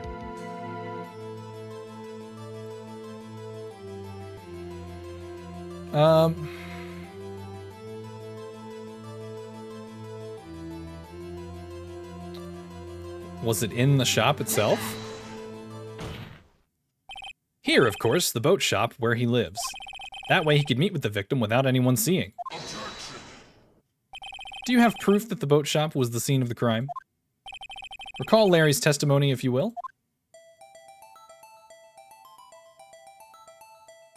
My initial thought was that we noticed the stovetop was super clean. And they were like, that's weird that it's so clean. Like, did he clean up after killing somebody? That night he was out on the lake in a boat, searching for something. He finds it and returns the boat. Then, just as he's starting to head for home, he hears a gunshot. He heard a gunshot, Your Honor, even though he was wearing headphones at the time. In other words, the gunshot was very, very close by. And where would that be if he had just returned a boat? The boat shop. Mr. Wright, what happened that night on Gourd Lake? Please tell the court from the beginning. Yes, Your Honor. Nick, are you sure about this? Not really. But I think if I start at the very beginning, and I take it slow, I might just be able to figure this out. That night, the caretaker of the boat shop called Robert Hammond to his shop. Damn. This was around 11:50. That was when the gunshot that Larry heard was fired. After that, the caretaker put on Robert Hammond's coat. He became Robert Hammond. Then he got in the boat with Edgeworth and went out into the middle of the lake.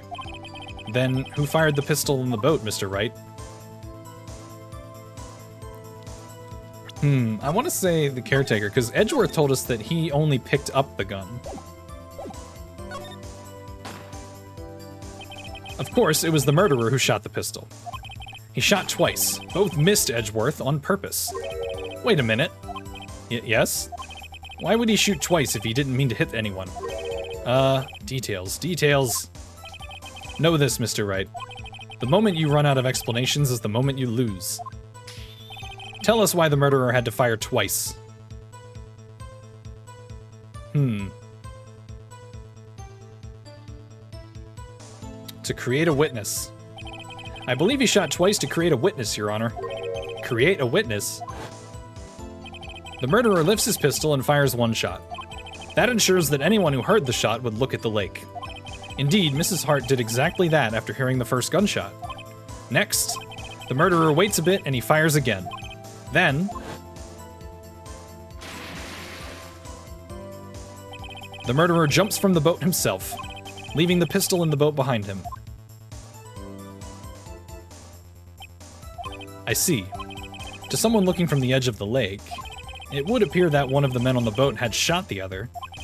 The murderer didn't know about the automatic camera, of course. That's why he shot twice to draw attention to the boat. Once you realize that, everything else falls into place. The boat shop caretaker swam back to his shop. Then he put Mr. Hammond's wet coat back on the body, and threw the body into the lake. This is what happened, Your Honor.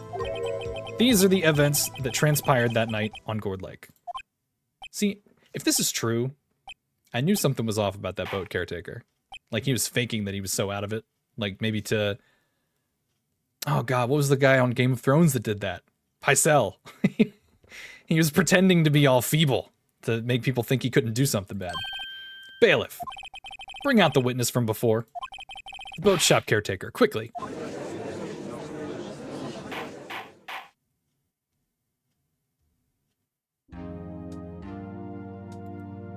Very well. While we are waiting for the caretaker, I would like to ask the defendant, Miles Edgeworth, a few questions. Mr. Edgeworth, please take the stand. Mr. Edgeworth, you heard what the defense has said. Yes. Well, why did you go to the lake that night? What Wright has said was mostly correct. Astonishingly so, actually. Yes. Several days ago, I received a letter. The letter was signed Robert Hammond. He asked me to come to the boat shop by the lake at midnight on Christmas Eve. He said he had something very important to discuss with me. Something important? I'm sorry, I can't say what it was. Your Honor, sir. Bailiff, we are conducting a trial here. I ask that you remain quiet. The witness has disappeared. He isn't at the boat shop either. What? What should I do? Find him, quickly. We cannot allow him to get away.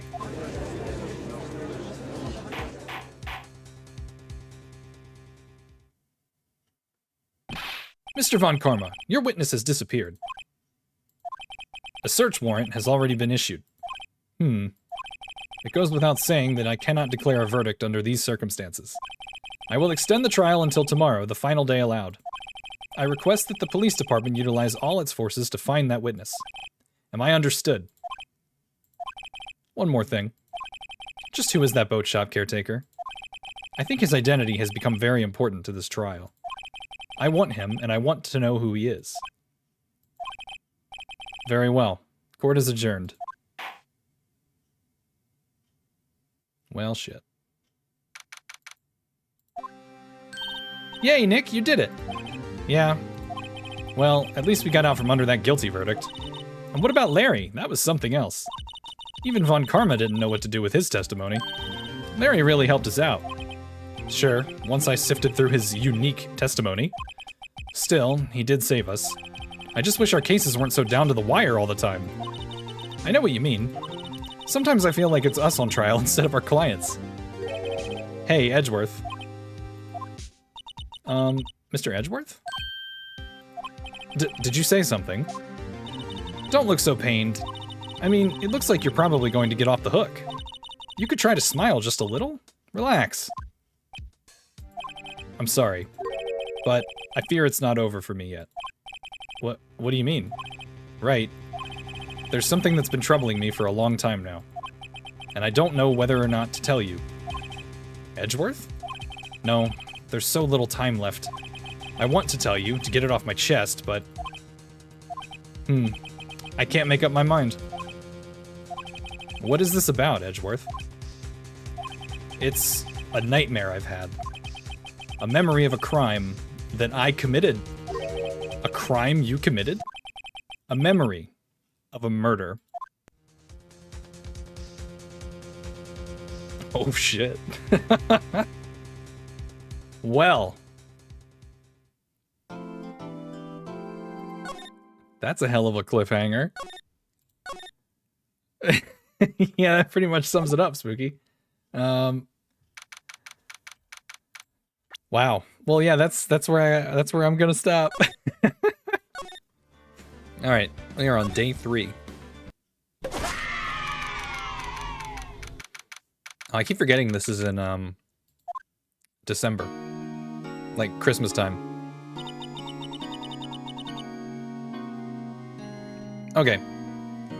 So, what, we're back at the law office? What was Mr. Edgeworth talking about? I don't remember what he said.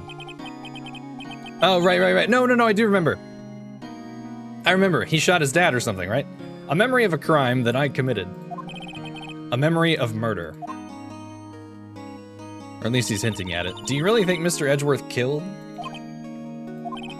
I don't believe it. Not Edgeworth. Some painful memory has been troubling him recently. But he'd never take someone's life. Never. Nick. God damn it. We just started! It's too early for this guy. Yo, how's everyone doing? What do you think of my performance today? I had him swooning in the aisles, huh, Maya? Swooning? Me? Oh. Oh yes, I do remember feeling faint. Right on. Tell me the truth. It was like love at first sight, right? Right, Nick? Huh? Me? Well, maybe my heart skipped a beat or two. What's up, Theo? I think you can do better than that. Come on, I saved Edgeworth in there, dude. Edgy. You guys should be bowing before me. Yeah, bow before your hero. I have a better idea. Have a look at my badge. Woohoo, I was hot out there. Hot.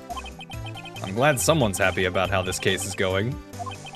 He seems too happy to care about anything I show him. Larry, you really helped out in the trial today. You did. If you weren't there, Larry, I'm sure Mr. Edgeworth would have been found guilty. Ha ha ha ha ha ha ha ha ha. But seriously, Nick, that boat shop caretaker guy is pretty suspicious. Oh, that's right. The boat dude, like, fled the courthouse or something. But Edgy ain't off the hook yet. Way to spoil the mood, Larry. Hey, I'm just a guy sitting in the audience, you know? But from where I was sitting, Edgy seemed pretty edgy. I mean, can you really know he's telling the truth about that night? Nick? I don't know. But what I do know is I'm going to believe in you two until the end. Us two? Edgeworth and who else? You mean me, right? Nah, he means me. Right, Nick? Yeah, you, Larry. Not me? But why you, Larry? Huh? Actually, yeah, why me, Nick? Humph, enough with the silent treatment. Poor Maya. Nick, why do you trust Mr. Edgeworth so much? I mean, he's changed recently, true. But when we first met him, he was kind of a jerk, don't you think? You didn't know him back then. Back when he wanted to become a defense attorney. Wait, was that when you two were classmates? Yes, in grade school. They saved me, Miles. And Larry, they saved me and I'll never forget it. That's why I became a defense attorney, you know? What? Hey, Larry, what's he talking about? Huh? Sorry, I kinda forgot. Humph. Okay, Nick, out with it. I'm going to hear this story today, and that's final. Okay. It's kind of a long story, so hang in there. It was the very end of 3rd grade. Wow. I was on trial. A class trial. A class trial? You remember, Larry? Spring, end of 3rd grade? A kid in our class got his lunch money stolen. Lunch money? Our school was really small. Every month, kids would bring in an envelope with money for lunch from home. Huh, I see. Anyway, this kid's envelope disappeared, with $38 still inside. What kind of kid has $38 for lunch money? That's... wow. I would go to school with like $2. Yeah, now that you mention it, I do remember that. I can see why you'd forget, though. You were out of school that day. Anyway, the envelope had been stolen during PE class. I was coming down with a cold, so I'd skipped PE that day. I was the only one not in class. So, they thought you did it? Yeah, the kids in class said I should be put on trial. Trial? So the next day we held a classroom trial with me as the defendant.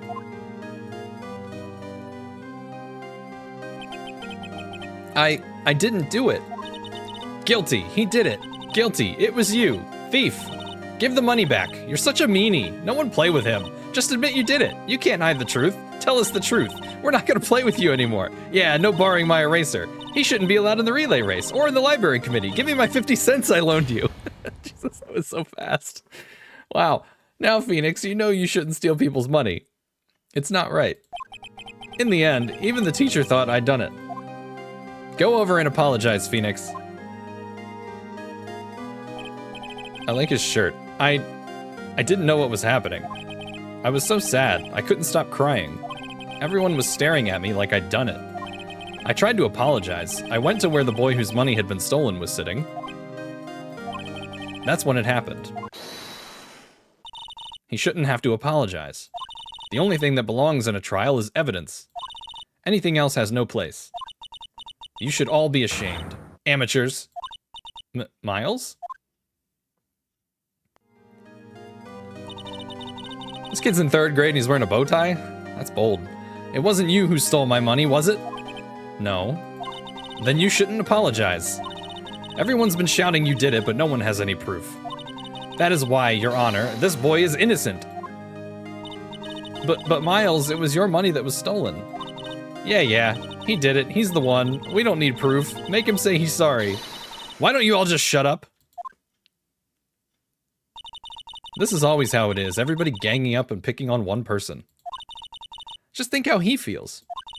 He said he didn't do it, so he didn't do it.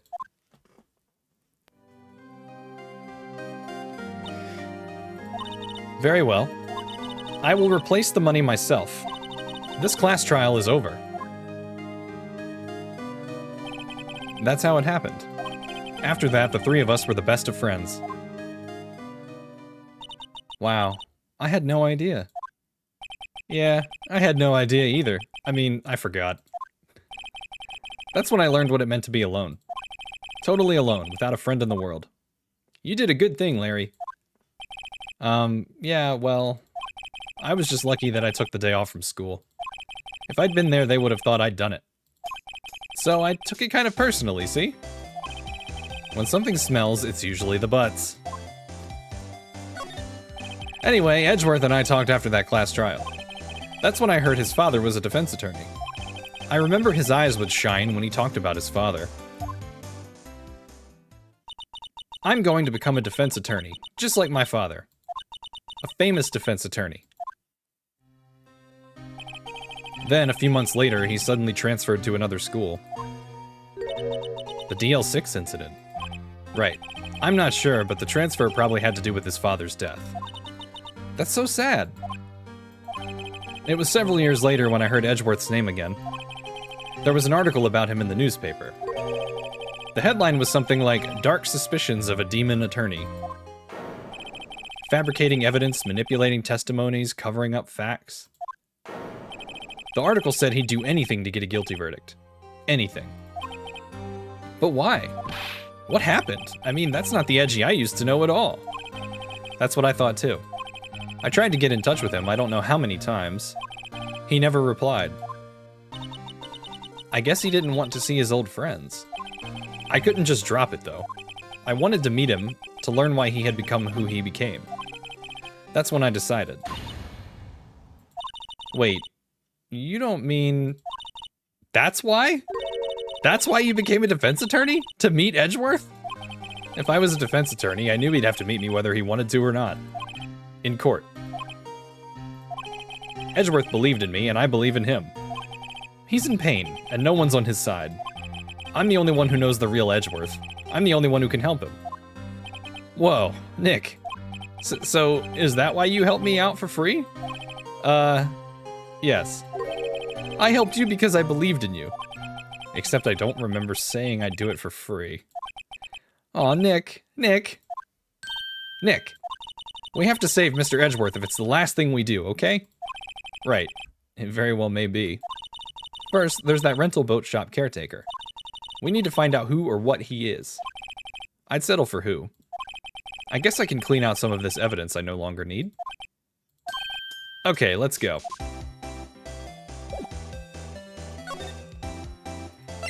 Alright, well, where should we start? I guess over here?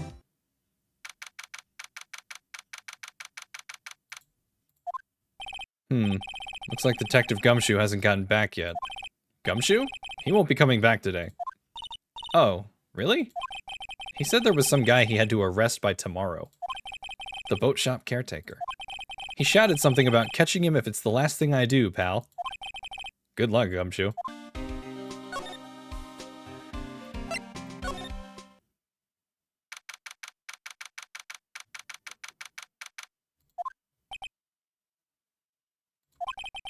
You look as grim as always. Humph. Mr. Edgeworth, I heard the story about the class trial. Class trial? What do you mean? You don't remember? No, I don't. Your lunch money was stolen, wasn't it? In 3rd grade? Lunch money? Oh. Oh, right. I seem to remember something like that. Nick, I think you're the only one who really remembers. Well, it probably only really mattered to me anyway. Mr. Edgeworth, didn't you know? That trial was the reason Nick became a defense attorney.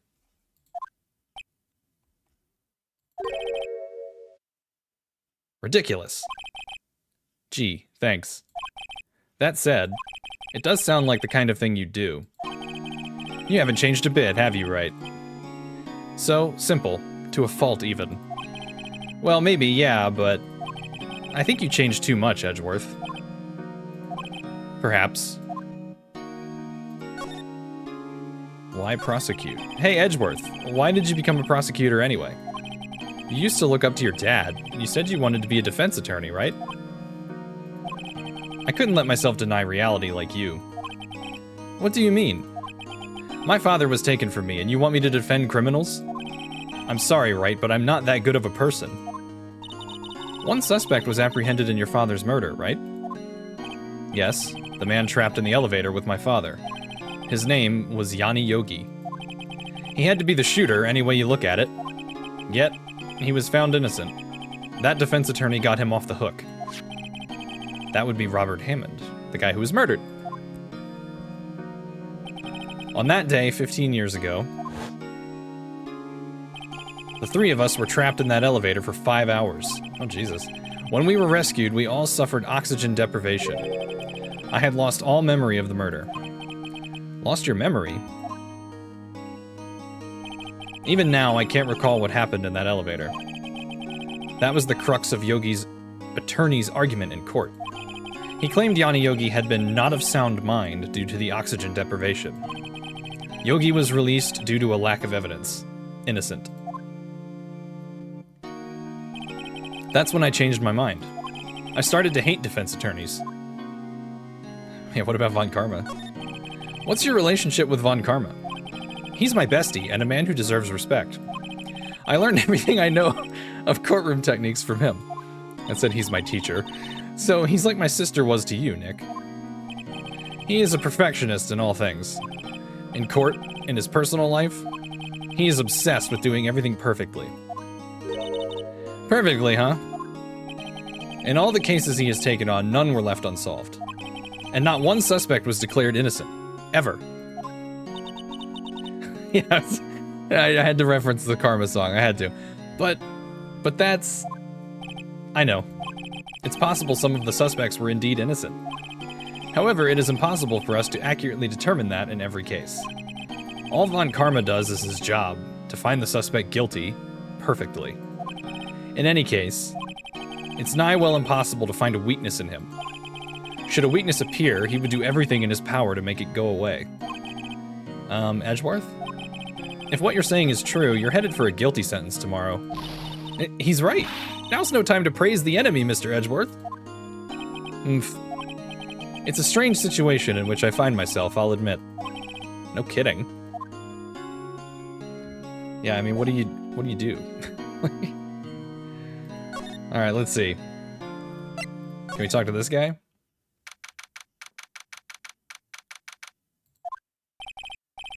He's out. Again. When does he work, anyway? Now. Don't be harsh. Guess we'll have to come back later.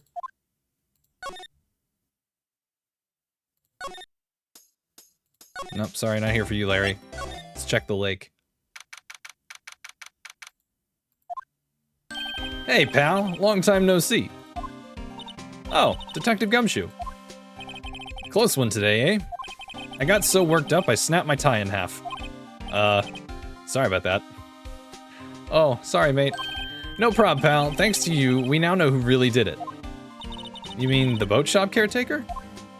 Look, I'll make you a promise. I'll have that scoundrel in my custody by trial time tomorrow. Come what may. It's my duty to you as a police officer.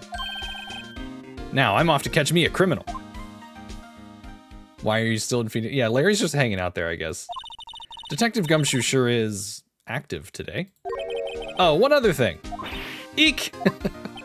I like how the music goes away, and then when he comes back, it comes back. No one can go into the woods today. The woods? Where Lotta was camping?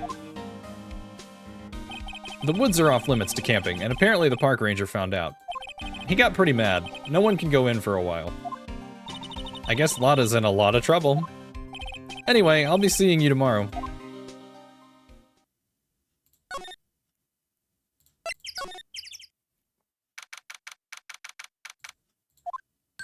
Huh? The steel eyesore is missing. Eyesore? Looks like the hot dog stand is closed too. I guess Larry's too busy worrying about Mr. Edgeworth to show up for work.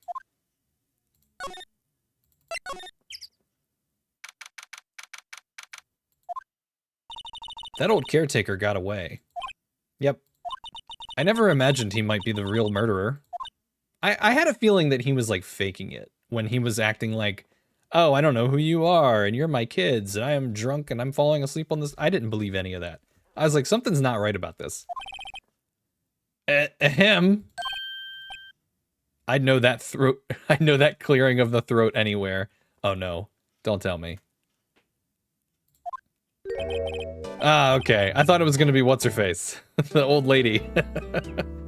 Aha, hello. What might you be doing here? Out for a walk, hmm? Ah, the days of my youth. Like the scent of fresh lemon. You see? Mr. Grossberg, this is no time for idle reminiscing. Mr. Edgeworth's trial ends tomorrow. Yeah, old bag. For some reason I thought it was gonna be her. That is true, yes. But from what I saw of today's trial, Edgeworth should be fine, right? Well, I'm not so sure about that. Ho ho, what do you mean by that? Well, I'm not sure. If you find anything out, come by my office at once. I may be able to offer you some assistance. Thanks. Bye. What do you think Mr. Grossberg was doing here, anyway? Who knows?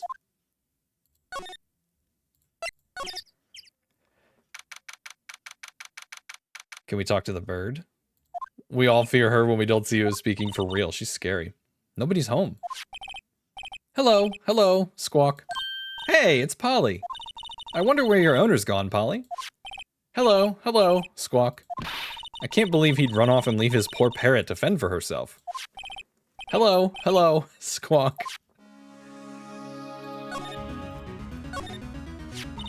Maybe I should take care of Polly, Nick. You probably shouldn't just kidnap her. The police know about her anyway. I'm sure they'll do something. Well, okay. Sorry, Polly. He says I can't take you. Great, now the bird's going to hate me. It doesn't look like he used this kitchen much. You're right. I guess the whole pasta restaurant thing was a lie. What, you thought he was telling the truth? Yeah, I didn't buy that for a minute. That fishing pole looks expensive. Maybe we should bring it to Detective Gumshoe. Don't you think the caretaker would mind?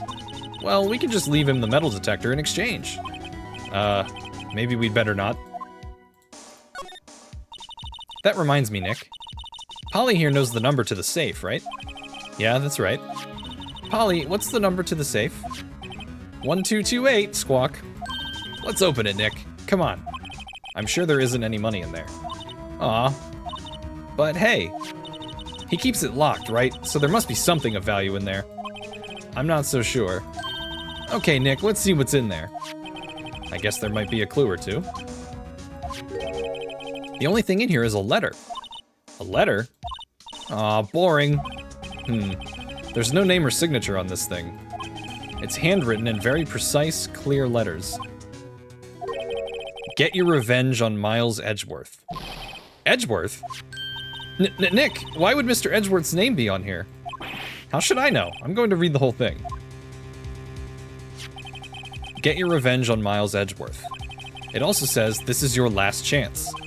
Now is the time to get revenge on the two men who ruined your life. The rest of the letter goes on to describe the murder plot in detail. How to kill Robert Hammond and frame Edgeworth. Hauling Edgeworth out to the lake, getting on the boat, firing twice. This is exactly what I figured out today in court. It's all here in perfect detail. You think Maya might be a burglar on the side? She's definitely mischievous for, like, working for an attorney. What do you think it means, Nick? I don't know, but it looks like these are instructions for that caretaker. When he killed Robert Hammond and called out Edgeworth, he was following instructions. But who could have written that letter? And what does it mean to get revenge on Miles Edgeworth? Look, I don't know, okay? But one thing's for sure, for certain. This letter is an amazing clue. Well, it seems a little too perfect, honestly.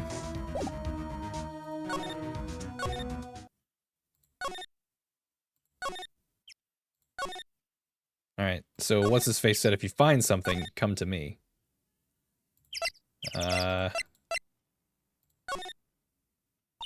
One day left, Nick. Yeah, I know.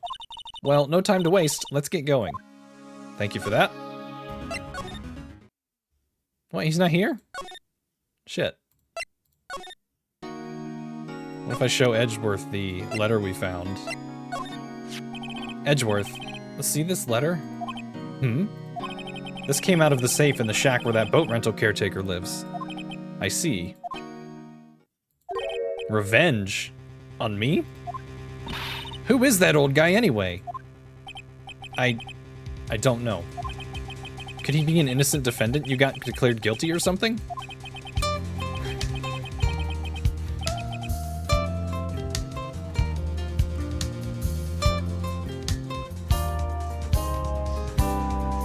Alright, Monta, at the end of the stream, I will draw Maya feeding Polly. Thank you for the redemption. Nice, right? But I don't remember that old man. Not at all. So, he was following this letter then, which means there was someone else behind it. Now is the time to get revenge on the two men who ruined your life. Two men? Meaning myself and Robert Hammond? It also says, this is your last chance. Last chance. Wait, maybe he's talking about the statute of limitations on the DL-6 incident. Wait, that old man. What is it? Do you know who he is? Yogi. Could he be Yogi? Yogi? The suspect in the DL-6 incident. The one who was found innocent.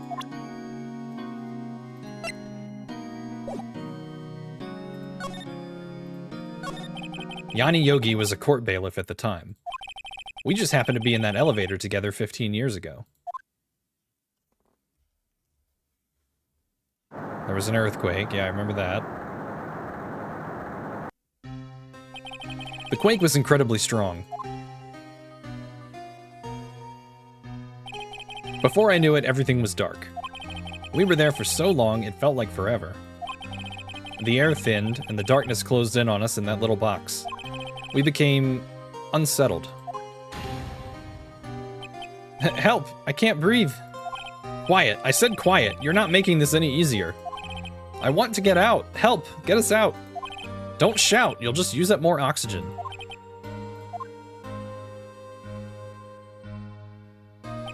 That's all I remember. When I came to, I was in a hospital bed, staring up at the ceiling. In court, Yanni Yogi's mental condition was called into question. They claimed the oxygen deprivation and stress had caused temporary insanity. In the end, the claim passed the court and Yogi was found innocent. Huh, but isn't that strange? This letter tells him to get revenge on Edgeworth. Why would he want to take revenge on you? Right. Yeah? There's something that's been troubling me these last few days. I didn't know whether or not I should tell you. You mean the nightmare? It's a nightmare I've had. A memory of a crime that I committed. A crime you committed. A memory of a murder. I think the time has come to tell all. For the last 15 years, I've had the same dream almost every night. I wake up in a fearful sweat every time. What kind of dream? It's a dream about my father's killing, in the dark. Help, I can't breathe. Quiet, I said quiet. You're not making this any easier. I want to get out. Help, get us out. Don't shout, you'll just use up more oxygen. Yeah, we saw that already. I can't breathe. You're using up my air. What? What? Stop breathing my air. I'll stop you. Ah, what? What are you? Stop breathing my air. I shouldn't be laughing. This is terrible. No, father. He's attacking father. Then I see the pistol lying by my feet. I don't know if it was evidence from that day in court or the bailiffs. In a daze, I picked up the pistol. Get away! Get away from my father.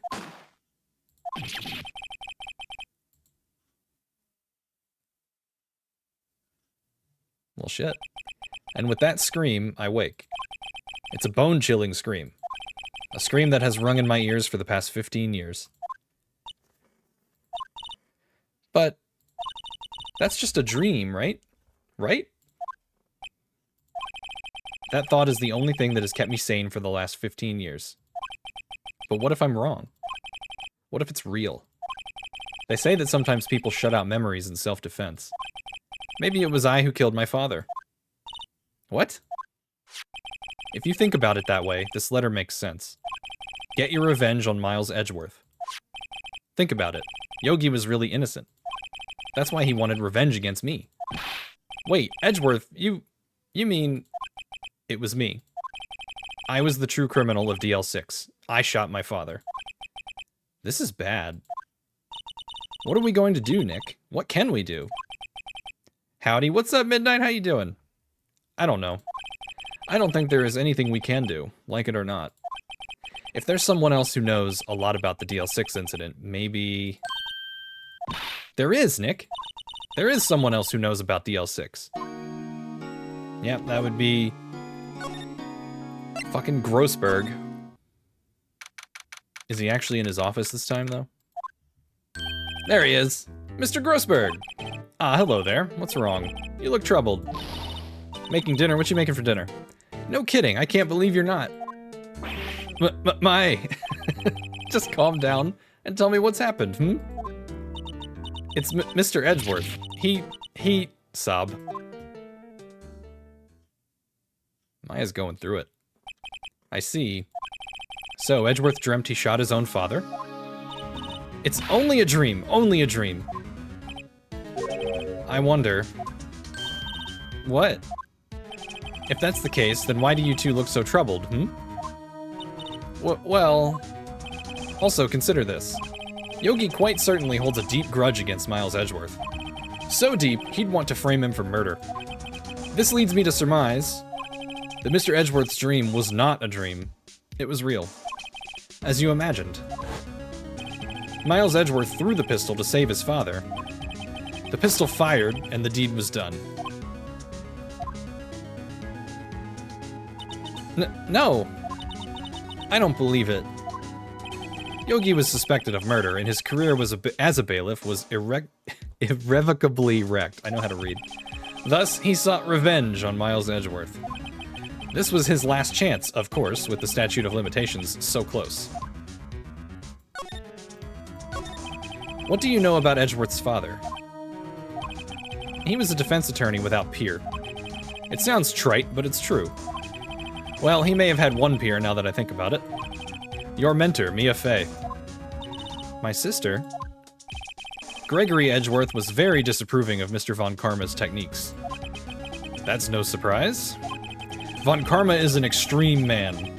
Forged testimonies and evidence are nothing to him. The result? He has a perfect win record in court. To beat him, Gregory Edgeworth tried to call attention to his methods. And? He lost. And died in despair, as it were. I see. When Gregory Edgeworth was killed, the police called on a spirit medium. That was your mother, Misty Fey. I am Gregory Edgeworth. I have been killed. The one who shot me was the bailiff, Yanni Yogi. Yet Yogi was found innocent. That's when my mother left us. Everyone called her a fraud. That's right. Everyone thought she was, you see? Yet, now that I think about it, it seems the one who lied was Gregory Edgeworth's ghost. Gregory Edgeworth must have known who shot him. I don't believe it. So you're saying he falsified his testimony? That Edgeworth's dad lied to protect his son? It's only a possibility, mind you. But a possibility nonetheless. Show him the letter we found. Oh ho! So this is the letter? It does seem that Yogi was following this letter when he killed Hammond. But why kill Robert Hammond? Hammond was a skilled defense attorney, but he defended clients not for their sake, but for his own. Huh? His own sake? He never trusted his clients, that one. The only thing he trusted was his own ability. But he got his client found innocent, so why should it matter? Actually, my dear, it's quite different. He won that innocent verdict for no one but himself. Yogi was a free man, but socially he was ruined. Huh? You'll understand soon. Wait, what is it? This letter. I've seen this handwriting somewhere before, a long time ago. Whose handwriting was this? Do you have any idea who wrote this? Oh god. Von Karma. Could it be Manfred von Karma? Von Karma? Why would he have something to do with this? Well, I'm not sure. Von Karma. Von Karma. Wait, you're right, my boy. This is Von Karma's handwriting, I'm sure of it. I used to see it all the time on court reports. What? But that means the one who told Mr. Yogi to kill was... Correct. Manfred von Karma himself. What does this mean, then? Why would Von Karma want to frame Edgeworth? Oh boy.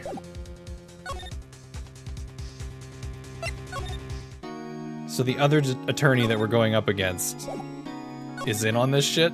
No, not my bestie. Oh god. Where should we go next? Criminal affairs? No? I wonder if we still need to talk to what's-his-face. Hang on. Yeah, duh. If it truly was Von Karma who wrote this letter, then he would know the truth. He would know that Miles Edgeworth had accidentally killed his own father. He'll say as much tomorrow in court, I should think. He'll press the point until the court finds Miles Edgeworth guilty. Oh no! But how could Von Karma know about Mr. Edgeworth's past like that? Even Mr. Edgeworth thought it was just a nightmare. That I do not know. Yet I do know that Von Karma is both persistent and a perfectionist. He may be seeking to satisfy a grudge against Gregory Edgeworth by hurting his son. What do you mean? It was 15 years ago. Von Karma met Gregory Edgeworth in court, and Von Karma did win, but he didn't make it through the trial unscarred. What happened in the trial between Edgeworth's dad and Von Karma? Von Karma got the guilty verdict he wanted. He won the trial. But Gregory Edgeworth accused Von Karma of faulty evidence. And though he lost the trial, Mr. Edgeworth's accusations stood. Faulty evidence? It was the only penalty Von Karma has ever received in his career as a prosecutor. Gregory Edgeworth dealt a blow to his perfect trial record. Wow. It must have been quite a shock for Von Karma. He took a vacation for several months after that, you see. A vacation? Yes, an unusual event for the man. That was the first and the last vacation he's taken in his many years of prosecuting. Really? He doesn't take vacations? Like, go to the sea? Or, to the mountains? Don't tell me he's never been to Europe! Wow. You have strange ideas about vacations, Maya. In any case, that was the only time he took a vacation from work. I believe the penalty upset him quite a lot. Odd. If he wanted to keep a perfect record so badly, why would he take such a long vacation? What do we do, Nick? Von Karma is going to bring up DL-6, you can bet on it.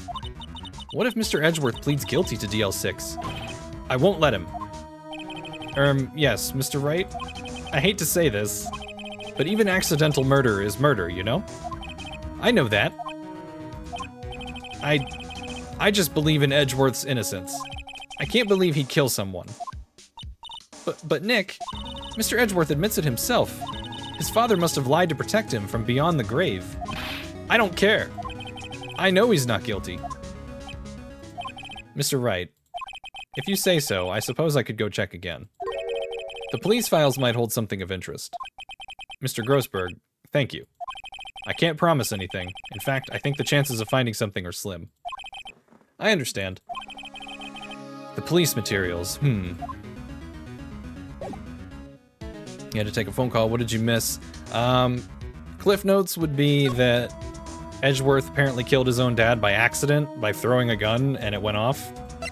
And there was a letter from Von Karma instructing this other dude to get revenge on Edgeworth. So the other attorney that we're going up against seems to be in on the crime.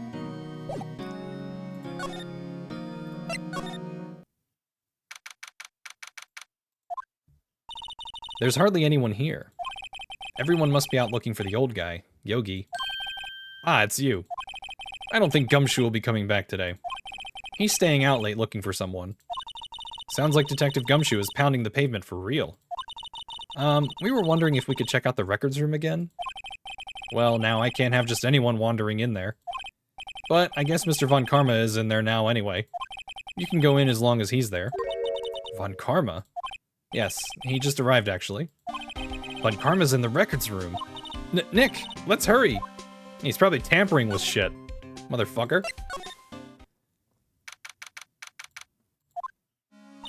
Dusty as always. We were only here just yesterday. I'm sure they just haven't had time to clean. What's wrong, Nick? Nothing. I was just noticing that he isn't here. Von Karma. Huh? One of the drawers here is open. Someone must have been looking in it recently. The label says unsolved cases, evidence. Unsolved cases. Nick, the file for DL-6, it's completely empty. What? What are you doing in here? Eek! Von Karma! You! How do you know my name? Huh? Have we met? What are you saying? We see each other every day, don't we? We're Miles Edgeworth's defense team. Defense team? Ahem, I beg your pardon. You see, I rarely remember defense attorneys. They are like bugs to me, needless things to be crushed. I can see how this guy was Edgeworth's mentor. He's got that crazed look in his eye. Alright, we gotta do it. Show him the attorney's badge. Fool. You think I, a prosecutor, would give you, a defense attorney, information? Bah! Creep!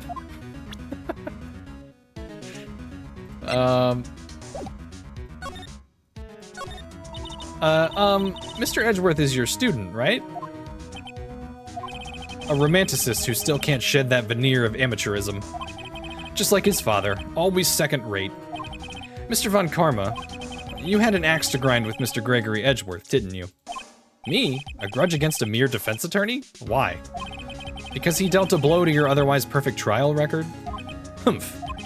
So you did, but what I don't get is, why did you take his son under your wing afterwards?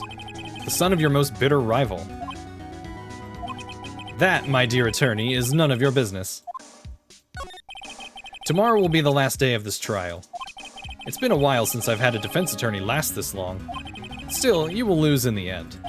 Miles Edgeworth will admit his own guilt. His guilt of 15 years ago, you mean? You're quite the researcher. If you've done your homework so well, then certainly you must understand. You know what Miles Edgeworth will tell the court tomorrow. We were right. So Von Karma is going to bring up DL-6 in court tomorrow. Well, what if we show him the letter that he apparently wrote? Mr. Von Karma, have a look at this. This was you, wasn't it? You instructed Yanni Yogi to commit murder. Yanni Yogi. How many years has it been since I've heard him called by that name? He's a fool. I told him to burn it after he read it. So you admit it? You wrote Mr. Yogi this letter? Yes, my dear defense attorney. Thank you for taking the trouble to bring it to me. You've saved me from a lot of needless hassle. What? Nick, what is that thing? A stun gun. For self-defense, usually. Indeed. 600,000 volts will course through your body like a dog touching an electric fence. 600,000? Oh, don't worry. People don't die from it, usually. Now, give me the letter. No! No! Why would I do that? I don't know. I wanted to see what would happen. Whoa, what are you... Nick, run! Oh my god. Maya! Out of my way! God damn.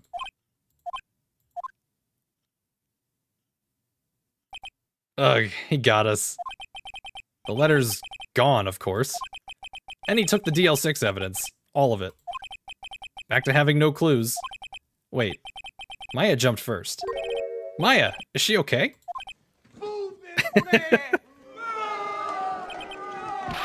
Maya!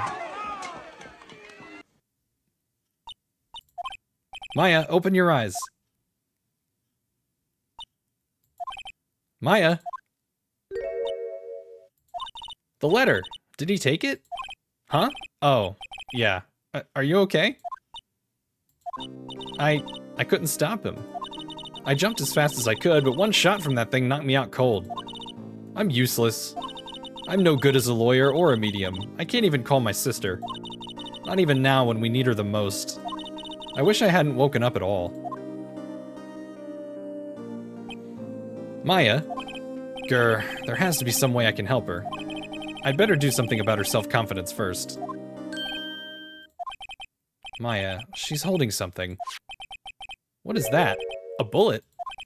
DL-6 incident, evidence number 7, taken from the heart of Gregory Edgeworth. I remember. Von Karma was holding this when Maya jumped him. I'll prove it to you, Maya. You're most definitely not useless. I'll prove it to you in court tomorrow. So we lost the letter, but we got a bullet. Interesting. I have a feeling that even if we still had the letter, that Von Karma would have just, like, denied it or something. Like, how do we prove that he even wrote it, you know? I wonder if the bullet is, like, extra helpful or something, because you have to specifically show him the letter to get it, I'm assuming? Or does some shit always happen where you end up jumping him? I don't know. I am made of questions. This is it. Judgment Day. Today, things are going to get settled at last. A lot of things. You have to show him the letter, there aren't options. So basically, like, until you show him the letter, nothing progresses? What's the big idea? Sorry, Nick. I only touched your shoulder. I guess the shock hasn't worn off from my run-in with the stun gun yesterday. Anyhow, today's the last day of the trial. Good luck, Nick. Yeah, thanks, Maya. Edgeworth is looking glum as always. I hope Von Karma doesn't push him too hard. Yeah, sadly. So what, were you trolling me, Monto? And you're like, why would you do that? Why would you show him the letter and progress the story? What the hell, Lethal? Whoa. What are you doing? Sorry, I'm sorry. I just thought I'd cheer you up with a pat on the back. Maya, maybe you should go outside and discharge. Right, good idea. Try not to electrocute anyone on your way out. Woo yeah, pal. I like all the noise just happening off screen. What's gotten into that girl? Detective Gumshoe. Morning, Mr. Edgeworth? Good morning. How did it go, Detective? Have no fear. As promised, I've captured our runaway caretaker. I just brought him in. Took all night, pal. Thanks, Detective Gumshoe. You must be tired. Actually, after that shock I got on the way in, I feel pretty good. Yogi says he's forgotten his own name. But that has to be a lie. Why would he want revenge on Edgeworth if he couldn't remember his past? He does remember, and I'm going to prove it.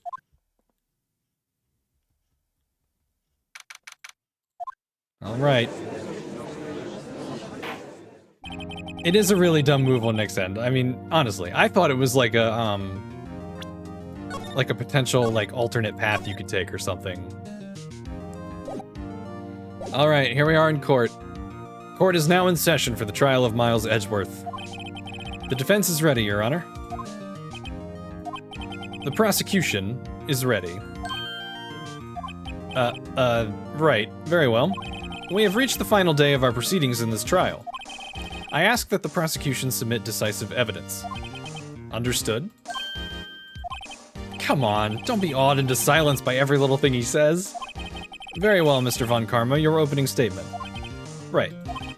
Thanks to Detective Gumshoe's efforts, the boat rental shop caretaker has been arrested.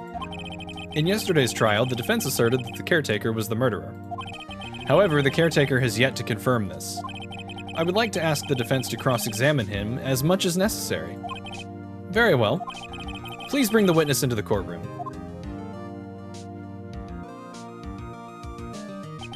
Ladies and gentlemen of the court, I believe you all remember our witness. He lives in the boat rental shop on the lake, from where he witnessed the incident. In addition, he has currently lost memory of his name and identity. Witness, why did you run away yesterday? There it is. The witness was not running away, as he will now testify. I see. Very well, please begin your testimony. Oomph? Why I left court. I'm really sorry about just leaving yesterday like I did. But I wasn't running away or nothing. I went to buy some food. There it is, we finally got the Von Karma and the random objection.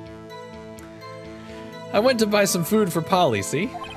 I figured I got nothing to do with this incident anyhow. I mean, I'd need one of those motive things, right? And I don't got one. So my testimony yesterday stands as is. Very well. Let's begin the cross-examination, shall we? He has to know his name. Yanni Yogi. You're Yanni Yogi, and I'm going to prove it.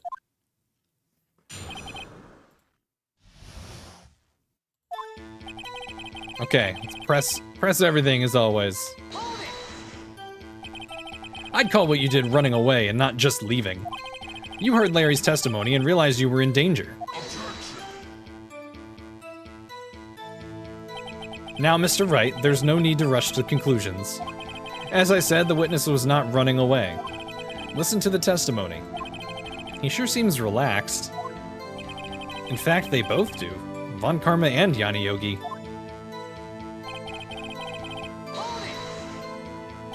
Then why did you leave? He's just about to say why. Is it so hard for you to just quietly listen when someone is talking? If I sat quietly, Edgeworth would be guilty in 3 minutes. I went to buy some food for Polly. Food? Well, Polly is a bit of a gourmand, you see. She only eats these high-quality bird pellets from France. They only have them in the big pet shop downtown. But you weren't arrested until this morning. Why didn't you go back to the caretaker shack? Well, I kind of got lost, you see. The witness has trouble remembering things sometimes. When the police apprehended him, he was on his way back to the shack. Yeah, right. Nice try, Von Karma. No one's going to believe that. I see. So he was lost. Please, Your Honor, come to your senses. I figured I got nothing to do with this incident anyhow. You've lost much of your memory, is that correct? Yep, seems like it. Then how could you know that you didn't have anything to do with this incident? Or maybe you're lying about not having your memory, You know exactly who you are. The witness has testified quite clearly that he has no memory of who he is. If you claim he's lying, then show the court proof. Grr. How am I supposed to prove what's going on in that old codger's head? That's impossible. Humph. I'm glad you've come to your senses, Mr. Wright. Very well, witness. Please continue. I mean, I need one of those motive things, right? And I don't got one. How can you say you had no motive? I say you do. You had a grudge against Edgeworth and the victim, Robert Hammond. That's why you took revenge on them, right? Please don't make me repeat myself, Mr. Wright. This witness has no memory of anything beyond several years ago. He can't hold a grudge. It's impossible. I have to prove he's lying about his memory. Otherwise, it's going to be this same thing over and over until the trial ends. Might I say something, Mr. Wright? Yes? Yes, Your Honor? You've been saying the same thing now over and over. You've been calling the witness's memory of the past, or lack thereof, into question. But does this really have anything to do with the current case? Of course, Your Honor. The witness has said he has nothing to do with this case, and no motive. Both of these statements are lies. Order, order. Mr. Wright, there is a serious problem with your claim. Or, are you saying you know who this witness is? Of course, Your Honor. Ho ho. Now, this is interesting. I would like to know myself. So, who is he? Don't play dumb, Von Karma. Mr. Wright, please tell us this witness's name. Robert Hammond. His name is Yanni Yogi, a former court bailiff. Yogi? That name seems familiar. Oh! Yanni Yogi, from the DL-6 incident. It figures the judge would have heard of it. It was such a famous case. But what does this mean? Your Honor, if this man is Mr. Yogi, then he has a clear motive. Tisk, tisk, tisk. Jumping to conclusions again, Mr. Wright. This man, this witness, is Yanni Yogi. Fascinating. However, how do you propose to prove this to the court? This is a court of law, as you may recall. You need proof. And allow me to repeat once more that the witness has lost his memory. This is it. I have to do this now. If I can't prove he's Yogi right here, right now, then I've got nowhere else to go. Nick, how are you going to prove it? How can you prove that he's Yanni Yogi? It's okay. It's actually quite simple. Your Honor, please take this man's fingerprints. Then we'll compare them to the fingerprints on file for Yanni Yogi 15 years ago. I see. That makes sense. Tisk, tisk, tisk. Huh? I'm so very, very sorry, Mr. Wright. Why? The witness has no fingerprints. What? What? No fingerprints? You see, before I worked as a caretaker, I worked at a chemical plant. I burned my fingers working with the stuff. Yup. What? Yogi, you sneak. You burned your fingerprints off to hide your past. Well, if the witness has no fingerprints, I guess we will not be able to prove his identity. No! Tisk, tisk, tisk. Well, what will you do, Mr. Wright? It seems that the case has been decided, no? No. I know what happened. I know everything. I just can't prove it. But no, I can't let it end like this. I can't lose. There has to be another way. There is no one who can testify as to who this witness is. No one. Nick, what are we going to do? I didn't even consider that he might have erased his fingerprints. What do I do? Tisk, tisk, tisk. Well, Mr. Wright, perhaps you'd like to cross-examine his parrot for a little comic relief, Yeah, very funny. You're a sore winner, Von Karma. Wait a second. Cross-examine his parrot? What is it, Nick? Please tell me. No. You're not going to... Your Honor. Please. The defense would like to take Mr. Von Karma up on his proposal. Yes! Take Mr. Von Karma up on my proposal? Exactly, Your Honor. I would like to cross-examine the witness's pet parrot. Ah, this is amazing. Order. Well, what do you think, Mr. Von Karma? Need you even ask? This is a farce. I object. Wait a second. You were the one who suggested I cross-examine the parrot, Von Karma. It's Pulling an Anakin. Wait, hold a second. This whole operation was your idea. I have a right to do as you suggested. Oomph. Well, if you're so desperate, then please be my guest. Of course, should you go through with this, and nothing comes of it, then I hope you're ready for the consequences. Nick, this is crazy. Well, still want to go through with your little game? Yeah, I'm doing it. Let the parrot take the stand. I will cross-examine her, Your Honor. This is the most ridiculous thing I have ever heard. Von Karma's rigged every person's testimony, every piece of evidence, except the parrot. She's my last chance. At least, I think so. Bailiff, bring in the parrot. Oh, man. The best witness that we have ever had. That's quite a bird. Please tell us your name? Name. The witness is ignoring me. It must hurt to be ignored by a bird. Ahem. Very well, witness. Who is your owner? Please, testify for us. They said earlier you have to say her name to get her to respond to you. Hello, hello, Squawk.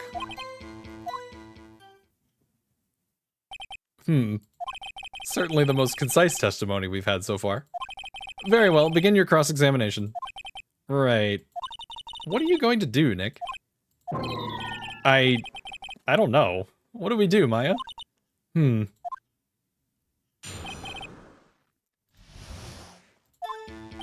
Hello, hello, Squawk.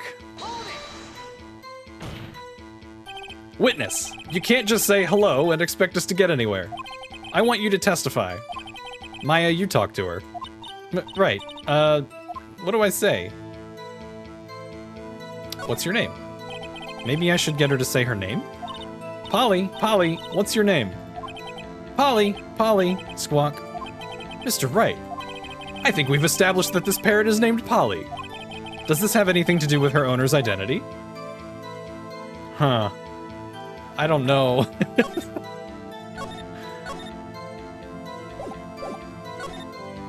Yes, it does. Ha! Fascinating. You claim that the parrot's name will prove her owner's identity. Then show us this proof. Nick, don't you think you're taking this bluffing a little too far? Listen, we're not here to answer the question of who is the caretaker. We're here to prove that he is Yanni Yogi. All we have to do is tie the name Polly to Yogi.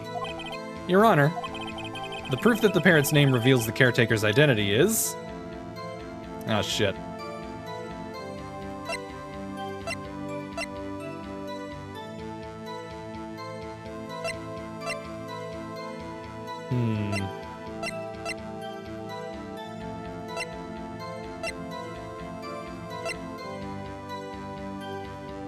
Well, shit. Well, I can check the case file, right? Let's see. Air in the elevator was oxygen depleted at the time of incident. No clues found on the scene. Gregory Edgeworth, age 35. That still bothers me. I feel so old. Defense attorney trapped in elevator returning from a lost trial with son Miles Edgeworth, age 9. One bullet found in the heart. The murder weapon was fired twice. Yanni Yogi, age 37. Court bailiff trapped in elevator with the Edgeworths. Memory loss due to oxygen deprivation.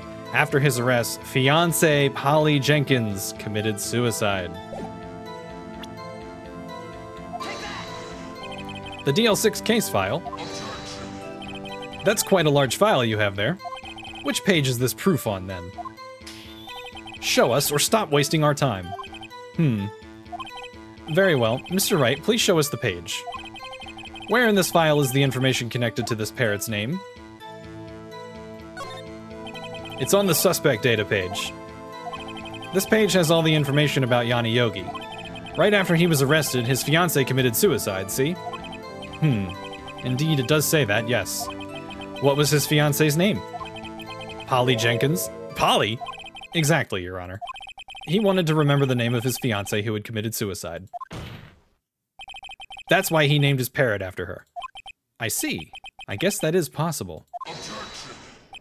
Bah, a mere coincidence, that's all. My granddaughter has a dog she calls Phoenix. Well, Mr. Phoenix Wright, does this make you my granddaughter's fiancé? She's only 7 years old! Indeed. Alone, it is a little weak for evidence in a murder trial. We would need some other corroborating evidence. Where am I going to find that? Nick, we're getting closer. One more, if we can just get one more piece of evidence. Right, but what? Humph. Very well, witness. You may continue.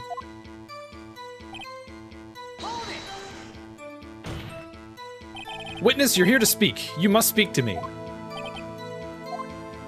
Frankly, I can't believe that you're speaking to the parrot. Well, I guess we should try to get some information out of her. We need to show the judge that her owner is Mr. Yogi. Hello, Squawk. Alright, we gotta present something, I think.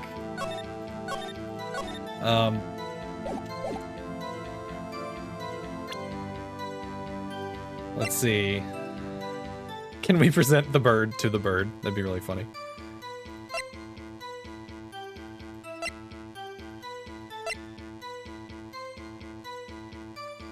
Huh. Press the first statement again?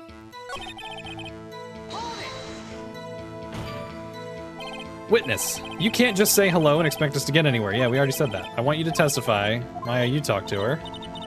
Oh, because we can pick a different thing. Okay.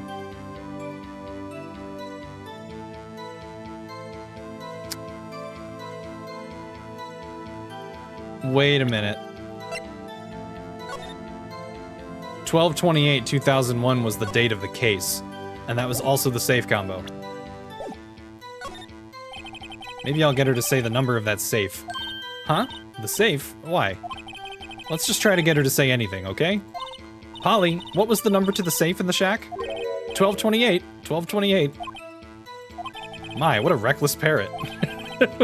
Never heard of, password security. Well, Mr. Wright, you aren't claiming that this number has something to do with the caretaker. Actually, it does.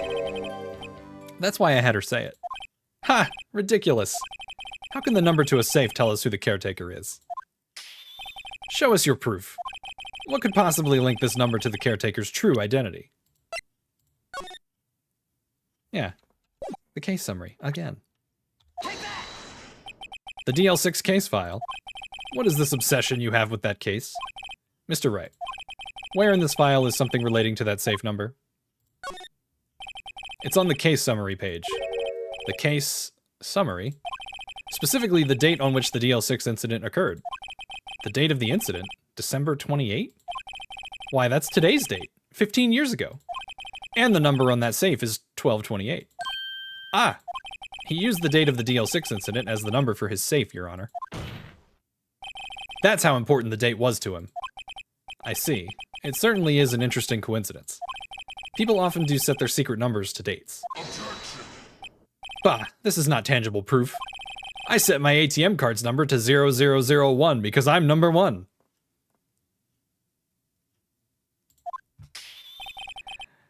This has nothing to do with the date. Nothing. That's enough. I think we've reached a conclusion here. This is a mere coincidence, that's all. True, that is a possibility. However, 2 coincidences at the same time seems more like a pattern to me. What are you saying?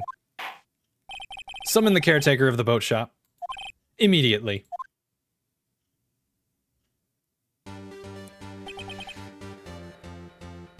If you ask her what you've forgotten, she won't mention the DL-6 incident this time because Karma trained it out of her memory. Oh yeah, because earlier the caretaker was like, have I forgotten something? And it's like, don't forget DL-6. Witness, tell us your name. Wait, this witness, he doesn't remember. No, it's okay. Whoa. See, I knew it was a fucking act! I knew he was full of shit and he was faking it! I've accomplished what I wanted to do. I'm done. Nick, he looks totally different. This is the real Yogi, I think. Finally. He's been acting feeble to hide his true identity. Acting for 15 years. Well, let me ask you again. Please state your name for the court. My name is Yanni Yogi. 15 years ago, I served as a bailiff in this very court. Order. Order. Yanni Yogi. So was it you who killed Robert Hammond? And tried to frame Miles Edgeworth for his death? Yes, it was me. I did it. They put me on the witness stand 15 years ago. Robert Hammond. He said I was mentally unsound. He told me it would make me innocent, get me off the hook. So, I pretended to have brain damage. I was innocent, really, but he didn't believe me. We won the trial, but I lost everything. I lost my job, my fiancé, my social standing. Then, this year, 15 years later, a package arrived. It was a letter and a pistol. The plan was written out in careful detail. It was a plan for me to take my revenge on the people who ruined my life. I didn't care who had sent it. I thought this was my chance. After 15 years, this was it. Finally, a chance to have my revenge on Robert Hammond and Miles Edgeworth. I have no regrets. You know, Miles was a child at the time of you're wanting revenge on a 9-year-old kid. Wait a moment. Revenge against Miles Edgeworth? What do you mean? I'm not at liberty to speak on that matter. Why don't you ask Mr. Edgeworth yourself? Anyway, I admit it. I was the one who killed Robert Hammond.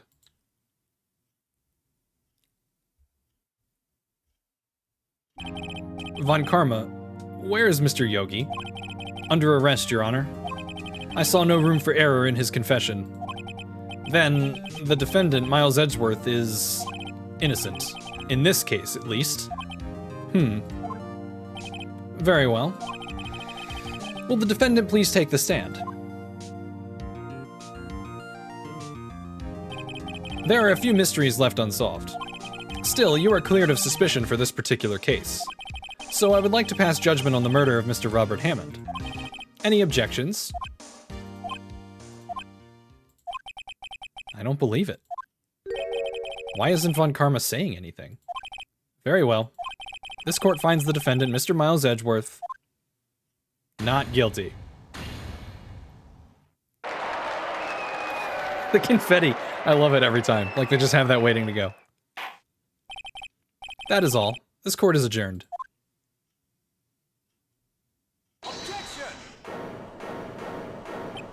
Did someone just say objection? It wasn't Von Karma. Wait, but that means... no. Edgeworth? Your Honor, I object to your judgment. What do you mean? I'm not innocent at all. As we have heard, Yanni Yogi killed Robert Hammond in revenge. But revenge for what? Nick, Edgeworth is trying to confess. He's going to say he's guilty. He's going to tell them he was the murderer in the DL-6 incident. He's going to tell them he killed his own dad. Uh-oh, what do I do? Oh, fuck. One of the instruction books has a comic showing its gumshoe throwing the confetti. I love that. You know what, that's my new... That's like, if that's not canon, it's canon to me. Like, that's... I just love that. God. I feel like we gotta object. Like, shut up, man. You're in the clear. The judgment has already been passed. I object to Edgeworth's outburst. Didn't something like this happen yesterday, too? I believe a certain witness raised an objection after a guilty verdict was passed. That would be Larry. We must hear this new statement. We must hear Miles Edgeworth. He's right. We have a duty to hear Mr. Edgeworth out.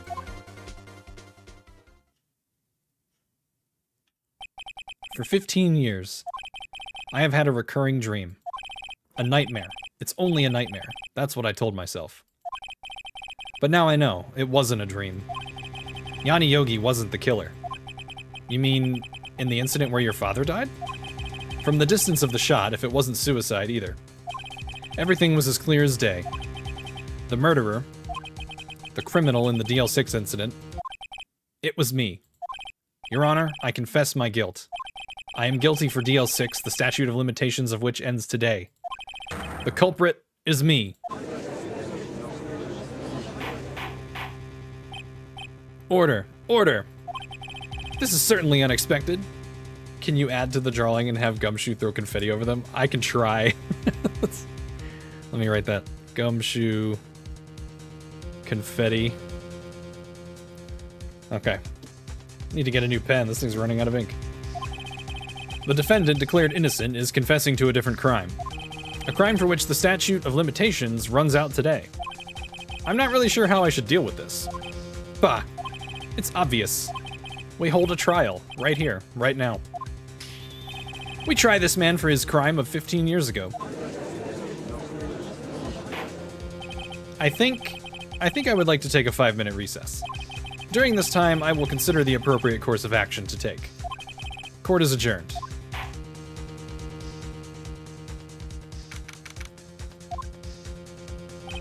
I'm sorry, Wright. I've just wasted all of your effort. Mr. Edgeworth, I just don't believe it, sir. I mean, you kill your dad? I didn't want to believe it myself, Detective.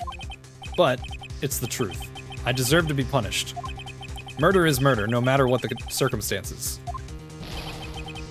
This is crazy. Just crazy. Nick? What are you doing? Huh? Oh. I was just reading through the court record once more. I'm getting my case ready. Your case for what? Huh? Isn't it obvious? I'm going to prove that Miles Edgeworth is innocent. What are you talking about, pal? He just admitted to it. He confessed that he did it. In court. I'm sorry, Edgeworth. But I don't believe your nightmare. What? It's just a dream. It's not real. The truth is right here in this court record. In any case, tighten your belts. The real fight is just beginning. I'll prove you're innocent. Trust me. Right.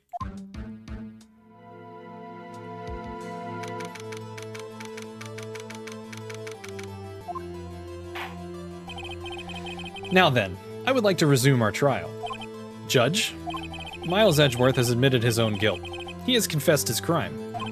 Let us begin by hearing his testimony. Then, though pointless, let the defense do their cross-examining. The statute of limitations on the DL-6 incident runs out today. Though it's unconventional for me, I'd like to run this one by the book. I see. Does the defense have any objections? No, Your Honor. Von Karma, you knew this was going to happen from the very beginning, didn't you? Very well.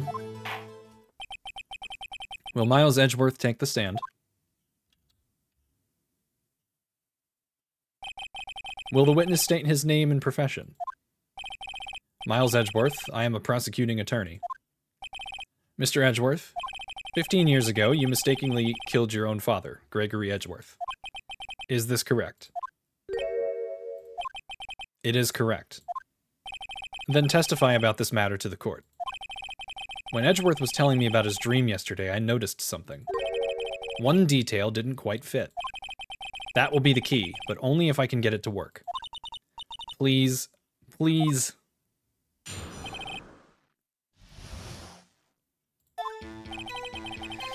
That day, I had gone to the courtroom to observe one of my father's trials.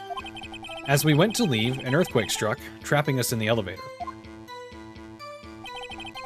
My father and Mr. Yogi lost their composure and began to argue. Just then, something heavy fell at my feet. I picked it up and threw it at Mr. Yogi. I wanted them to stop fighting. A moment later, there was a single gunshot, then a scream. It was a terrible scream. I remember it to this day. That's all. And until now, you thought this memory was a dream? We were stuck in that elevator for 5 hours. The oxygen in the elevator ran out, and I lost my memory of the events. Bah! The same claim Mr. Yogi has made. Very well. Mr. Wright, your cross-examination, please. Yes, Your Honor.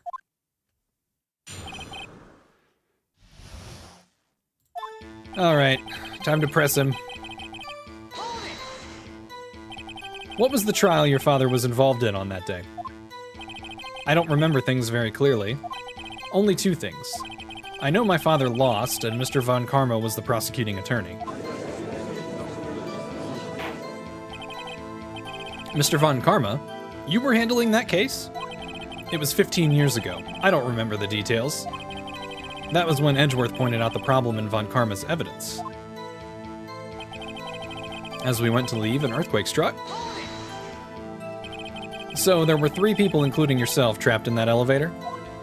Yes, myself, my father, and Yanni Yogi. We were fine at first, but then as time passed and no one came to help, my father and Mr. Yogi lost their composure. What did you do then? I was a 9-year-old boy at the time. What could I do? I was scared, trembling in the corner.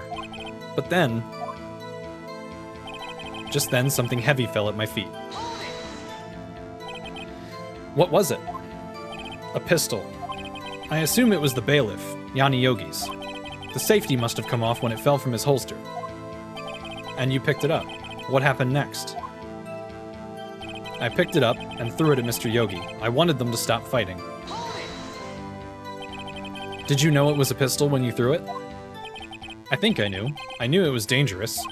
But the air was getting so thick, I panicked. So, you're saying that you threw the pistol at Mr. Yogi. I was in a daze. A moment later, there was a single gunshot, then a scream. The gun fired once. Yes. I think, after I threw it, I lost consciousness. Since then, they've echoed in my head every day. That gunshot and that horrible scream. The scream. It was a terrible scream. I remember it to this day. To this day. Yes, I can practically hear it now. I doubt I will ever forget that scream as long as I live. There it is. One part of that testimony clearly contradicts the evidence, but I don't know what it means. I better find out, and quick. Alright, so I have a theory.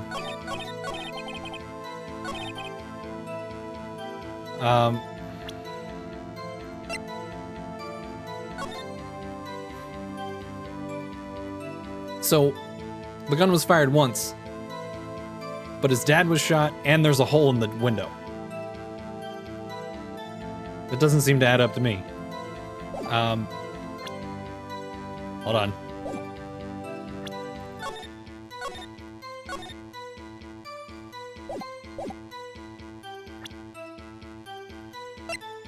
Save just in case.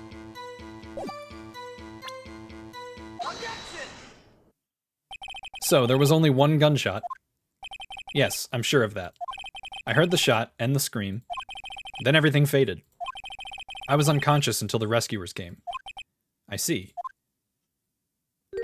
No, Your Honor, unfortunately you don't. Take a look at this. This is a photograph of the scene of the crime 15 years ago. And in it lies a clear contradiction to Mr. Edgeworth's testimony. Well, I can see the victim, Gregory Edgeworth, lying there. But what do you mean, a contradiction? Just as I thought, the judge is clueless, as always. Show the judge the contradiction in the photo.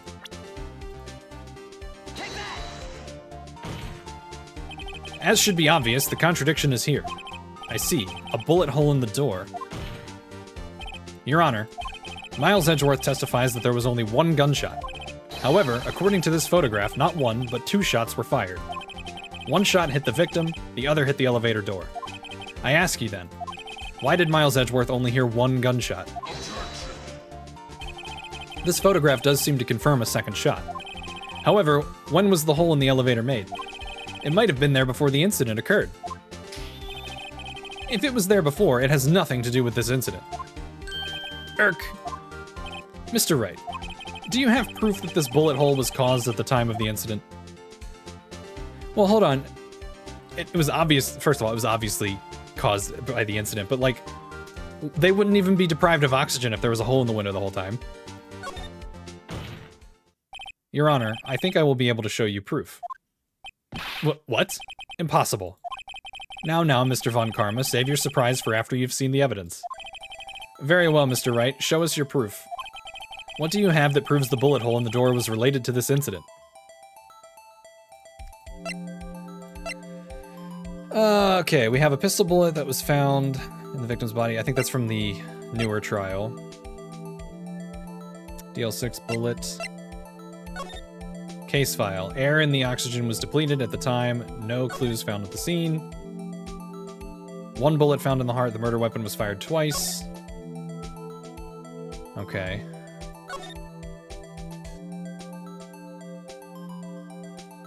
I feel like it's gotta be air in the elevator was oxygen depleted, because if there was a hole in the door, that wouldn't happen, right? That's one idea that I have.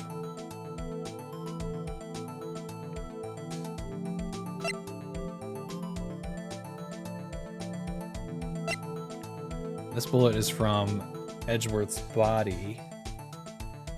I want to say it's the case file.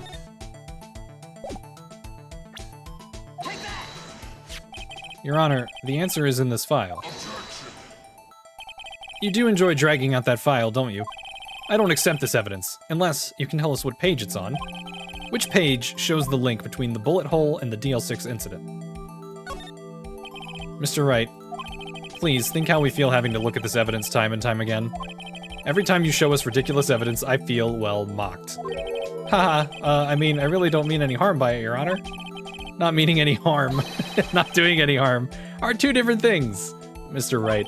Try again, Mr. Wright. So it's not that. Interesting. What do you have that proves the bullet hole in the door was related to this incident?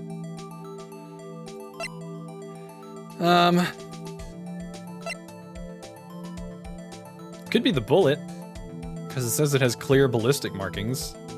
But this was from Mr. Edgeworth's heart, not the door. That's from the previous case.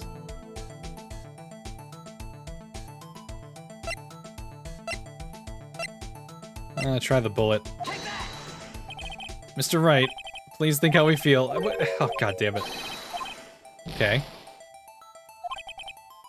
So it's not that. I mean, I don't think the photo would prove anything.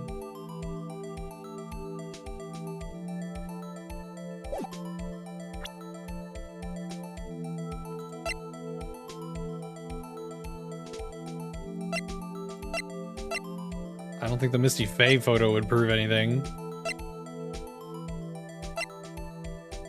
You think I got the wrong page?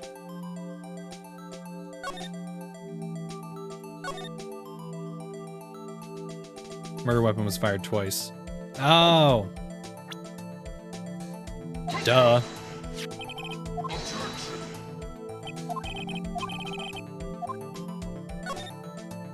Look at the victim data in this file. It says it quite plainly. The murder weapon was fired twice. Miles Edgeworth only heard one gunshot. Yet, the murder weapon was fired twice. Order. Mr. Wright, what are you driving at? It's simple, Your Honor. At the time of the incident, 2 shots were fired. One went into Gregory Edgeworth's heart. The other hit the elevator door. Remember that the defendant lost consciousness after the shot he fired rang out. In conclusion, we must agree that the second shot was fired by someone else. Mr. Wright, but who could that someone else be? The murderer, of course. I knew I should have stepped in before your wild fantasies got out of hand. Mr. Wright, look once more at the DL-6 incident case file. Look closely. Try the case summary page. The case summary, that's on page 1. Look what is written there. Not a single clue was found on the scene. If the pistol had indeed been fired 2 times, then the other bullet would have been discovered on the scene. He does have a point. That second bullet has never been found. Why? Because the second bullet does not exist. The bullet that claimed Gregory Edgeworth's life was the one fired by his own son. That is the truth of this matter. The whole truth. It was undoubtedly something else that made that bullet hole in the door. Order. I will have order. Mr. Wright has proven one thing to us quite clearly. That the murder weapon was fired twice at the time of the incident. However, as Mr. Von Karma says, the second bullet fired was not found. It is highly unlikely that the police merely overlooked the second bullet. So all we have is the single bullet fired. I'm afraid I have to discount the defense's claim. Tisk, tisk, tisk. I praise the judge for his wisdom in this matter. Gah! How did this happen? I don't believe that the second bullet didn't exist. Was I wrong? Have I been wrong about this whole incident? What are you doing, Nick? Why aren't you raising an objection? I'm sorry, Maya. What? It looks like I was wrong. Nick, if the second bullet wasn't there, then all my conjectures are for nothing. No. But you said you'd do it, Nick. You said you'd get Edgeworth declared innocent. I'm sorry. It's just, when I saw the photograph, I thought that 2 shots had been fired. I was so certain of it. I thought I'd won. I thought there was another person, someone else, who fired the killing shot. But now, I was wrong to think it could be that simple. This case has stood unsolved for 15 years. Nick. Well, it seems that we have finally cleared up this incident. Only 1 bullet was found at the scene of the crime. That shot was fired by Miles Edgeworth. Precisely. I would like to ask one thing of Miles Edgeworth before passing my verdict. Have you been paying attention to the trial so far? Yes, Your Honor. Do you have any objections? No. No, I do not. So, you killed your father, though that was not your intention. Yes, I did. Oh no. He's accepted the guilt. Very well. I feel like the judge is going to say he's not guilty because he was just a kid. How'd that get in there? What's up, Toffee? How you doing? The statute of limitations on the murder of Gregory Edgeworth runs out today. Therefore, I must pronounce a verdict on the defendant today, right here. Right now. Indeed. Does anyone have any objections? I've been here before. It's just like my first day in court. There are so many things I know I should be saying, but my mind's gone blank. I can't find the words. Mr. Wright? God.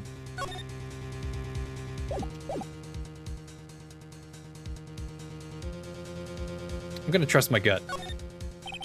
Every lead I thought I had has been squashed. This is really the end. Edgeworth, I'm sorry. I closed my eyes. What was it that I had been doing all this time? Wasn't my whole life leading up to today? But now that I'm here, I know I've failed. Mia, I'm sorry. Bad gut? No. Not yet. Huh? Maya? What? Object! Your only weapon. Are you okay? Why would you not object? Because I had a theory. I wanted to see if it was true. I thought y'all wanted to see my first experience with this game. I'm trusting my gut. I had a theory. I wanted to see if it was true. I was wrong. What's happening to me? I have to think. Wait. Don't think.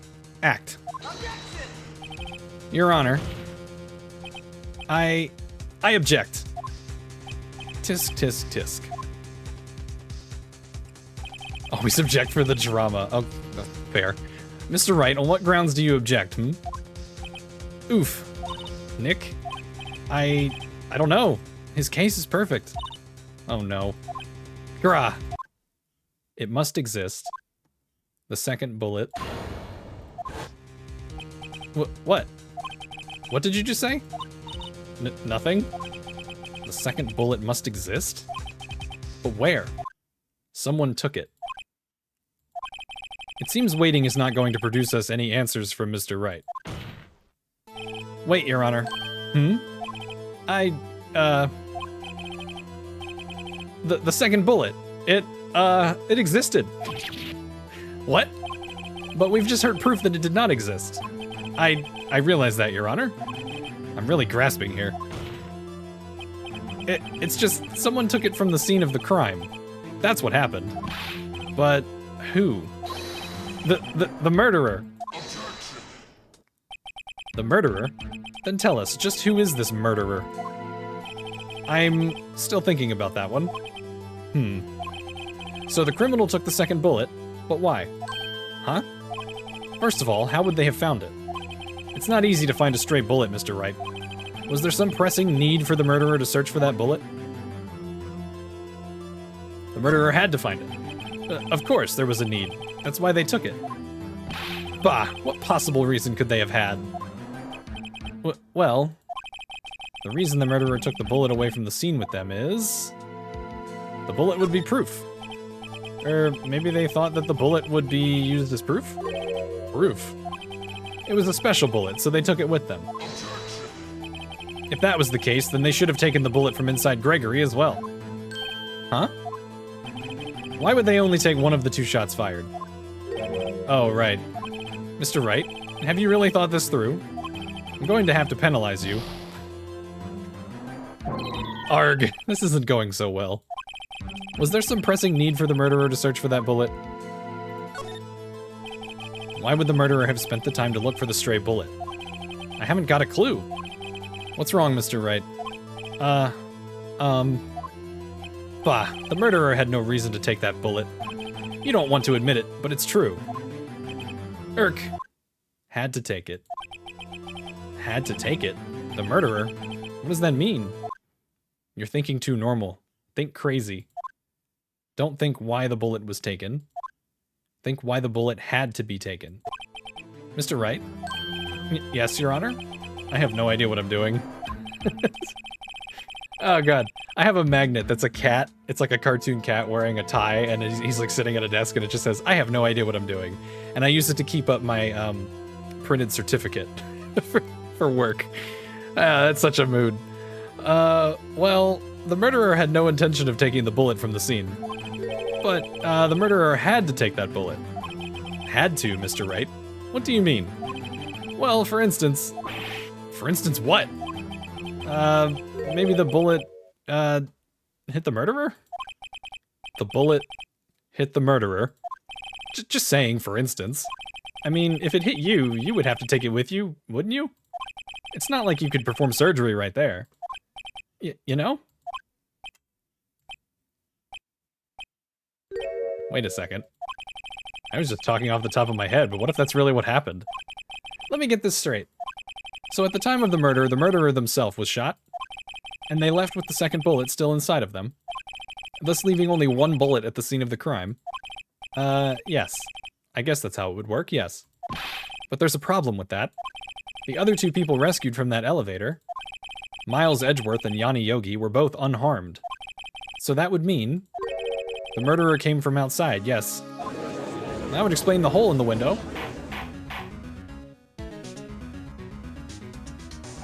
The 2 men fight inside the elevator. I bet you it was fucking Von Karma. Oh, you ruined my perfect court record. I'm gonna trap you in the elevator and shoot you. Trying to stop them, the boy picks up the pistol at his feet and throws it. The pistol discharges and the bullet goes through the elevator door and hits the murderer outside. Oh, maybe not. The boy loses consciousness. Then the murderer opens the elevator door and sees the men inside.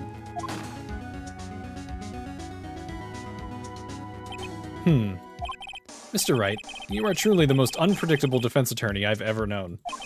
I can tell you're grasping, yet I cannot deny the possibility of what you say. What are you saying? Deny it! Deny it! No one involved with the incident was wounded. There was no murderer. No one was wounded at the time of the incident. He's right. I can't think of anyone. Hey, Nick? Huh? I just thought of something really crazy. Crazy? Remember what Mr. Grossberg said yesterday? Gregory Edgeworth dealt a blow to his perfect trial record. Wow. It must have been quite a shock for Von Karma. He took a vacation for several months after that, you see? Yes, an unusual event for the man. Why, was he healing? That was the first and the last vacation he's taken in his many years of prosecuting. What if Von Karma didn't take that vacation because of shock, but took it because he was injured? Which would mean, it could only mean one thing. He was the murderer in the DL-6 incident. He was the man who shot Gregory Edgeworth. It was Von Karma. Oh man. Something wrong, Mr. Wright? You seem dazed. No, Your Honor. Well, you have indicated the possibility that the murderer came from outside. Can you give us the name of your suspect? Uh-oh. Should I come out and say it now? God, say it now or save it for a better time. I mean, I'm running low on penalties.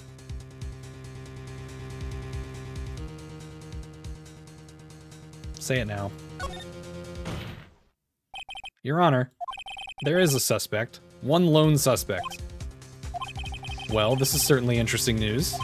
Very well, Mr. Wright. Who is your suspect? Irk. My hands are shaking. The what? Von Karma. Von Karma?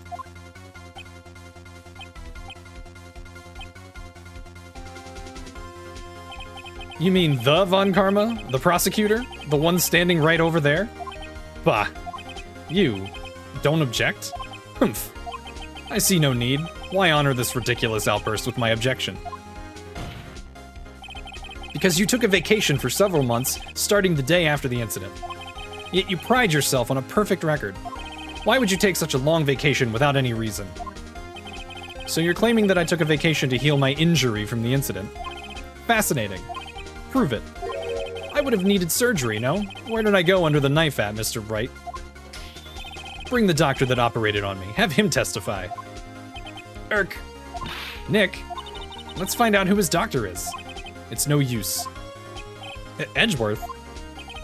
I know Von Karma. Perhaps too well. He's perfect. He wouldn't leave clues. He's probably didn't undergo surgery. That would leave a doctor as a witness. Grr. Nobody's that perfect. So what, Nick? Did Von Karma pull the bullet out by himself? That's insane. No, he couldn't have. It's still in him. You can't just pull bullets out of yourself.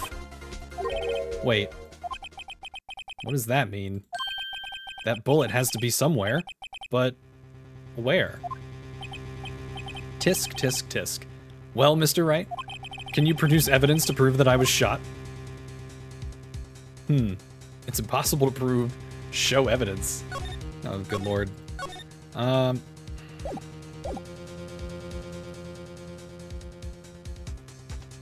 do we have in the court record?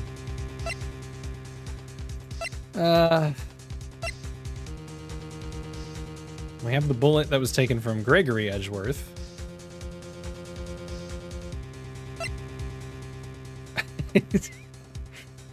You okay there, Monta? You seem like you're freaking out. Check the file. One bullet found in heart. The murder weapon was fired twice.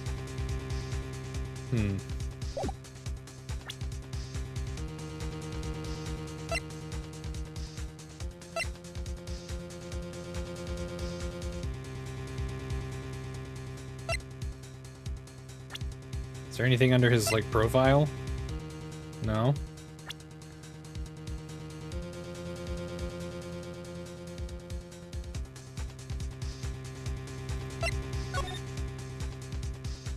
Okay, so there we have the hole in the door.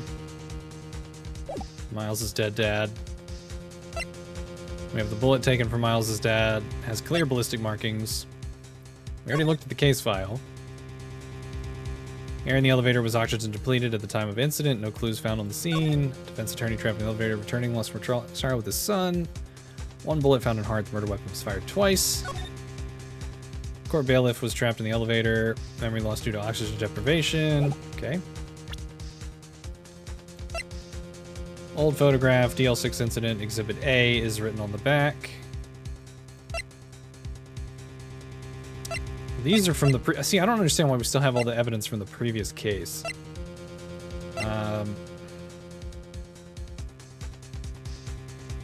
Look at everything. Well, it's got to be my attorney's badge.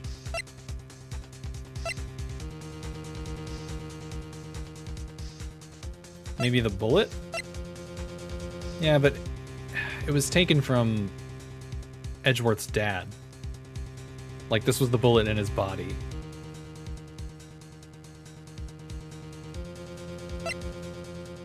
You're really bad at looking at everything. Well, I feel like everything else is... I mean, it doesn't say I can observe these things.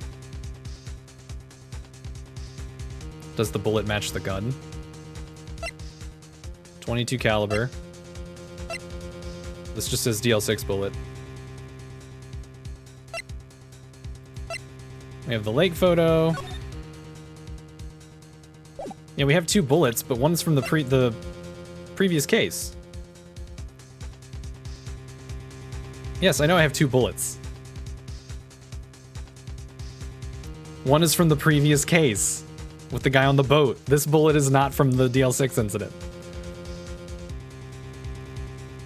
What am I supposed to be looking at? Like, these are all from the other case. Metal detector.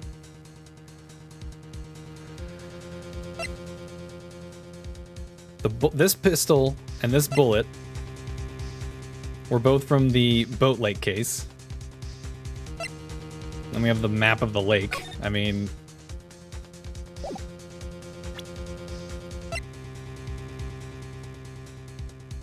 It's the metal detector. It would find the bullet. What, we just hold it up to him?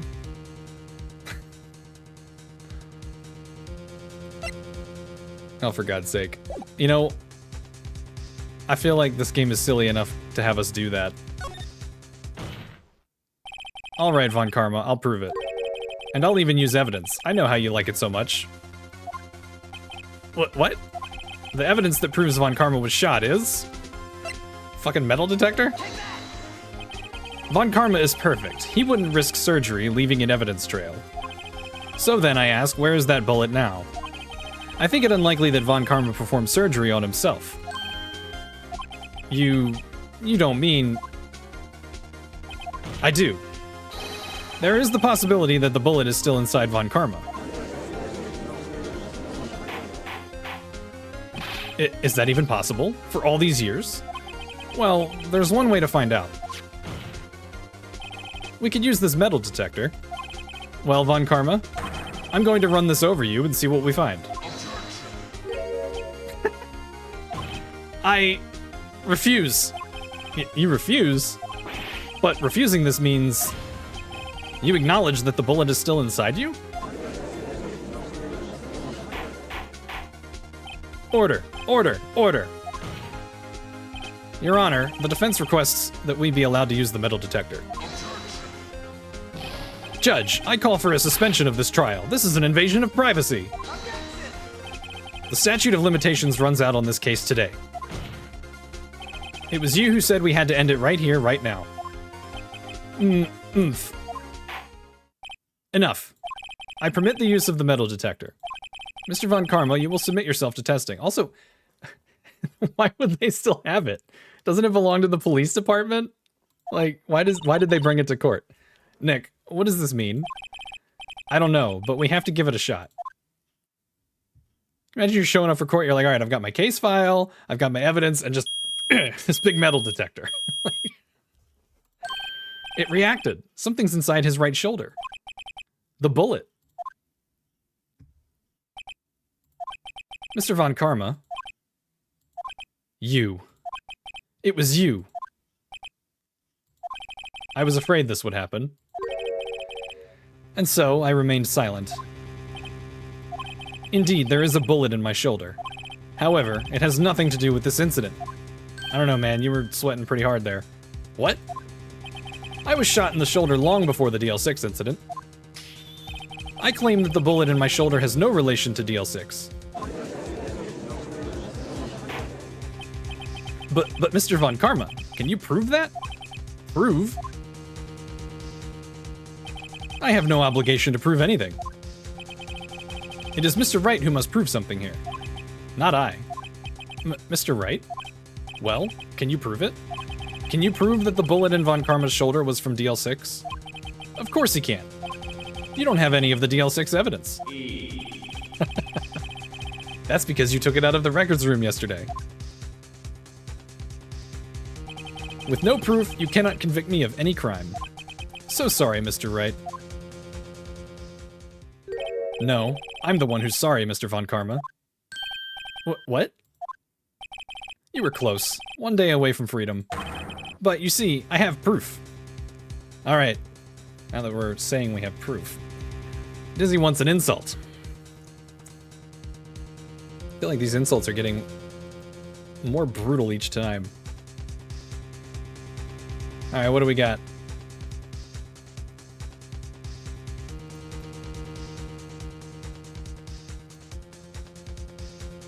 Wow.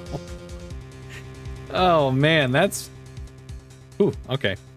All right, Dizzy. Your Shakespearean insult for today is that you are a reeky, eye-offending malignancy. Reeky, eye-offending malignancy. Reeky as in untrustworthy, just like Von Karma. Eye-offending as in dim-witted, just like Larry. And malignancy, a crude, sexually offensive person, just like the side goes up. Reeky, eye-offending malignancy. There you go. All right.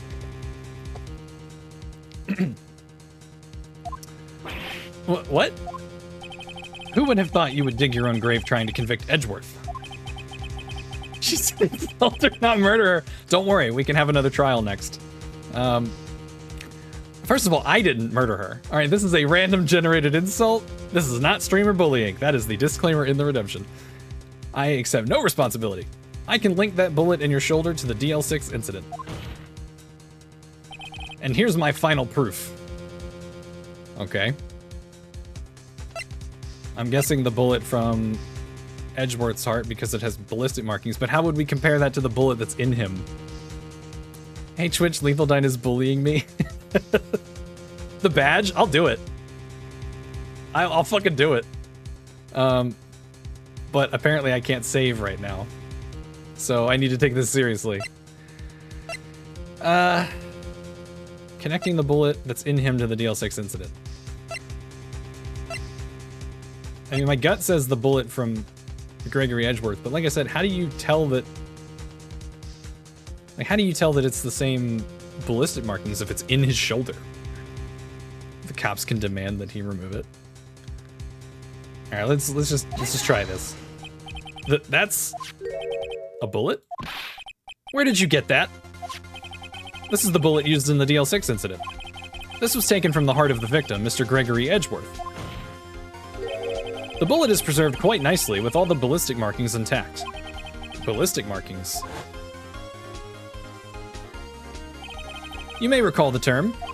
It came up in the first trial 2 days ago. Ballistic markings are the fingerprints of a weapon. All bullets fired from a gun are marked with that weapon's unique pattern. By examining the markings, you can tell which weapon fired the bullet. It's quite accurate. We have 2 bullets in our possession. One, the bullet removed from Gregory Edgeworth's heart. The other, Mr. Von Karma, is the bullet buried in your shoulder. We could analyze both bullets. Then, if the markings matched, we would know that both bullets had been fired from the same gun. The very same pistol, in other words, the murder weapon that killed Gregory Edgeworth. Mr. Von Karma, you will let us remove the bullet from your shoulder. Then we'll compare the ballistic markings to those on this bullet and solve this case once and for all. Well, Mr. Von Karma?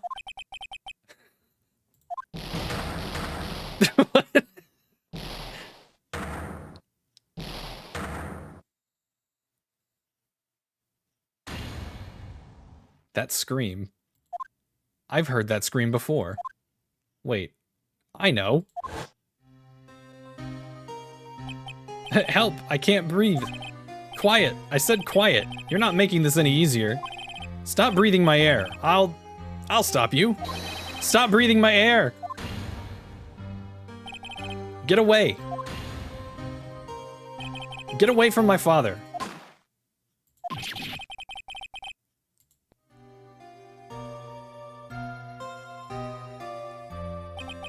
It's that scream I heard in the elevator. 15 years ago. Von Karma, it was you who screamed. Mr. Von Karma?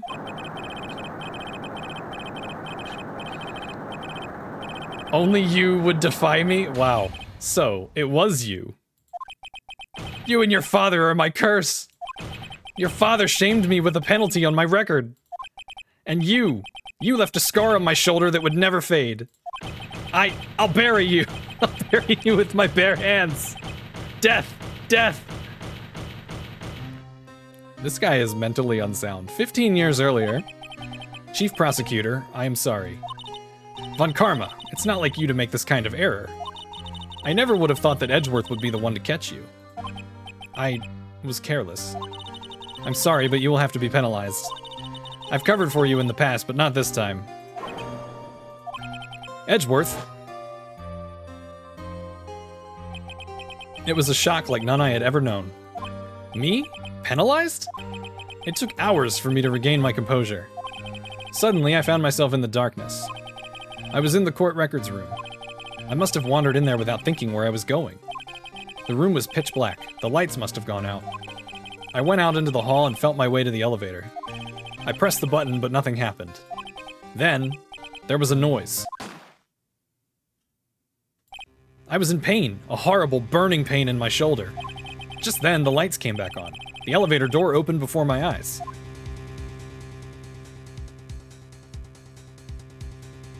I saw 3 people inside, all lying unconscious from oxygen deprivation. Much to my surprise, a pistol lay at my feet. I knew then, it was destiny.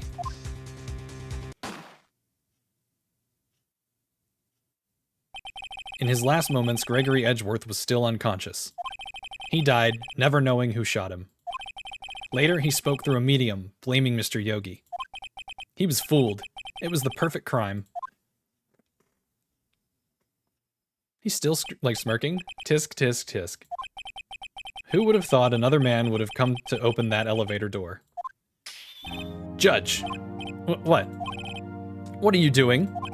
Do your job. Bring an end to this miserable charade. Now, end it. Very well.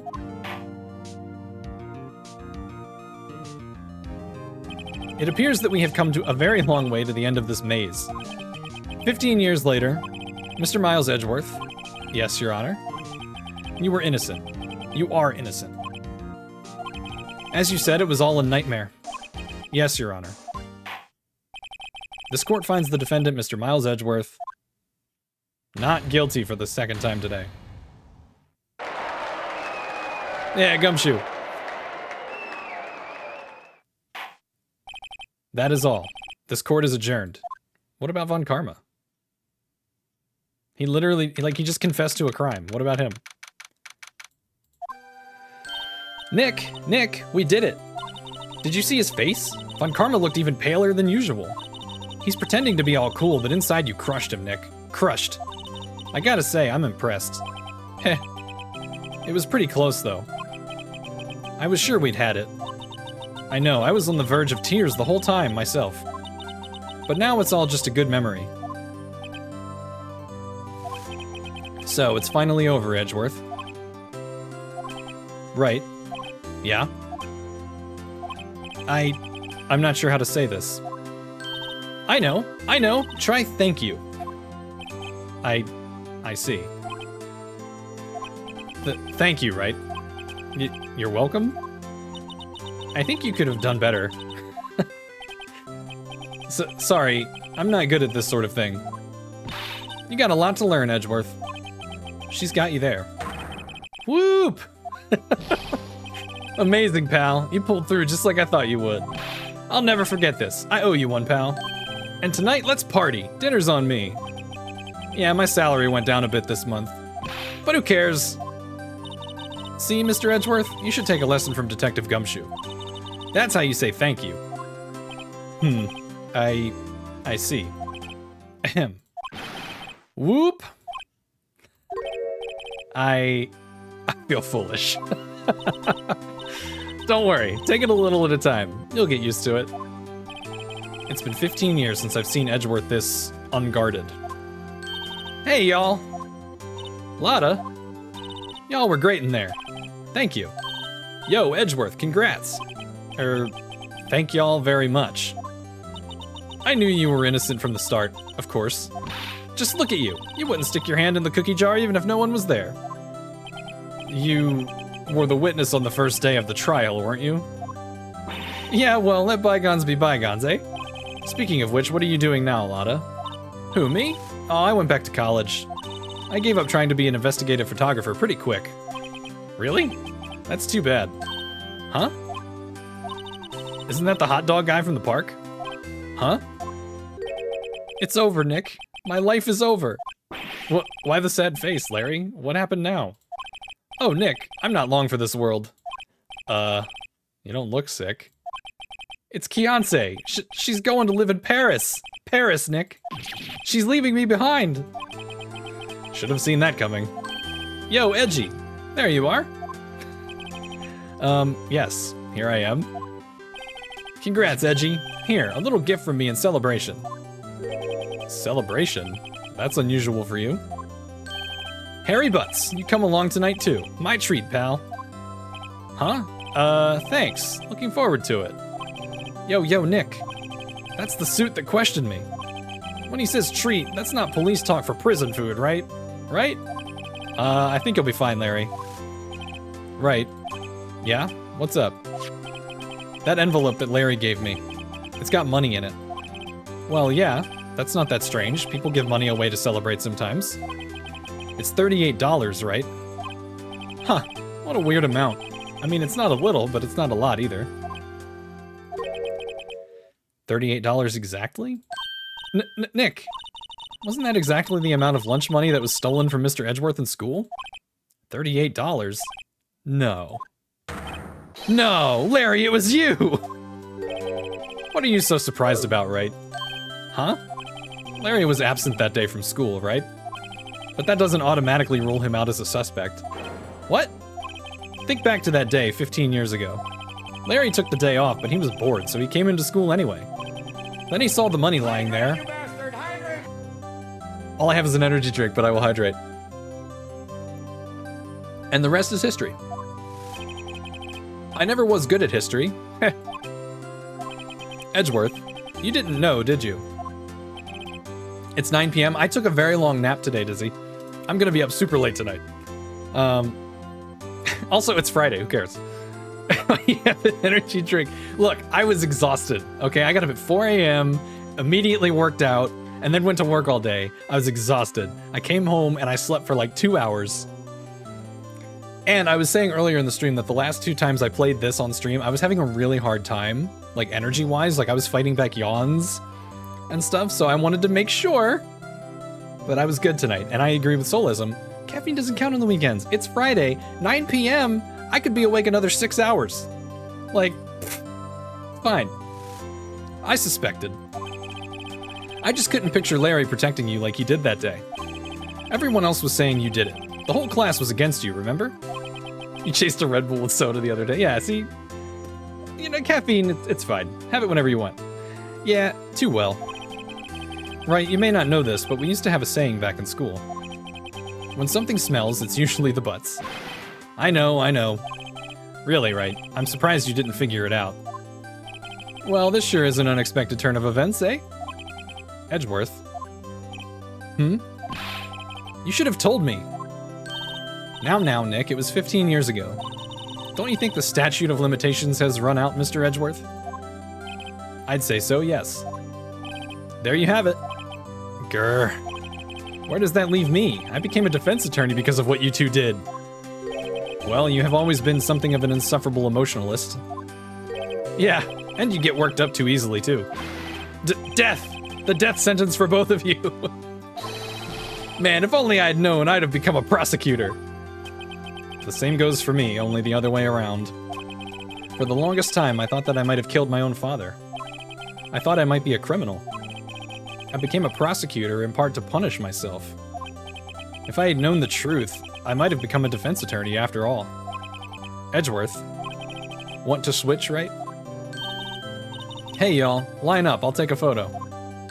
Hey, photo time, let's go. And after that, dinner on me. Detective Gumshoe took us out on the town that night. We celebrated Edgeworth's newfound freedom, even though Edgeworth himself was still in detention.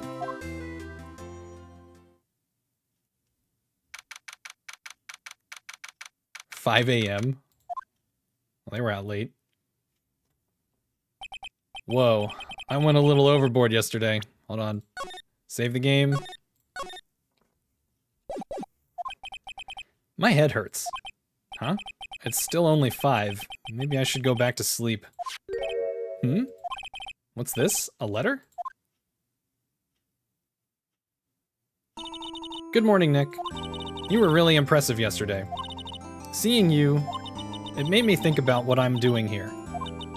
I'm a spirit medium, in training, of course. I wanted to help Mr. Edgeworth, too.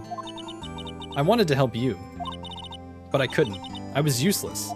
So, I've decided to go back to my training. I'll become a full-fledged spirit medium, for starters. I couldn't say it to your face, so I left this letter. Goodbye, Nick.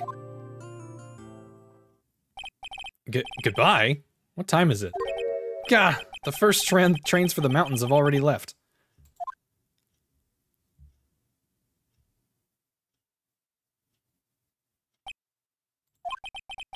I guess I'm too late. Hey! Nick? Maya? So, you're leaving? Yeah. It's hard being a spirit medium who can't talk to spirits. And I think you'll do fine without me, Nick. Be good, okay? Hold it! I like that use of the hold it thing. Wait. What? I never could have saved Edgeworth without your help. Huh? On the last day of the trial, I heard her. I heard Mia's voice. Objection! You heard my sister? Yes, only her voice, but still. It was at the very end when I thought we'd lost everything. Well, that's my sister for you. Detective Gumshoe helped, and Mr. Grossberg, and even Larry. I'm the only one who couldn't help. I was useless, Nick. But you were the one who stopped Von Karma, Maya. Huh? I didn't do anything. All I did was wander around in a daze. Sorry, but I have evidence that you helped. Evidence? Show Maya some evidence to cheer her up. The attorney's badge. Huh? Sorry, Nick. I guess I don't understand. Uh-oh, now that I think about it, I don't understand this evidence either. It's okay, you don't have to try and cheer me up. But, one day, I'll come back and be useful, I promise. So, this is it. See you soon, Maya. Show her her dead mom, that would be... No! Oh, man. Thanks, Nick. I feel like getting it wrong and showing her something that doesn't work is more on brand for him, based on my impression of him. And so my story ends. Time to turn a new page. And say goodbye to the novice defense attorney that I once was. Now a new story begins. With the same old crazy cast of characters. Ha! Don't think you've graduated yet, amateur. Mr. Wright, perhaps you'd like to rethink that claim? Yes, Your Honor. Uh-oh, I got a bad feeling about this.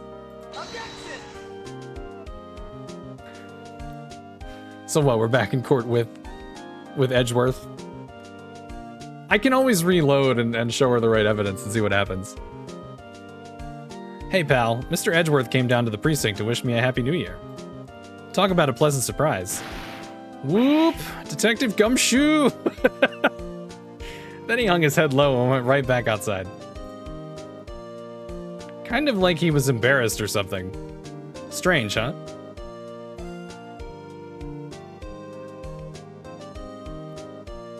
Don't reload it. Hey, you know, always gotta show him the badge. Huh? Nick? Nah, haven't seen him lately. Who, me? I've been working at a cheese shop. That Missy's a nice lady, but she's not exactly what you'd call a cheap date. Huh? Oh, she's in Hawaii right now, yeah. This guy. I can definitely see how this was like the final case before they made that new one. It had that vibe even before it got to the end. Who, Wright? Yeah, I remember him. I hear he's been busy lately. You know, not to ring my own bell, but I sort of taught him everything he knows. I'm sure he's grateful. Dude, I forgot you existed.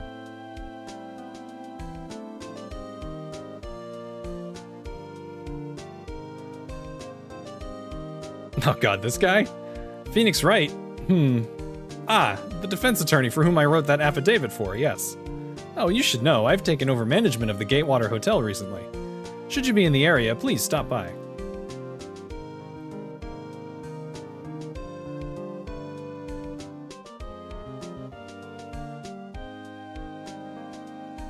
I like that they're showing us everybody.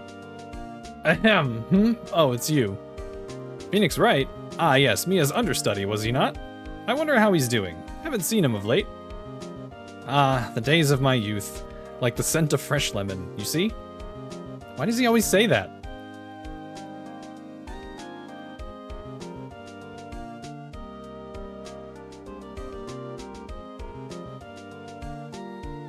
There she is. Phoenix Wright. Is he an actor? Well, I'm not buying it. You can't be a star with a name like Phoenix. That's a joke. There's multiple, actually. This game was made by 7 people in 10 months. That's insane.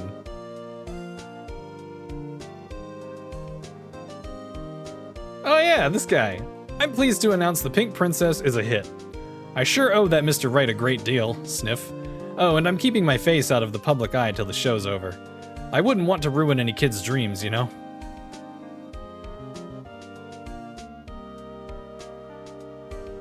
Each credit has 1 person. Not that one! That's 2 people! You lied to me. Oh, I got a letter from Maya the other day.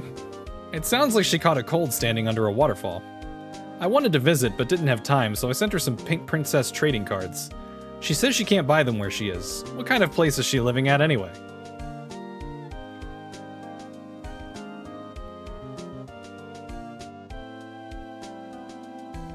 Do they even have credits for people making manuals anymore? Right? Who's that? You want to talk? Let's talk Pink Princess. All right. But, you know, I snuck into the studio the other day, and I saw her, the one inside the Pink Princess suit. Ugh, what a dog. It was kind of a shock for a boy of my tender age. You'll be okay, kid. Anybody can be a princess.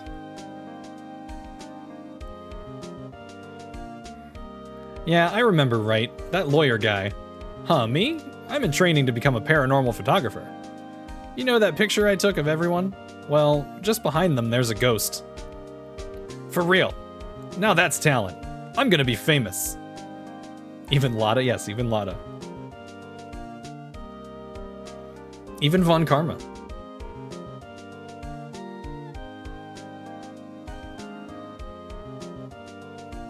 So there he is, he's throwing the confetti. He's got a whole bowl of it. Oh, he's got a whole fucking bowl full of confetti. I just love that. I love that idea that every time there's been confetti, it's been Gumshoe just sitting there with a bowl. A brand new episode has been added. Yeah, this is the DS stuff. We're gonna have to start that another time. Alright, well there we go. We finished Edgeworth's trial. That's all I wanted to do today.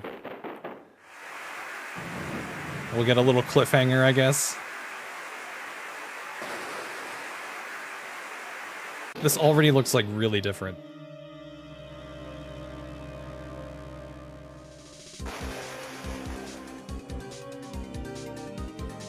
Whoa.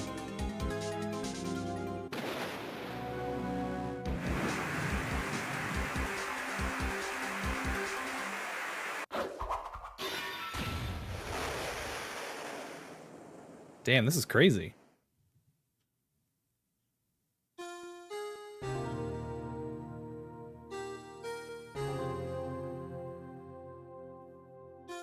Wow. Alright, well, that's where I'm gonna save, and what a cliffhanger.